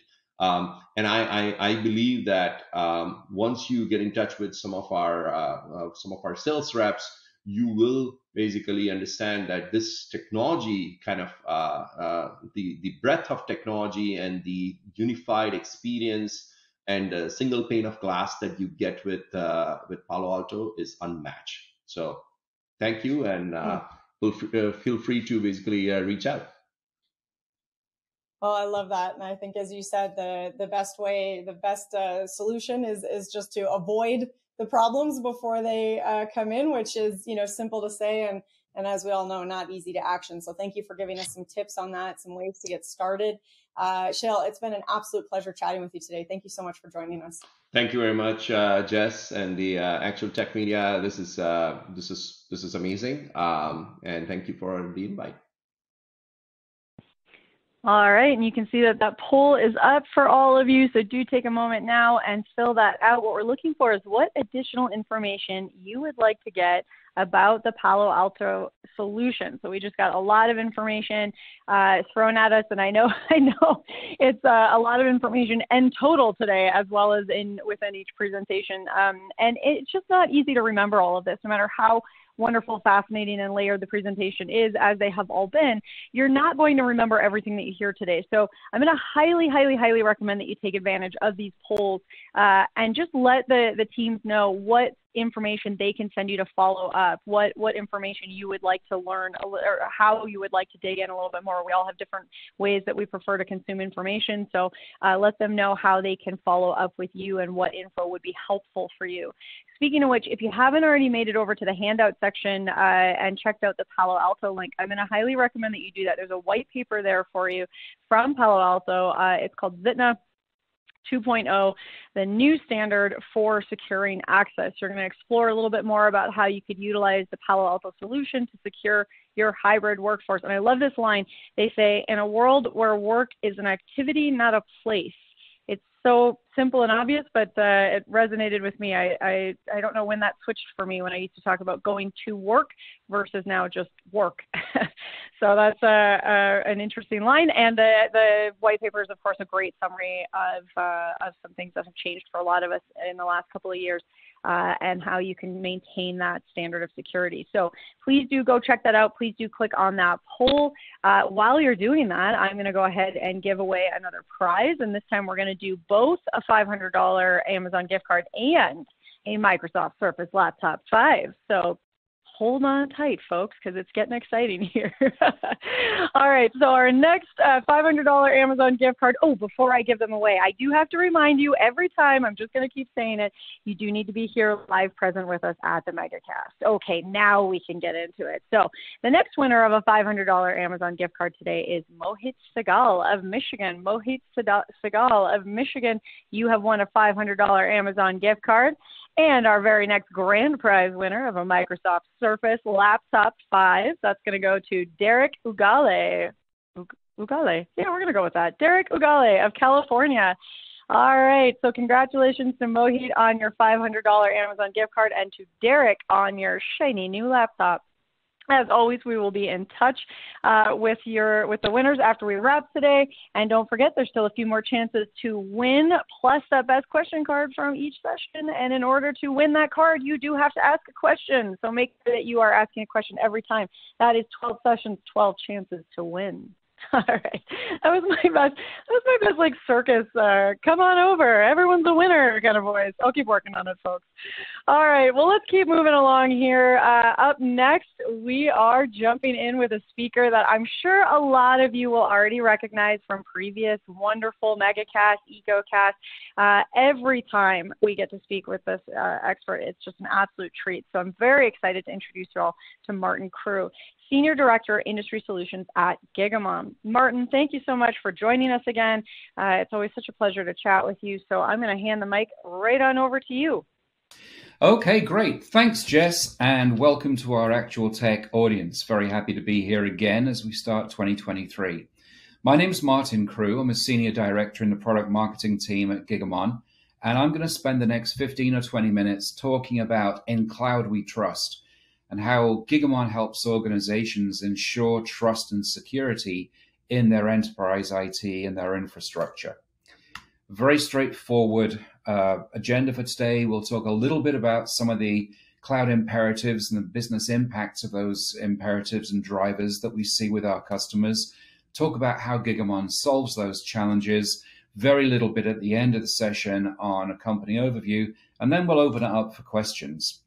So without more ado, let's get started.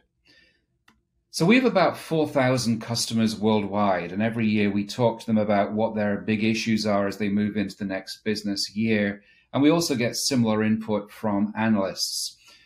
As we move into 2023, there are really three key things. I'm not going to dwell on all three. I'm going to focus on one of them, which is security, which is obviously the most germane to this topic.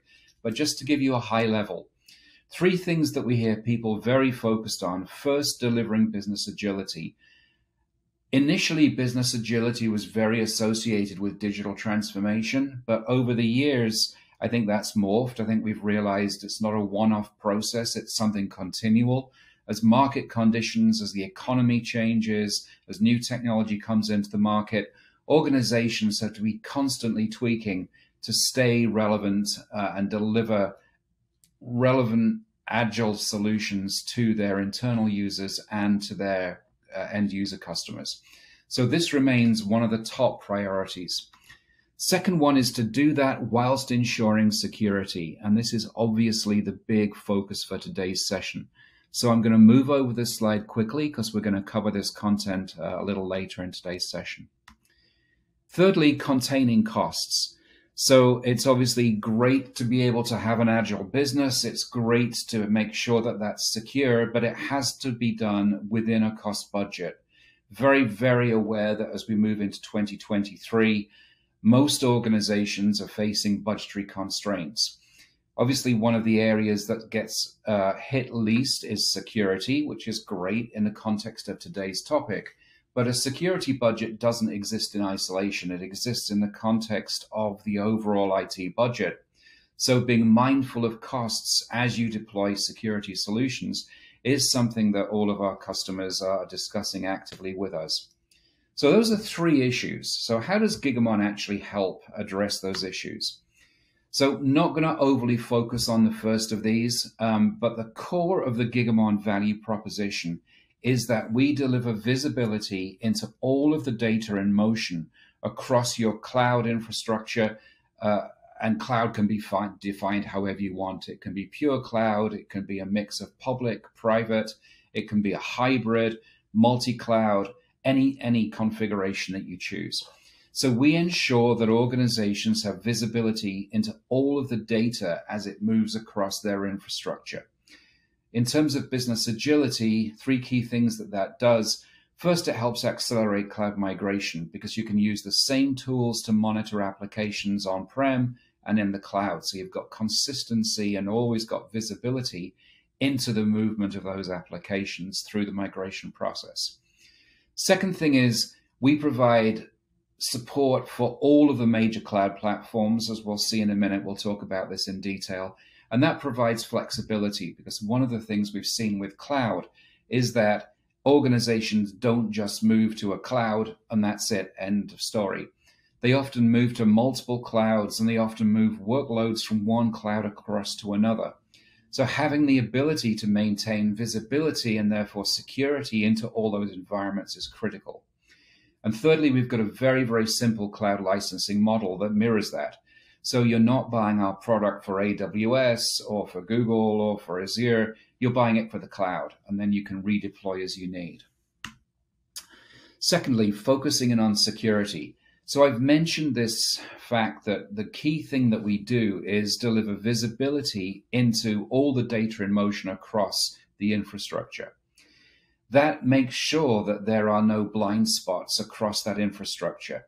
And obviously, as organizations move from on-premises into private, into public cloud, into multiple cloud environments, as they get all those different platforms, there can be the tendency for there to be blind spots in certain points between those platforms. whether it's into north-south traffic moving on and off those platforms, whether it's east-west traffic moving within the platforms, or moving from cloud platforms back to on-prem. So critically, we make sure you've got visibility into all the data in all those areas. We also make sure you've got visibility into what's happening between containers. Obviously, containers are very much the building block of the new application architectures that most organizations are implementing.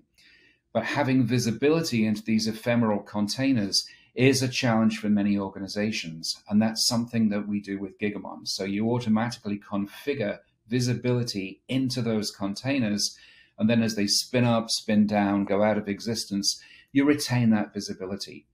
Similarly with encrypted traffic, we've got great centralized decryption capabilities. So we can see the payload of all the traffic on the network.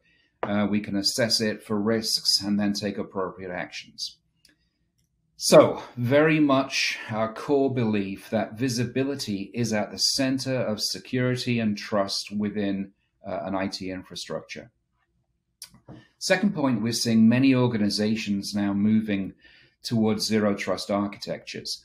And I'm sure many people on the call are familiar with that and probably somewhere on that journey. One of the things that we've found working with customers as they go through that process is that having visibility is a necessary foundation for zero trust. Zero trust is not just a collection of point solutions for endpoint detection, for network detection and response, for identity management. Those things are all critical components, but they have to be bound together by a common architecture that provides full visibility. So more and more, we're seeing great strength of our play in zero trust. And then finally, what we do is beyond providing visibility into the network traffic, we deliver that traffic to the tools that you're using to secure and enhance the network. And we can do that in any way that you need. We can deliver raw packets, we can deliver flow data, we can deliver metadata in various forms. So we can make sure that the tools that you've invested in to secure the network are getting the highest fidelity data, but only the relevant data, so they don't get inundated and therefore lose efficiency. Final point around costs. So cost is a very big issue for organizations. Not going to focus on this today, but I do want to stress that one of the critical things that we can do is, because we can see all the traffic on the network, and because we have a capability called GigaSmart that lets us transform and optimize that traffic, we can typically reduce traffic to tools by about 50%, which often results in real hard cost savings for organizations deploying in the cloud. Okay, so let's talk a bit about how we do it. So the how we do it is we have a product called the Gigamon Deep Observability Pipeline. So this is a product that's been developed over the last 15 years, and Deep Observability is the latest branding or latest iteration of this product. So the Deep Observability Pipeline gives us visibility, or gives you visibility, into workloads from any data center, from any virtual environment, or in a public cloud, any IaaS workload. It monitors the traffic that's generated by those workloads. It understands it, and we'll talk about that in a minute, and then it understands which tools need to see it.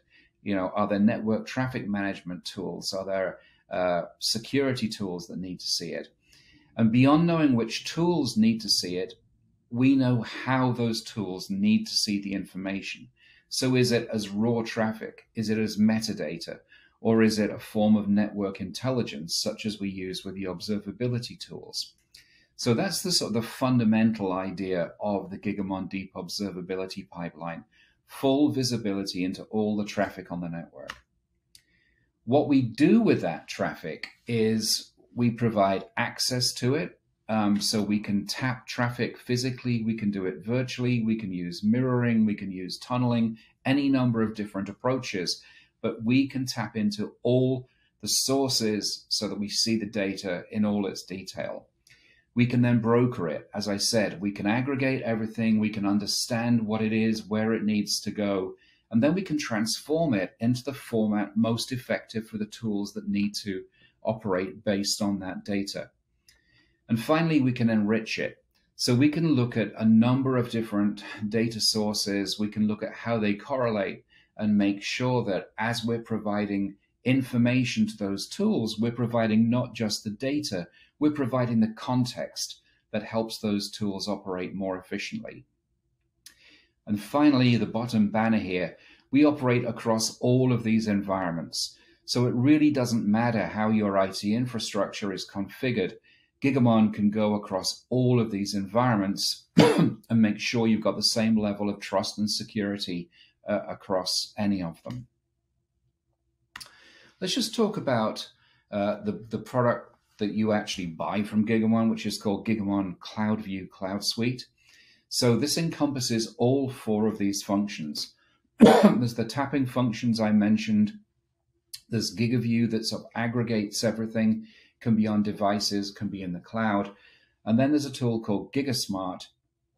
And what GigaSmart does is it handles this transformation and optimization of traffic to make sure that tools only see the data that they need. So we're throwing around this phrase deep observability pipeline, but let's actually break it down and talk about what it means. So it means what it says. So observability. So this is the ability for us to gather all the telemetry from the network data and to do it in a non-intrusive fashion. Deep means that we're actually knowing, not guessing stuff. So we're actually working down to packet level. And for those of you in security and NetOps backgrounds, you understand that the packet is the absolute source of truth. So the ability to work down to that level means you're always looking at what's actually happening on the network. You're not making guessing or guesses or assumptions around that.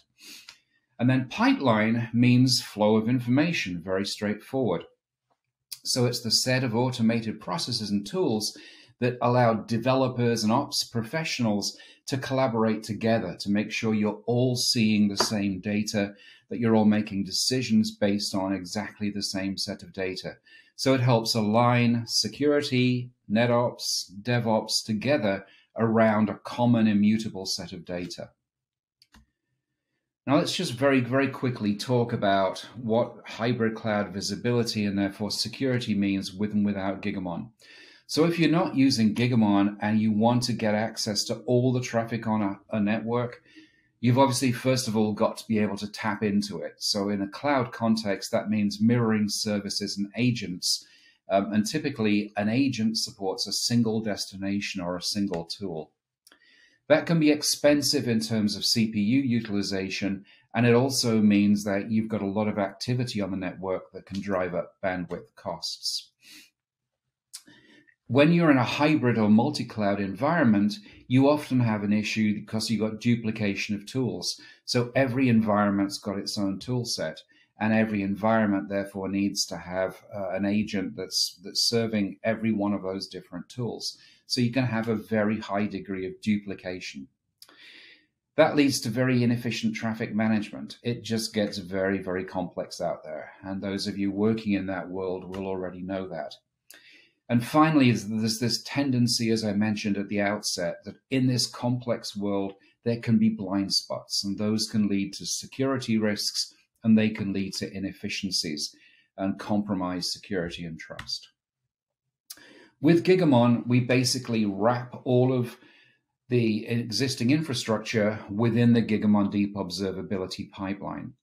And we can work, as I mentioned, across any tech stack. So that means we're reducing the amount of effort that goes into monitoring because we're reducing the number of tools that are going to be used in that process. We can acquire traffic very, very simply. We can reduce the number of agents that you're using in that process. And we can implement auto scaling so that as the workload grows, we can still maintain the efficiency in traffic acquisition. We can also use our GigaSmart capabilities to reduce the traffic that's going to tools through techniques like deduplication and filtering. We can apply what we call application intelligence, and that's a suite of products that allow us to identify, for example, unauthorized applications or unauthorized activity whether that be rogue IT activities or illicit activity like crypto mining. We can also ensure that when we're working with major security suites like SIM suites or observability tools, we're augmenting the capabilities that those have around tracking metrics, events, logs, and traces with raw packet data or the network intelligence derived from that packet data. So we're providing the full detailed visibility into that to work with the higher level metrics that they're tracking. And we do all of that using what we call the GigaView Fabric Manager. So I hate to use the term single pane of glass, but I'm going to use it. So this is the single pane of glass that gives you visibility into all the traffic moving across the network, all the tools that are using it, and make sure that that flow process works efficiently. So we have, as I mentioned, I think at the outset, multi-thousand customers, 4,000 customers and a bit using our product. We have a lot of proof points from customers. So proof point here from Lockheed Martin, one of our major customers.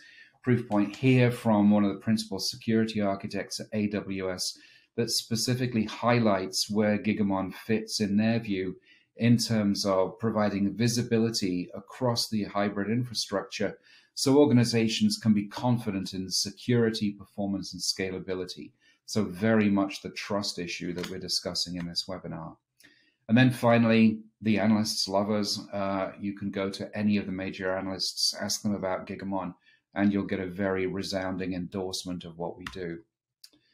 As I mentioned, 4,000 customers worldwide, but beyond that, very high customer satisfaction rating, over 140 now global patents, and very widely used by industry leaders. For example, 83 of the Fortune 100 users, all 10 of the major top 10 US federal agencies, and so on across all the various industries. So to summarize, we provide deep observability, and that deep observability into all the network traffic really is the basis of trust and security. It helps minimize business risk and helps assure security and compliance. As organizations migrate to the cloud or migrate between cloud platforms, it helps provide visibility to accelerate those initiatives. And finally, through our capability to optimize traffic, we can reduce the amount of traffic going to tools, which potentially means you need to buy fewer instances of those tools as your data volumes grow. So that's all I wanted to say about Gigamon for this actual tech session. Jess, do we have any questions come in? Anything that I can help answer for our audience? Absolutely, we do. Thank you so much, Martin, for that awesome presentation. As always, great information, and I'm excited that we can dig into some of these questions a little bit. There's lots coming in, so you ready to dive into some Q&A here? Yeah, you bet. All right, let's do it. All right, so I'm going to start with this one because, you know, I'm a little curious about this myself. So we have a question here. Is deep observability really different from observability? Yeah, it's a really good question. There is a lot of confusion around this. So let's talk about observability tools or the observability market rather than specific tools and where it came from. So in the good old days, we had application performance monitoring. And that was a category of tools that basically looked at what is the user experience of a particular application and what is underneath that. So what's driving that? What are the bottlenecks that are potentially causing problems and making the user experience less than ideal? The observability tools really took a lot of the concepts around application performance management and elevated them to the next level. They focused very much on cloud applications, and within cloud applications, they track the basics. They track the metrics, the events, the logs, and the traces that DevOps staff instrumented into the application so they could monitor its performance. So there's a whole category of tools around this area that have been very successful, very widely used across all communities, particularly the DevOps community. What we've seen is that these tools, as great as they are, have got limitations when it comes to security use cases. And that really is where what we can do in terms of providing the network intelligence derived from seeing all the network traffic, that really adds a lot of value to what these application-focused observability tools can do. So we're working with all of the all of the observability vendors and adding this additional layer to what they can do that lets their dashboards, lets their tools see, for example, rogue applications that are on the network that shouldn't be there, or expired DNS certificates or self-signed certificates. All of these things that adds a lot to the capability of the basic observability tools. And that's why we coined the term deep observability. So that's the difference there, Jess. I like that. I think that's really important and might seem nuanced, but clearly is that one step deeper. Yeah. All right. Well, good start. We've got an audience member who's clearly done their homework here. So they're asking, I read that Gigamon had sold Threat Insight. Are you leaving the NDR market? Okay. Well, kudos to whoever asked that question. Yeah, that was an announcement that went out in the very last week of 2022 that Gigamon sold our Gigamon Threat Insight product to one of our long-standing business partners, Fortinet, and it's now part of their security portfolio. We're working very closely with Fortinet as we move forward, so any existing customers using Threat Insight, they're going to be assured of world-class support there. The reason that we made that decision was that although Threat Insight is a very, very good NDR product, it's obviously not the only NDR product in the market. And many of our customers used other products for their NDR, network detection and response. And the fact that we had our own product was often getting in the way of them using Gigamon. So they would often say, well, you're going to try and steer us towards Threat Insight. We don't want to use that. We want to use products we've already got. So we took the view that we needed to be Switzerland. We needed to be independent of any specific category of any specific NDR product, just as we're independent of any other security product or network performance product. So that was the decision that we arrived at. So yes, whoever's doing the homework is absolutely bang up to date. We have sold Threat Insight, but we're very committed to the NDR market, but to being Switzerland within that market and making sure that all of the NDR tools that are out there get equal playing time with us. I love that. Okay, well, gold star to our audience out there, and a gold star for being Switzerland. I love that. We're going to be pretty close to time here, so I'm going to sort of end by asking you. Normally, I like to end a little bit of a conversation with, what are first steps to get started with Gigamon? Oh, sure. But I'm going to tag in a little bit of an add-on from our audience here. Can you add a specific nuance to that, how to get started, but also if they're very specifically interested in learning about security offerings, is there an additional step or a different answer you'd give? Yeah, absolutely. So there is no different answer as to whether people are interested in the core product or the security product. Is one and the same. So again, the core value add that we have for security is the visibility. So there's not a security product to look at per se. You should go look at the Gigamon Deep Observability Pipeline. Ways to do that, obviously hit the website and everything is going to be explained there. But we can either arrange demonstrations with people, or if you want to do the self-drive thing, then we have that capability as well.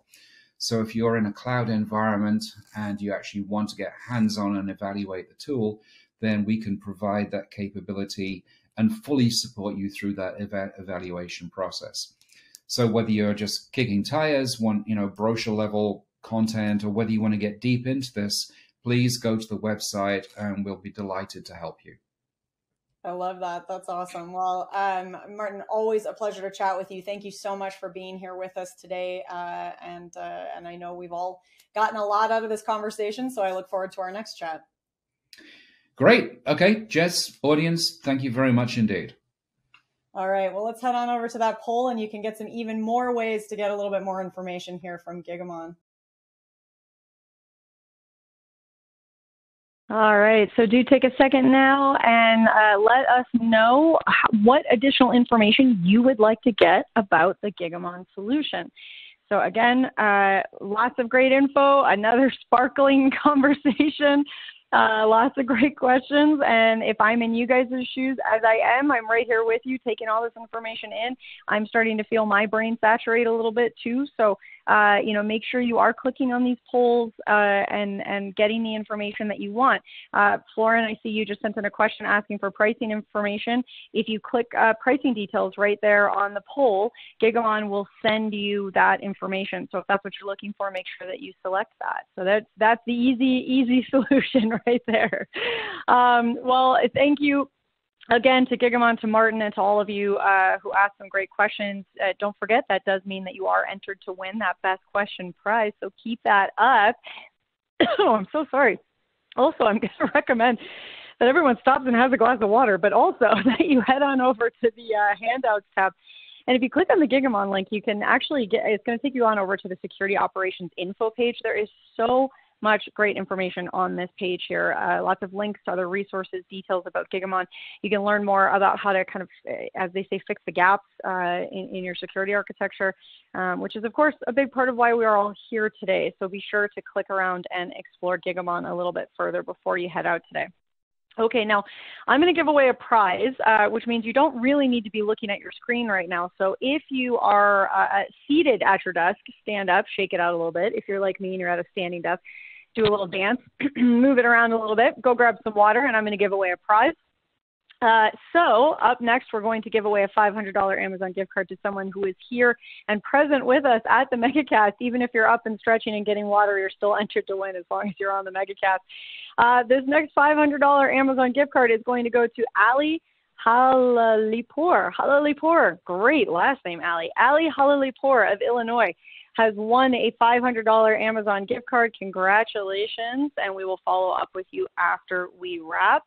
But for now, we're going to keep moving things along. So if you stepped away to go grab some water, be sure to run on back over, because we are moving into our, second to last session. So we have two more awesome sessions. So if you've been in it for the long haul today, you're on the home stretch, and don't go anywhere because we've got two awesome sessions coming your way.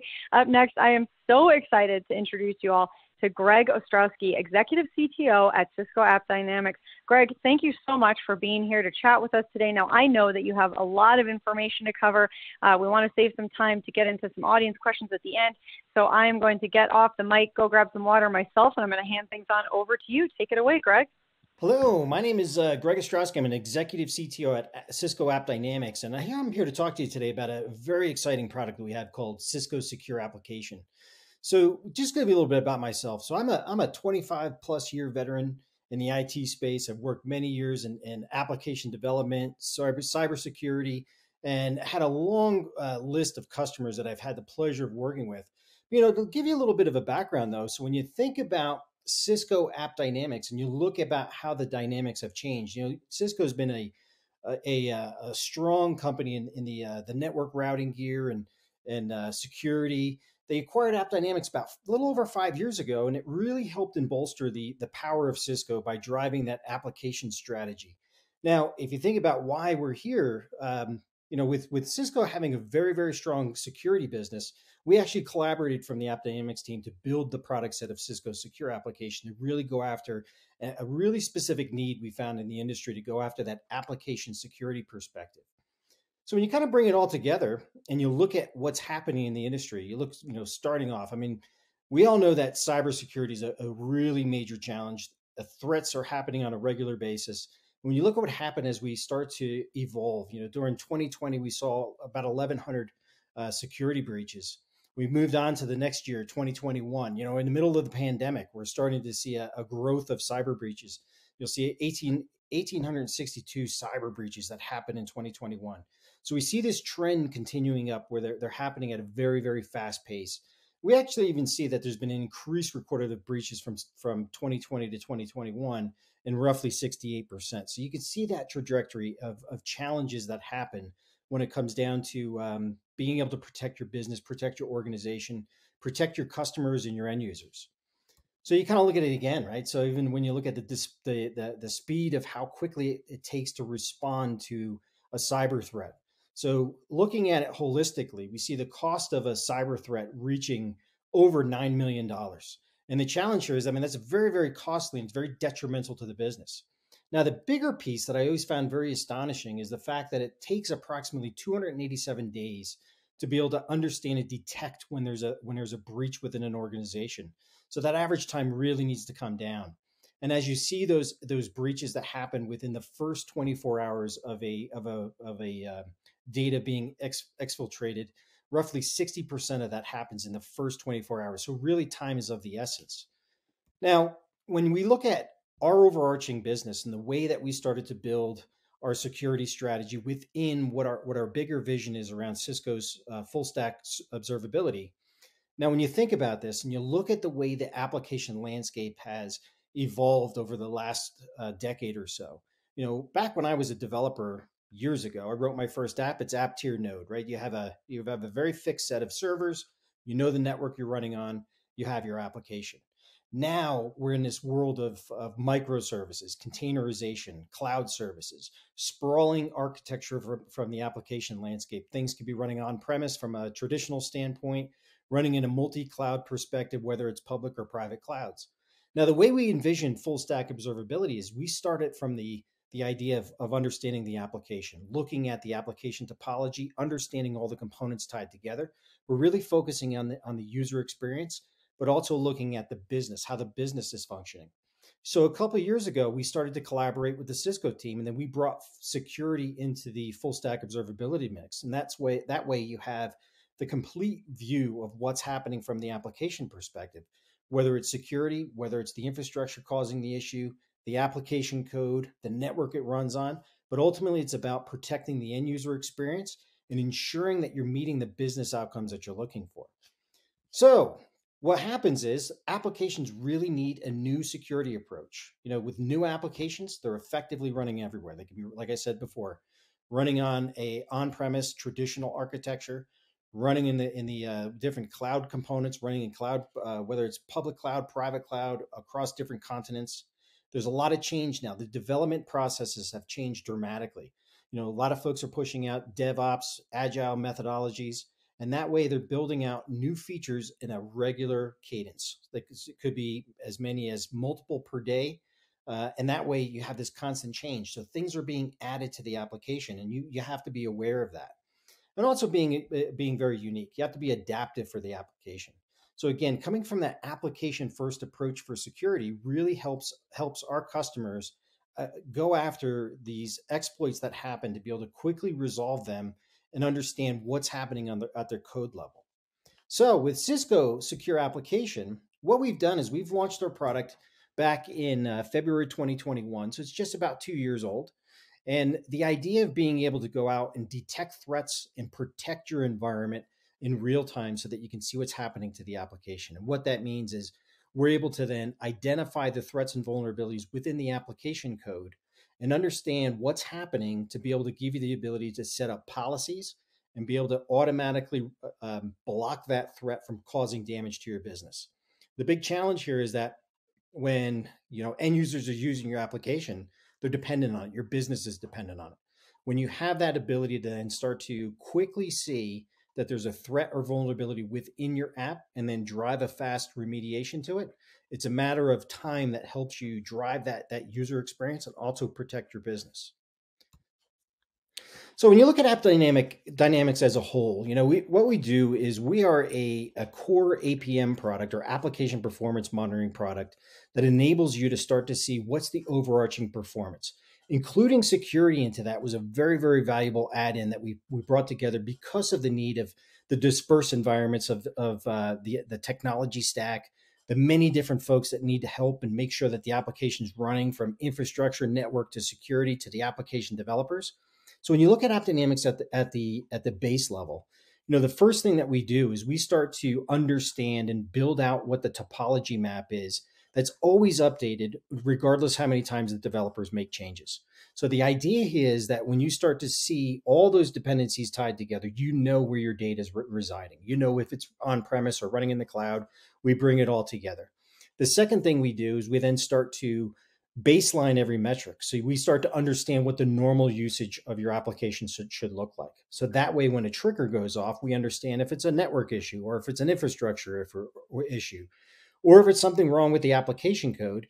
And now this enables us to see if there's a security threat within your application as well. So you can see on the bottom right-hand side, we're going to highlight within the overarching full stack view, the ability to see your vulnerabilities within the application. Now, rest assured, and the nice part here is that many security teams deploy their own SIM tools. So we make it very easy to integrate our product sets from security into a SIM tool. So it's a nice way of having a centralized model to capture the data, but that can be fed into any different tool that your security teams may be using. So when you look at it from the perspective of, we detect that there's a vulnerability, we do an assessment. So the way that this works is that we are in the runtime of the application. So as the application is being used, we're able to do security scans for the application, understand if there's a threat or vulnerability within it, and quickly give you the idea of what's happening, but also enable you to set up a set of policies of what your response will be.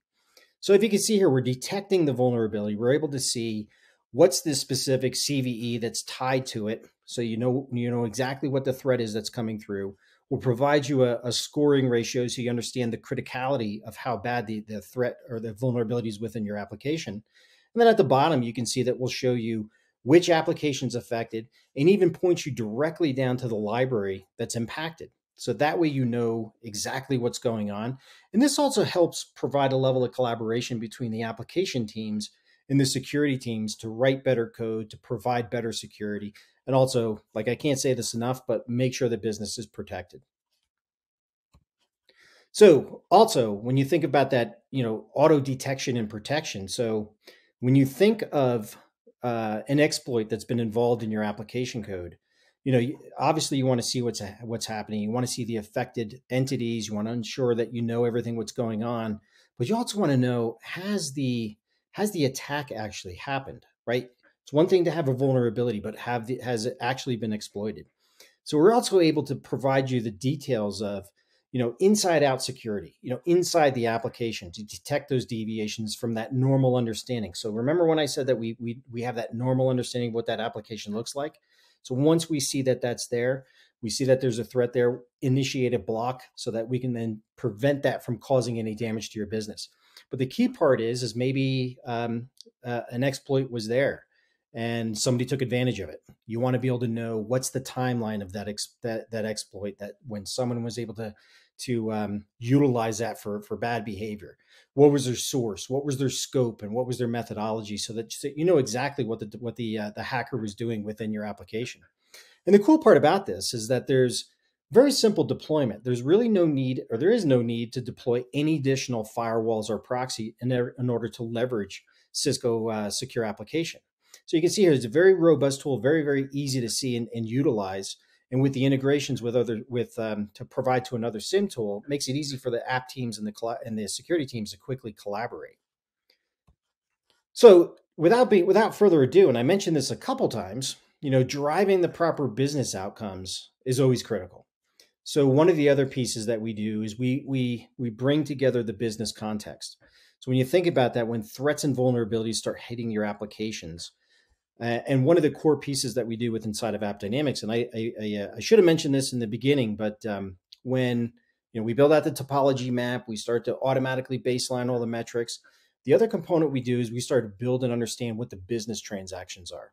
So when you think about business transactions, they're basically the logical view of how the application flows. When I log in, when I go to my dashboard, which could, for a bank, it could be your account page. If it's a retail, it could be your main catalog of what you want to be able to, your customers to see when they first go in shopping. But you got to be able to see and understand what's that business transaction. And the real value of that is that you need to collaborate with the business teams as well. So the business teams need to understand what's been impacted, what's the underlying damage to the business, or what's the risk to the business. But by being able to bring that business context together with the overarching view of how we build out our product from core visibility to adding in security and also bringing together the business context, you can then have that logical context so that you can understand what from that business-centric view is being impacted. Whether it's the checkout. The checkout is probably the most valuable piece because that's where you're capturing the customer's money. You're going to be able to see here that there's a high risk.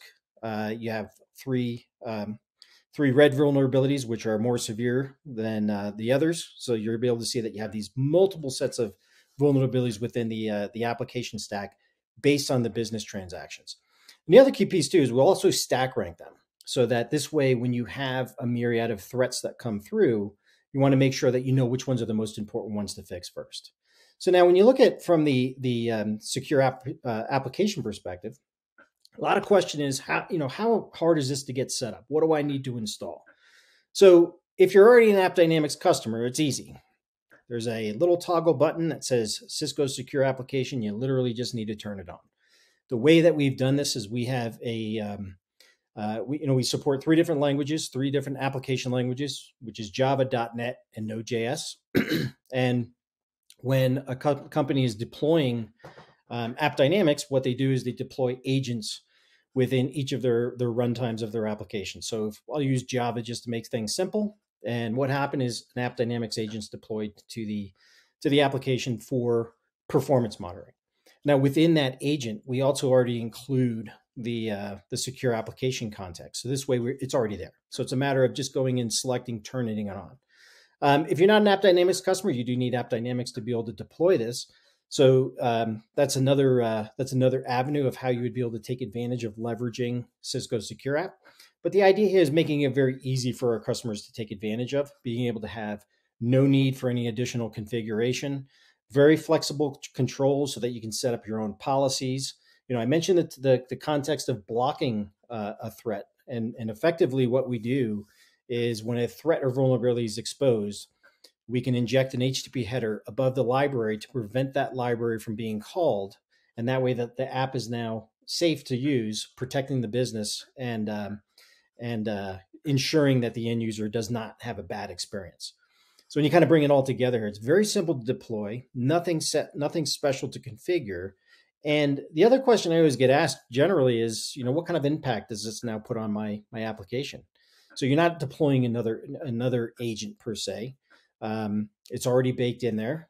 We are very, very astute on making sure that we don't impact the server in a negative way. So what we do is we have that included in a single agent, and it's able to take advantage of the ability of detecting those threats and vulnerabilities with an app. So now, also from a diagnostic standpoint, this is very easy to ensure that things are running smoothly and helping on identify, any type of problems as they're onboarded. And you can see here from a screenshot, we're able to showcase all the different nodes that we have.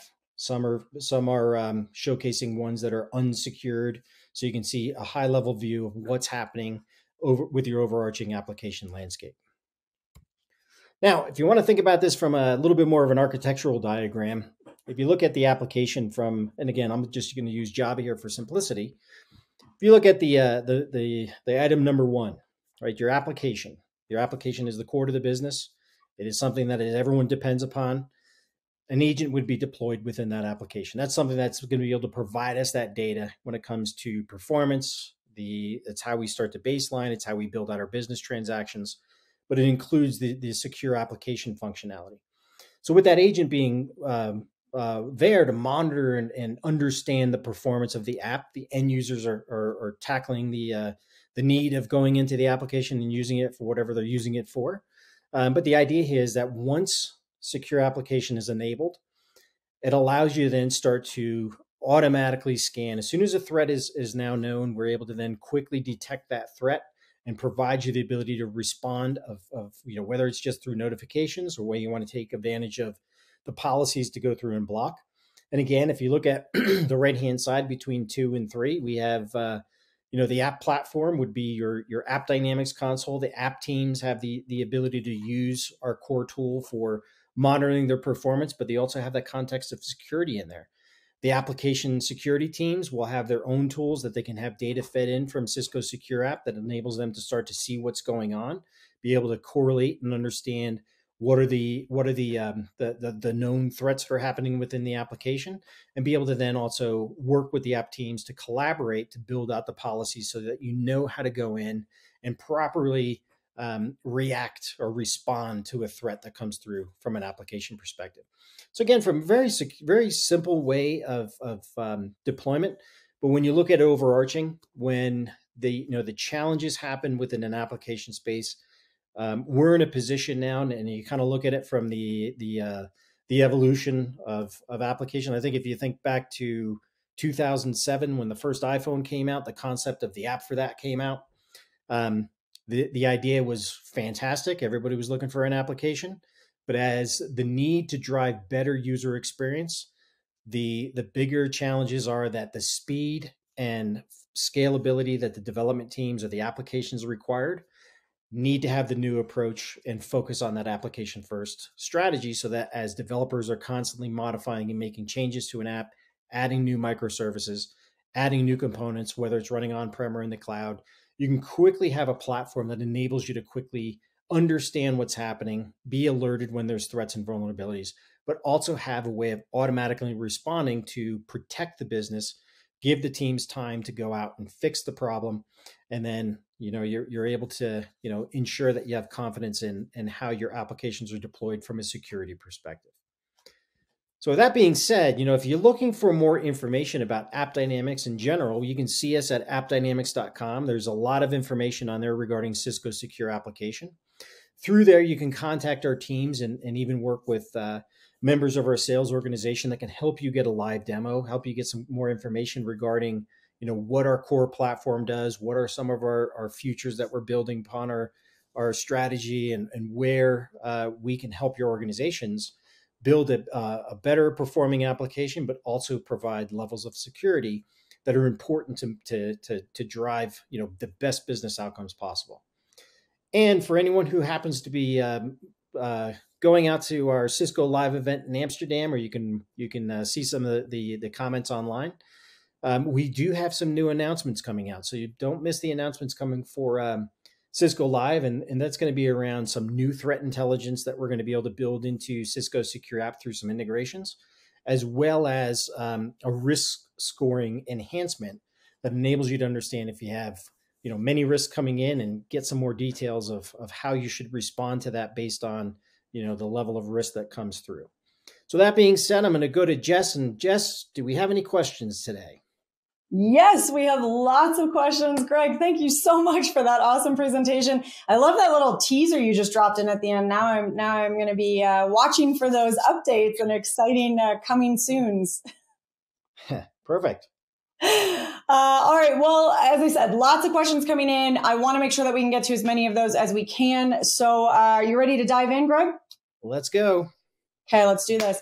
One thing I just want to brush against is the first 3 questions that came in. You knocked off. You said we had questions coming in about installation, about configuring, implementation time, and it sounds like for anyone out there that is kind of concerned about that, no installation if you're already a customer. A little, just signing up if not, and then configuration super easy, implementation time super easy. So I don't know if there's anything else you want to clarify around that, but we did have a follow-up question to that, which was, do they need to be aware, does it require a WAF? So, when we're talking web application firewalls. Yeah, perfect. No, great question. I'm just going to reiterate real quick. So because we built this into the core platform of AppDynamics, there is, if you have AppDynamics already installed, there is nothing else that needs to be set up and configured. But when you I just want to step back one little step here. One of the areas that we recognize is that within IT departments, we have a relatively siloed architecture, or siloed staffing, right, if you will. Your operations teams focus on monitoring or observability. They focus on performance. Security teams focus on security. So typically those teams do not work hand in hand on a regular basis. So a lot of times when I get on calls with a CISO or security teams, the area of how do I deploy becomes very, very critical. So when I gave the little bit of an overview of what AppDynamics is, it's really, really keen to understand. AppDynamics in general is very easy to deploy. Agents would be deployed that help you gain that visibility of my topology, right? That's the critical piece. Because if you think about it from the purview of most customers move down the path of automation of response. If you're automating and you do not have that always up-to-date topology map, automation can actually break things because now you're automating things that now have no longer been around or something along those lines. So when you kind of look at that from a purview, very, very easy to set up and get running. The question of WAF comes up is I get that on a regular basis. And, web application firewall, there's no need for an additional deployment of WAF because the way we are built and ran is within the runtime of the application. So it's as the application is being used, we're able to scan that application each time for the known threats that we correlate into our AppDynamics controller, and enables us to then go and quickly identify where those threats reside within the application stack. I love that. And I really appreciate the reminder where you started. It's just sometimes it can feel like we're coming at things, depending on the team that we're in, from slightly opposing or certainly different end goals, and really quite aligned, obviously, and need to be aligned, but important to remember that difference in perspective and context that we're all coming to these conversations with. Yeah, and that's the core reason why we've made it easy to integrate our Secure App tool into a SIEM product. Right. This way, I don't think security teams are going to go deploy AppDynamics because that's not their function, but they would love to get the details that come out of Secure App. Okay. We are running very short on time, Greg. I'm gonna sneak in one tiny but very large question. I was thinking about this the other day, and we are hearing a lot more about vulnerabilities like Log4j, and that I think is coming up a lot in these sorts of multi-vendors. It seems to be top of mind for a lot of folks. Can you talk to us a little bit about how you would potentially be able to automatically block an exploit, and if it fits as in our timeline here, how quickly that exploit could be blocked once it is discovered? So Log4j is a great example. Log4j, I think, I don't know any customer it did not impact.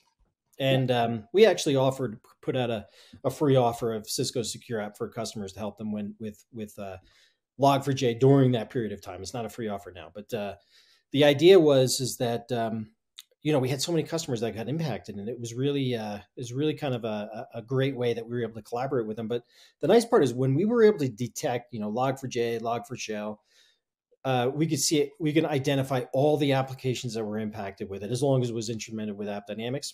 We can then initiate the alert or the notification that which apps are affected, but then provide those ability to create a policy to go in and inject that header so that you can block Log4j from initiating. Now, what that did is it gave the IT teams, the development teams, security teams time to go and put together the response to go properly fix the threat in the application or within Log4j or do the upgrade.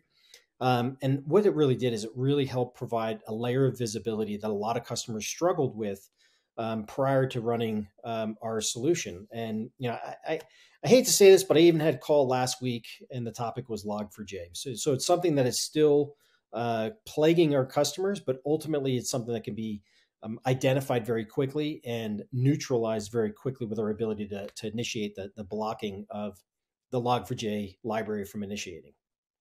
It's so interesting. We so rarely get to have just a nice, simple solution, and there it is. So that's great. Well, Greg, I wish we could keep going with this conversation because obviously there's still a lot of questions coming in, and thank you to everyone who is sending those in. We will make sure that those get answered, so please do keep those questions coming in. But before we wrap up, if somebody out there is really excited, wants to learn more about AppDynamics, wants to jump in and kind of get started, what do you recommend is that first step?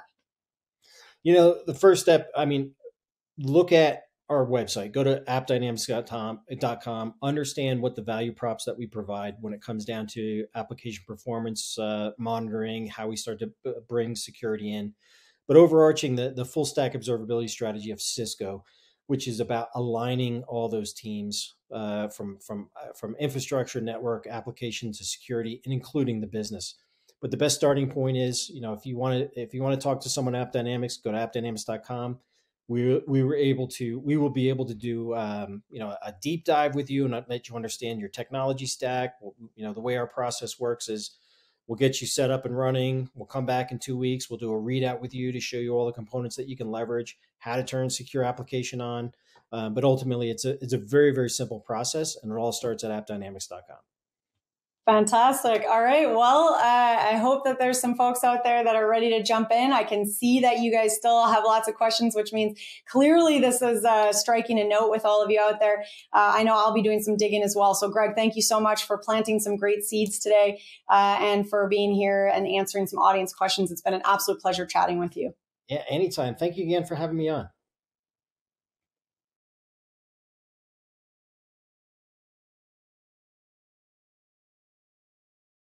All right. Well, as you can see, we've got that poll up for you there as well. And what we're looking for is what additional information you would like to get about the AppDynamics solution.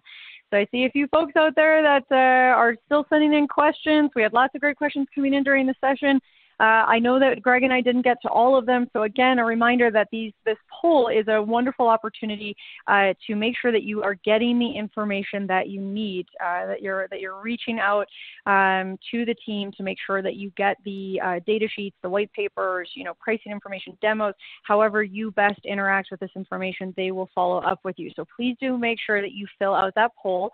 Also, going to recommend that you check out the handouts tab if you haven't done it already, and make sure you get the ebook that we've got there from AppDynamics. It's the key role of application security in building a resilient organization.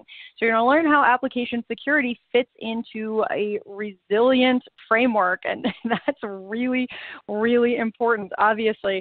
And also really digging into why security should be at the core of your strategy. So why you shouldn't be making that part of really the foundation of any sort of overall infrastructure growth that you're thinking about at your organization. So definitely check out that ebook and fill out the poll. And while you do that, I am going to give away another prize. This one's going to be another $500 Amazon gift card. I'll remind you again that you do need to be present here with us at the MegaCast today. And our next winner of a $500 Amazon gift card is Manny Thinnakaran of California. Congratulations to Manny on your $500 Amazon gift card, and we will be in touch about claiming your prize after we wrap. But don't stress if you haven't won anything yet, because there's one more chance to win, and there's still those best question gift cards, and that's from each session. So still time to get in a question for AppDynamics and get those fingers limbered up, get them in for our very last session of the day. And you heard that right, folks. I said very last session of the day, and I meant it. I mean, I know it's been a long day, but also at the same time, it's kind of gone by very quickly. We've covered a lot. There's been a ton of great information, and we are definitely going out on a high note here, because our very last presentation, we're going to be chatting with Ken Perkins, Enterprise Solution Engineer from Wiz. Ken, thank you so much for being here. You're our grand finale. I'm so excited to hear from you and the Wiz crew. So the mic is all yours. Thank you. That's quite a compliment to be last, but also a very high bar. So good afternoon and evening, everyone. I'm going to go through just a couple slides, but unlike the other presenters who all done a wonderful job, I'm actually going to show you the tech because I think it's a pretty unique solution. So without further ado, let's give a real quick company background. And the goal of our founders was to secure everything you build and run in the cloud. That's correct. Meaning I will show you how we can give you a full stack inventory and a complete assessment of your cloud environment. So quick history. 4 gentlemen from the Israeli Defense Force, and more particularly, they were all in Unit 8200. If you haven't read about Unit 8200, I would go to Wikipedia. It's a pretty amazing organization. It's the signal intelligence organization of the IDF. When they completed their military service, they actually created a company called Adlon. That was in 2012. In 2015, Microsoft purchased that company, and they offered our founders 2 choices: take the money and run, or we have this really cool CSP called Azure. Would you like to come and run both the internal and external security stack? And they go, absolutely, sign me up. So they had a front row seat for 5 years, and it allowed them to actually figure out what to do and, more importantly, not what to do when it comes to cloud security. Along the way, they created products like Sentinel, Security Center, ATP Defender, and a variety of other enabling technologies. Along the way, other CSP customers would come and say, hey, I really like what you're doing for Microsoft. Can you help me out with AWS or GCP or Alibaba or OCI? Or can you even help me out with Kubernetes? And they go, unfortunately, no, our hands are tied with Microsoft. So that was the brainchild of Wiz. The first customer ship was in February of 2021. And in 18 short months, we were the fastest company to earn $100 million in annual recurring revenue. I guess it's some kind of record. And it's not only security, but it's actually all software companies. The only reason I'm showing a NASCAR slide is it's been very well adopted in less than 2 years. Even though we're coming up on our anniversary in a couple of days, we've actually secured 30% of the Fortune 100. So you don't have to take it from me. If you know any individuals at these world-class organizations, please feel free to reach out. So if you have to put us in a category, and what our founders were trying to do is shrink down tool sprawl, they tried to address each individual domain that you see here. I know not everyone knows what acronyms are, and I dislike when people show acronyms without giving context, so I'm going to tell you real quickly. CSPM is Cloud Security Posture Management. It's the configuration of your resources in the cloud. CWPP is Cloud Workload Protection. It gives you an interrogation on vulnerability and patching and malware, and maybe if there's secrets. CIEM, C-I-E-M, is Cloud Infrastructure Entitlement Management. You can think of it as identity. So what they did was try to create a product, and they did a pretty good job because Gartner actually deemed us a CNAPP, a Cloud Native Application Protection Platform that amalgamates all these disparate tools that you see on the slide. So check mark. Then, if you just give me 60 seconds, I'll tell you how Wiz works. So first of all, it might even be more than 60 seconds, I apologize. The way that Wiz works is, first of all, we're 100% agentless. The price of admission when you connect Wiz, which is a SaaS, is the following. If you would like to connect AWS, you have to run a CloudFormation or a Terraform script that creates this thing called a Wiz ARN. That is a Wiz reader role that assumes at least effective permissions from the cloud providers. That's the only thing we need. If it's Azure, there's an enterprise application that needs to be registered once. Then you run a couple bash scripts. You can deploy at the management of the subscription level. And once again, it creates a least privileged Wiz reader role. Same with GCP, same with Oracle, same with Alibaba, same with Kubernetes. When you connect Wiz, you don't deploy Wiz because it's agentless. When you connect Wiz, it does two things. The first thing is it does a full stack inventory. Our customers have actually determined it's very valuable because it has become in a couple large organizations the gold record, the system of record of everything that lives in your environment. They've actually taken the Wiz inventory and populated their CMDB.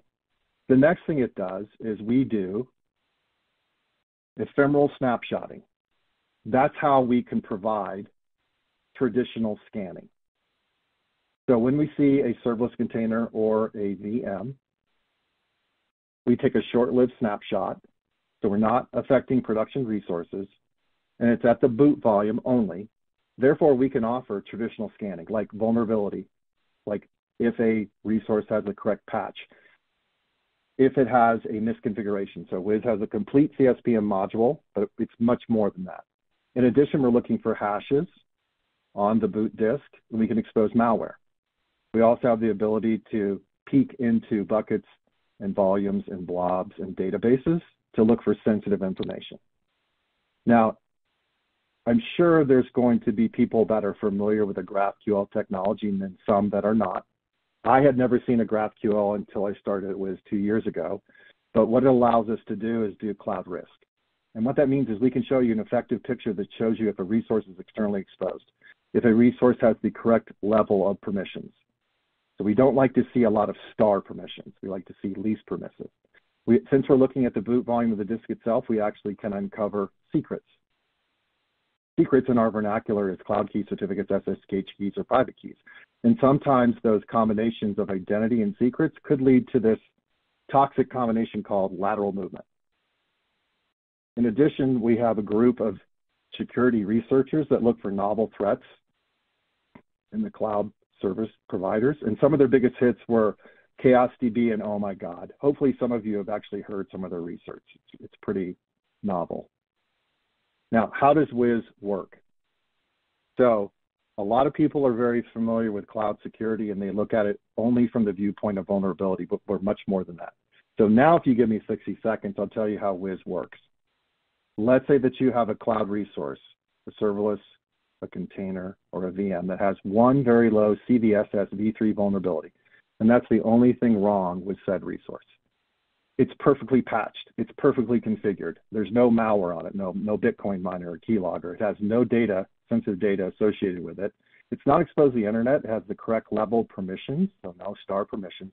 There's no unencrypted secrets on the disk, therefore lateral movement's impossible. That to us, in column 3, is called an issue, and it's called a low issue. So it's a correlated combination of all, you really can think of the 9 things I talked about as signals or alarm bells. Now, you probably can figure out where I'm going. Let's say that there is a VM or container that has Log4j or Spring4Shell. It's running an end-of-life operating system. It's exposed to the internet and it's misconfigured, meaning it's exposed to 4 billion IP addresses on Quad 0. Plus there's a Bitcoin miner. Plus there's a database associated with said resource that contains PII, PCI, PHI, or maybe even any regex that you think of. And it has IM star or SNS star or S3 star or heaven forbid star. And there's a private key that's associated to an SSH authorized key that allows lateral movement. You can think of that as a 9 alarm bell fire. All alarm bells are going off. That to us is called a critical issue. So what do our customers do? Well, they triage the most critical, then high, then medium, and low issues in that order. Well, how do we actually triage those issues? Well, we have actions and automations, meaning we can take that issue and send it to chat or Slack or Teams. We can take that issue and send it to email. We also can take that issue and send it to an ITSM platform like ServiceNow or Jira, or maybe even a webhook. We also have the ability to call notification services like Amazon SNS or Google PubSub or Azure Service Bus that actually can trigger, an issue can trigger those notification services, call a function that will actually run a remediation script down to CLI. If we show you an issue, we're going to show you remediation guidance. If there's 5 things wrong with it, we'll tell you how to fix those 5 things. Now, everything I've talked about before is pre-breach. Those resources are already in your environment. But we do have the ability in the CI/CD guardrail section, the bottom right, to shift left, meaning we can take the Wiz SaaS and integrate it into CI/CD pipelines like Atlantis, Circle CI, Jenkins, GitHub, GitLab, or maybe Azure DevOps. And we're moving the security onus to the developers. Even though they don't want to, we can actually introduce guardrails. That means when they do a build attempt in the CI/CD pipeline, if there's too many vulnerabilities, fail to build. If there's too many IAC violations or misconfigurations, fail to build. If there's too many secrets, fail to build.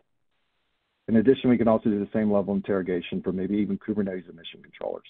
So we're agnostic as it relates to serverless, containers, admission controllers, or VMs. So that's a architecture diagram. So now I'm going to go ahead and just share the portal. So this is Wiz. It is a SaaS. It's hosted in AWS. And the initial landing page that you're seeing here is the overview dashboard. And that's why I spent a little bit of time talking about how we create prioritization. So the reason why there are 164 critical issues, it's some toxic combination of correlated alarm bells. And the alarm bells are listed on the left. If you wanted to take a look at the sub dashboard, I have 128 critical issues that are related to at least they have the external exposure alarm bell. Same with entitlements. There's some defect within these 127 critical issues that have either high or admin permissions. I'm doing pretty good on CSPM. but I have 24 unencrypted secrets that live in my resources. And I have 46 critical issues that meet the vulnerability assessment or patching assessment. Okay. Now, if you wanted to figure out which alarm bells make up these 164 critical issues, I can drill down into the Issues tab, and you can see that this check, it's called a Wiz control, found it's vulnerable, exposed, and it has high privileges. Therefore, I could consume this particular defect in this thing called a security graph. And it's very rich, meaning it shows you the VM that has an exploit, that has high permissions. And the reason why I know it has high permissions, there's a crown. If I wanted to see which permissions there are, you can see a lot of them have star permissions.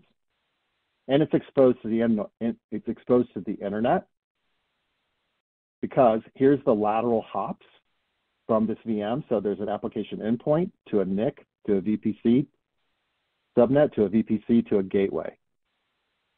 And I can get that back down. Okay. Just to kind of tell you what a critical issue is. Now, when I come in to the dashboard, I think that over 600 critical and high issues, these are the ones that can get you on the front page of Wall Street Journal, is a lot. Therefore, our developers have actually created this construct called a Wiz project. And what that allows you to do is descope the work. And we can do just-in-time SAML assertion. We can integrate with your IDP that says when I am a member of a particular group, let's say the Azure group, I'm only going to see the information I'm supposed to see. So therefore, instead of 600, I have around 90. And it doesn't necessarily have to be a CSP. I could do an AWS project, an Azure project, a GCP project, an Oracle project, an Alibaba project, but it could be a line of business. So for example, payment apps. We actually have the ability to inherit resource tags and resource groups that can maybe be cross-cloud, so maybe an account from AWS, a subscription from Azure, a project from Google, and they can take a look at your work that way. Okay, so let's talk about, first of all, the foundation, which is full stack inventory. You've probably heard me mention that. And you can see that the project scope is actually respected throughout the portal. So if I rescope the application, you actually can see that I have 369 technologies that are related to a variety of different layers. So if I wanted to see all my coding resources, here they are broken down into categories. Or the CI/CD management resources broken down into categories. Here's all my workloads. And you can see that we've actually done normalization. So a VM to Wiz is any one of these things that is defined in Alibaba, AWS, Azure, GCP, or Oracle, or maybe even vSphere. We also can bring in functions like Lambda functions, Azure app functions, Google functions, and we can bring in all the Kubernetes estate that you wish. Meaning we can bring in the native forms, or maybe if it's third-party like Rancher or Docker. Now here's where Wiz is unique. I told you that we can do an inspection of the ephemeral snapshot at the boot volume. Therefore, if I go to the application and data layer, we're going to see every application and data resource within your environment, from web servers to proxy servers to application platforms. I'll focus on database servers. Now, it's pretty easy, and most legacy CSPM technologies do a very good job. Ken, I'm so sorry to interrupt you. I thought maybe this was just me, but we were just checking around. I think that the dashboard seems to be the only thing showing right now. So we're missing all the wonderful information following along with you. There we go. Okay. There we go. Okay. If it's possible to just do a quick backtrack and re-show very quickly, and we'll extend a few minutes to let you catch up. Thank you. Yeah, and let me know when I'm close to time. I can go pretty quickly. So the way that I got to this particular, did you see the descoping, Brandon? We missed everything after the dashboard. Okay, no problem. So let me just go back again. I apologize. This is my first time using this platform. Oh, no worries. You're doing great, and you've got at least 10 minutes, so you're good. Okay, sounds good. Okay, good. So I'm going to backtrack, and I'm going to talk about projects again. So, for example, when I talked about that there's 600-ish critical high issues, our researchers thought that was too much, or our product team implemented this thing called a project. So that gives the ability to only, if I'm a member of the Azure team, you can see that I can descope the work, and it's around 90 critical issues. Now, it doesn't have to be a cloud provider. It could be maybe a line of business. And there's where I was talking about we can actually inherit resource tags or resource groups that says, okay, of the team that are on the payment app team, and maybe it's one account from AWS, one subscription from Azure, and one project from GCP, they're only going to see the information they're supposed to see. Okay. And then when I went into, real quickly, what is a critical issue? Let me do that for you real quick. The reason why our data scientists think that this is a critical issue is because it has a vulnerability, it has external exposure, and it has high privileges. And if I view on the graph, it actually gives you all the evidence. So you can see that this VM is exposed on port 22 through an application endpoint. If I wanted to take a look at the lateral hops, you can see that this application endpoint is connected to a NIC, to a subnet, to a VPC, to an internet gateway. It also has 2 vulnerabilities, and it has high permissions. So if I real quickly go in here, it has Cognito IDP permissions and a variety of other star permissions, meaning it's overly permissive. Okay, so let's go back to the inventory real quick. In this entire environment, there are 369 disparate resources, and we map them to layers. So here's all the resources, the coding layer, the CI/CD management layer. Here's all your workloads. So we have serverless functions across all cloud providers. We've normalized the naming conventions for virtual machines. Other technologies, you have to say, give me EC2 instance, give me a virtual machine image, give me an OCI computer. No, there's just a virtual machine to us. And we also give the same level of interrogation for Kubernetes estate. So they could be native like AKS, EKS, GKE, or it could be third party like Rancher, Docker, or Podman. Now here's where Wiz is different. In the application and data layer, which we will identify because you can't manage what you don't know about, full stack inventory, let's focus on the database server. So traditional legacy CSPM do a very good job about identifying native cloud platform services like Neptune or Cosmos or MySQL. But since Wiz is looking at the boot volume of the ephemeral snapshot, we actually can identify, like, why is there a SQL Server 2016 in my environment? I mean, that probably was end of life 6 years ago. And there's MongoDB, which means some developer went to the Mongo repo, downloaded the code, and installed on something. Well, here's where you can actually take advantage of the graph, and you can ask what-if-else questions. So I'm going to ask a simple question. Please show me Mongos that are running on VMs. This is a query that it does for me automatically. And once again, the dark blue is of the VM, and we're going to show you internet exposure, and we're also going to show you 2 high permissions. The purple are the identities. You can see that the Mongo is actually the resource itself, and it has this skull. The skull, just because I work at Wiz, it actually uncovers a very small signal. This version of Mongo is end of life. So it should be running 4026, but it's running 3623. Well, is the particular VM that Mongo is hosted on, is it healthy? Well, here's the correlation I was talking about. You can get an issue summary from a single drawer. Like you put your socks in. I pulled open a drawer, and I can see that this virtual machine, this is your virtual machine, has 7 high CSPM failures, 33 high vulnerabilities. It has high privileges. It's unpatched. It's running EOL technology, Mongo, and we validated it has public internet exposure. So how does Wiz work in a nutshell? Well, all you do is you add correlation and signals to the graph. So the first thing I'm going to do is add internet exposure. The graph didn't change because there's a helper layer turned on already called public exposure. But when I add more signals to the graph itself, you'll see the graph changes real time. Okay. So now instead of 6 VMs, I have 3 that have vulnerabilities and they're exposed to the internet. And I want to get rid of some of the noise, so I'm just going to take a look at the CVSS v3 score that has a score of critical or high, and then I'm going to add on a thing called high permissions, and you'll see the graph change, and then I'm going to add a secret. Okay. Now the query got a little complex, but rest assured, don't worry. You don't have to know how to write security graph, because with the product comes around 520 out-of-the-box native controls. Controls are actually checks that we're going to interrogate your cloud resource. And we're very transparent at Wiz. This tells you exactly what to do and what they're looking for. So if there's any question about what does this control do, it gives you a description. It gives you the complete security graph. And you can see it tells you which risks that we're uncovering. We think this is a critical issue. Now, if you like this control, but it's not perfect for your business's security use case, you actually can extend the query and say, okay, it's got high or critical network vulnerabilities. I actually just want to see all vulnerabilities. Go ahead and do that.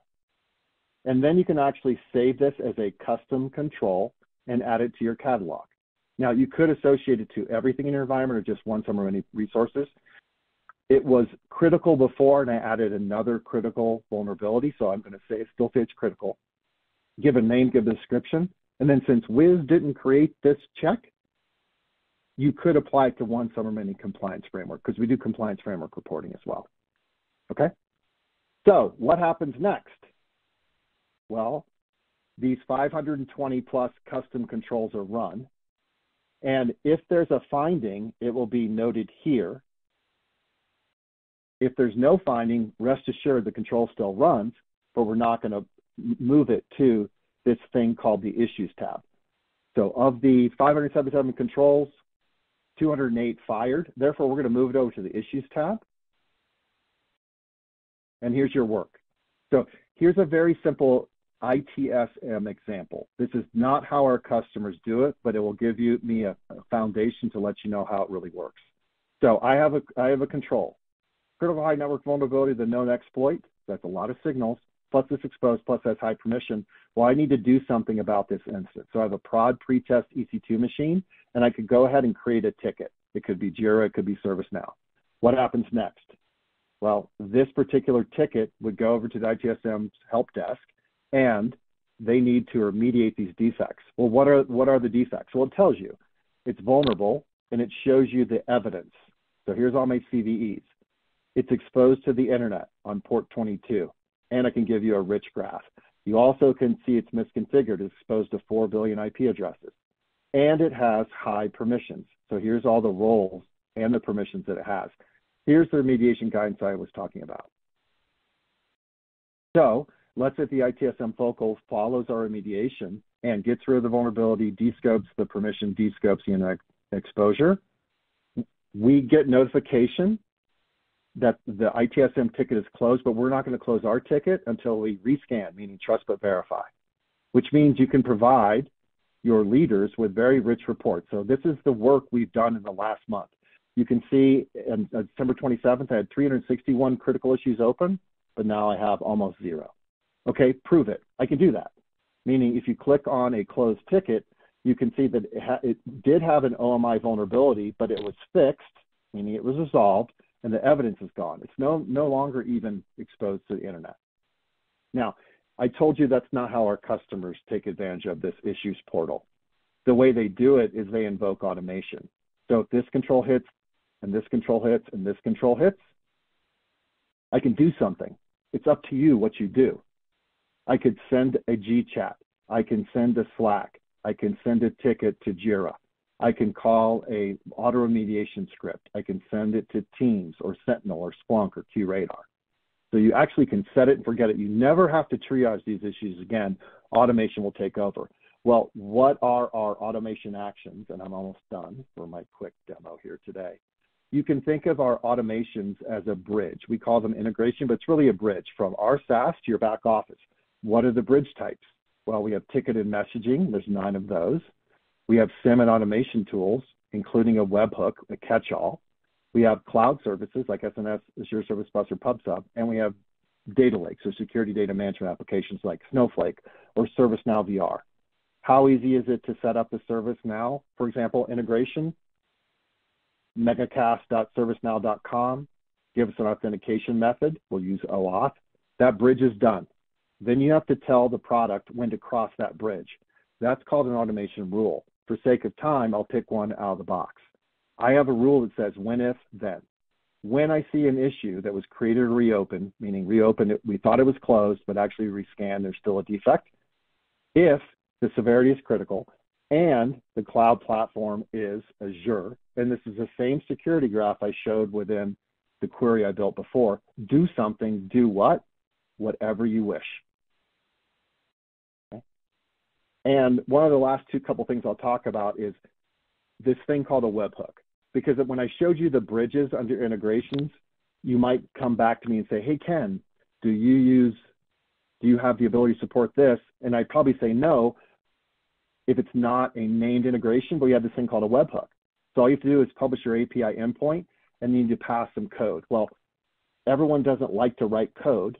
Therefore, what we do is we give our developers a leg up, meaning I hope you think the UI is pretty, but actually it's just a scan for a very rich API system. So every time I point and click in the last 10 minutes or so, it creates a thing called a call history log. And it not only stores the request, but also the response JSON. And if you're not a JavaScript shop, that's okay. We'll translate it on the fly. The last thing I'll talk about real quickly is compliance. You've probably never heard of the default compliance framework because for some of you, this is the first time you've seen Wiz. It's a combination of those 577 controls that I talked about before. It gives you a grade of 91%. If you're trying to get better at security en masse, I would focus on the lowest hanging fruit. So, oh gosh, on logging and monitoring, I'm only at 37% compliance. What do I need to fix to get this percentage to go up? It's actually not that bad. I need to fix all of these defects. There's a couple dozen. Now, like I said before, the Wiz compliance framework doesn't mean much to you, but we just added Essential 8, which is like an Aussie security framework. But we also have AWS Foundational, security benchmarks, all the CISs you can think of, plus CSA, plus FedRAMP, plus GDPR, plus High Trust, plus HIPAA, and maybe I'll focus on 853. So what's my grade for 853? Well, we've mapped those compliance framework subsection to the controls that we have out of the box, plus custom controls. Once again, I'm at 86%, which is less than 91% for the Wiz compliance framework, and I'd start focusing on my lowest hanging fruit. In this particular case, I need to fix these 325 issues or defects. Now, I understand that most organizations do not cater to one compliance framework. Therefore, we offer a cross-compliance heat map. Once again, it's based upon projects, and it gives you where you're most unhealthy. So it looks like I'm most unhealthy for the CIS Windows benchmark. Once again, if I wanted to get my security posture better, I could drill directly back into that framework and focus on my 0% shutdown or my 0% of any one of these. So that's kind of it. I wouldn't even say this is a Wiz 101. I could literally go on for another half hour, but in respect of time, I think I'm probably at time. We can go on to the next step. Okay, Ken, are you ready for some questions? Is that the next step? I'm ready. Are you gonna, okay. Do I need to read the chat or are you going to pepper me? No, we'll unfortunately, we're going to be a little short on time for peppering, but I'm going to talk about the poll, and then we'll ask you questions. But obviously, if you do see a question that you want to jump in, feel free to pull it out. But while Ken and I are looking at the questions coming in, I do want to make sure that all of you see that poll up on the screen. Obviously, as Ken just said, this is a quick dipping a toe in the water of what Wiz can do. And I saw a lot of feedback coming in, how much you guys were enjoying that, the dashboard and then all the other pieces that we saw. And it's just been a really, really interesting demo. So if you are looking for follow-ups, if you're looking for more information, this is the easiest way to do it. Click on that poll and let the Wiz team know, which is great. I love that you guys are on the Wiz team. Let the Wiz team know how they can follow up with you, what information they can send your way. In the meantime, while you guys are filling out that poll, what do you think, Ken? Should we dive into some questions here? Yeah, and I apologize. First time using this system. I don't see the chat. Can you let me know, or are you just going to let me know? Well, I'm gonna read them out to you. Yeah, you're all good. I'm ready. And we're a little over time, so in the interest of letting everyone go, I'm going to keep it pretty short here. But just wondering, we did have a question that came in. We have a lot of different sizes of organizations out there. And so for somebody out there, and Paul here, for example, is, maybe working for a smaller organization and wondering if this is something that is going to work for all different sizes of organization, or as Paul says, is there a way that you can sort of, dip your water at a lower, maybe easier to manage and then easier cost, and then expand? Or what are the options there for different size organizations? Great. So we do have a couple different SKUs or pricing models. If you would like to dip your toe into the wonderful world of Wiz, we have this product called Wiz Essentials, which is really CSPM plus a lot of the correlated critical issues that I showed you before.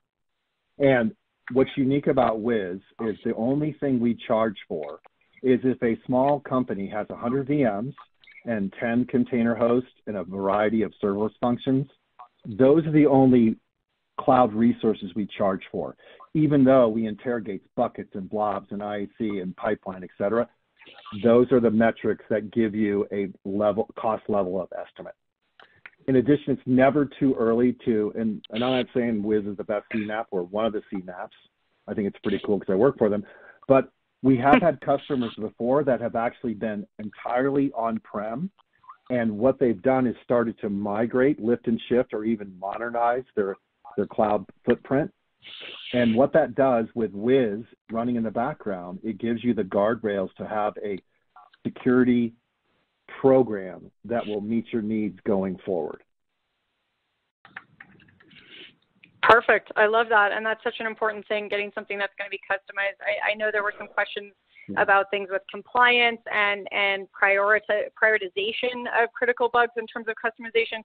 I said I wasn't going to ask you another question, but is there anything quick that you want to add about either of those? Sure. So the compliance checks that come with the product are pre-ranked on severity by our developers.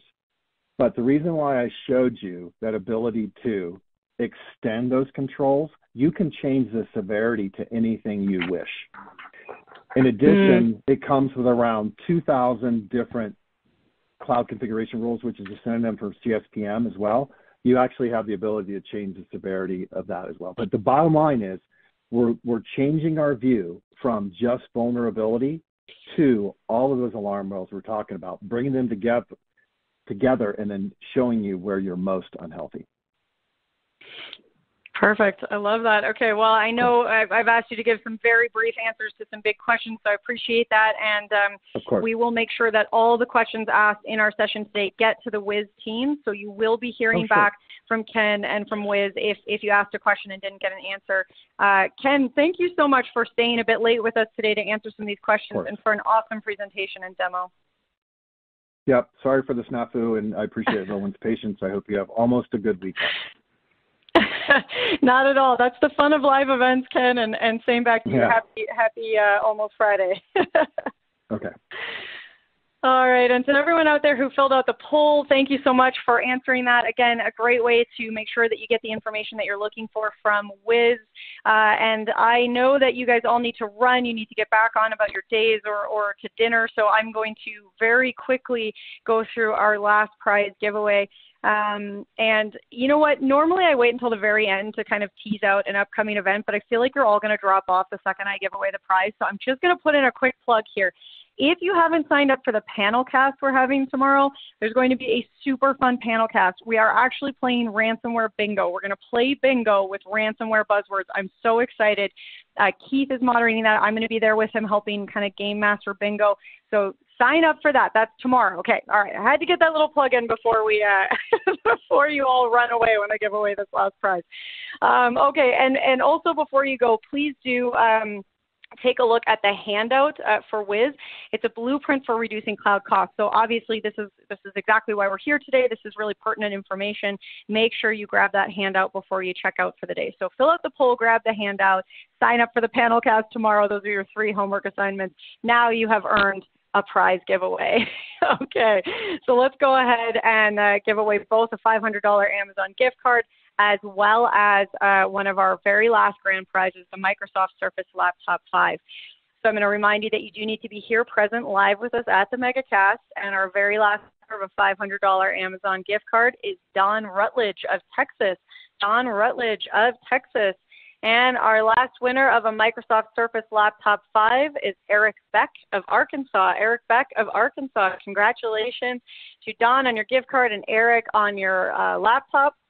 I'm going to go ahead and do the full list as I know you guys always want. So Amazon gift card going to John Bao of Texas, a gift card going to Matt Berger of Ohio, a laptop going to Mike Montiero of Massachusetts, a gift card going to Peter Iglesia of Connecticut, a gift card going to Travis Stamper of Kentucky, a laptop going to Forrest Miller of Washington, a gift card going to Mark Stalnecker of California, and a gift card going to Oliver Robledo of California, a gift card going to Marcin Salm of Wisconsin, a laptop going to Dusty Mustaine of Oklahoma. Sounds like a cool detective from the 20s, Dusty Mustaine. A gift card going to Michael Abraham of California, a gift card going to Mohit Segal of Michigan, a laptop going to Derek Ugale of California, a gift card going to Halalipur of Illinois, a gift card going to Manny Sinakaran of California, a gift card going to Don Rutledge of Texas, and a laptop going to Eric Beck of Arkansas. I did it. That's the whole list. Congratulations to all our lucky winners. And please do stay tuned to those of you who ask questions, because you may be winning that $50 best question asked card from each of those sessions, and we will follow up with you after we wrap up today. So stay tuned for that. All right, one more reminder, if you haven't checked out ransomware.org, please do go take a look. You can find everything you need to know about ransomware, how to understand, prevent, and recover. So visit ransomware.org, get that information, and as I said, come to the panel cast tomorrow where we will be playing ransomware bingo. Very excited about that if you couldn't tell. All right, and if you are in the webinar today and you would like to chat with myself, with Scott, you want to hang out on a summit, an EcoCast, a MegaCast, a webinar, a panel cast, you want to play bingo with us, whatever you have in mind, we would love, love, love to do that. So please do reach out via email at connect@actualtechmedia.com. Okay, whew. Well, with that, there we go. On behalf of the Actual Tech Media team, I want to thank all of our speakers from Access Security, Elastic Security, Sequence Security, Keeper Security, Rubrik, Zscaler, Informatica, Talon Cybersecurity, Palo Alto Networks, Gigamon, Cisco AppDynamics, and Wiz for making this mega possible. A very special thank you to all of you out there for attending, for asking some really wonderful questions, posting lots of great comments. I love when we see that interaction. I had so much fun with you all talking about all these different strategies, the tools, the solutions, and approaches to cloud infrastructure, and really in particular to security. It has been quite a day. But it has also been a long day, as we've talked about, so I hope that you stood up with me. I hope that you stretched it out with me a few times. If you haven't done that, go do it now. In fact, go for a walk. Mull over all the cool stuff we just learned. Let it kind of settle in and solidify in your brain so it doesn't just float away into the ether. Really getting the most out of your time here. You want to make sure that you let some of that info sink in. Speaking of which, make sure that you download all of the handouts. Open those links now. Save them all for after we wrap today, because you will want that later. And last thing here, I hope that you will come and join us again for a MegaCast on Tuesday, January 31st at 12 p.m. Eastern, 9 a.m. Pacific, and then us Mountain Standard folks right smack dab in the middle there. We will be discussing understanding your cloud-native data protection and disaster recovery options. That is a perfect follow-up to what we just talked about today. So make sure that you sign up for that. And, one last time, come join me and Keith tomorrow, and we're going to, what's that game we're playing? Yeah, Ransomware Bingo. Yes, come join us for that tomorrow. So whether it's the panel cast tomorrow, whether it's the MegaCast next week, I hope that I will get to see you all again soon. And until then, well, I hope you have an absolutely beautiful end to your day. Thanks so much for joining us, folks.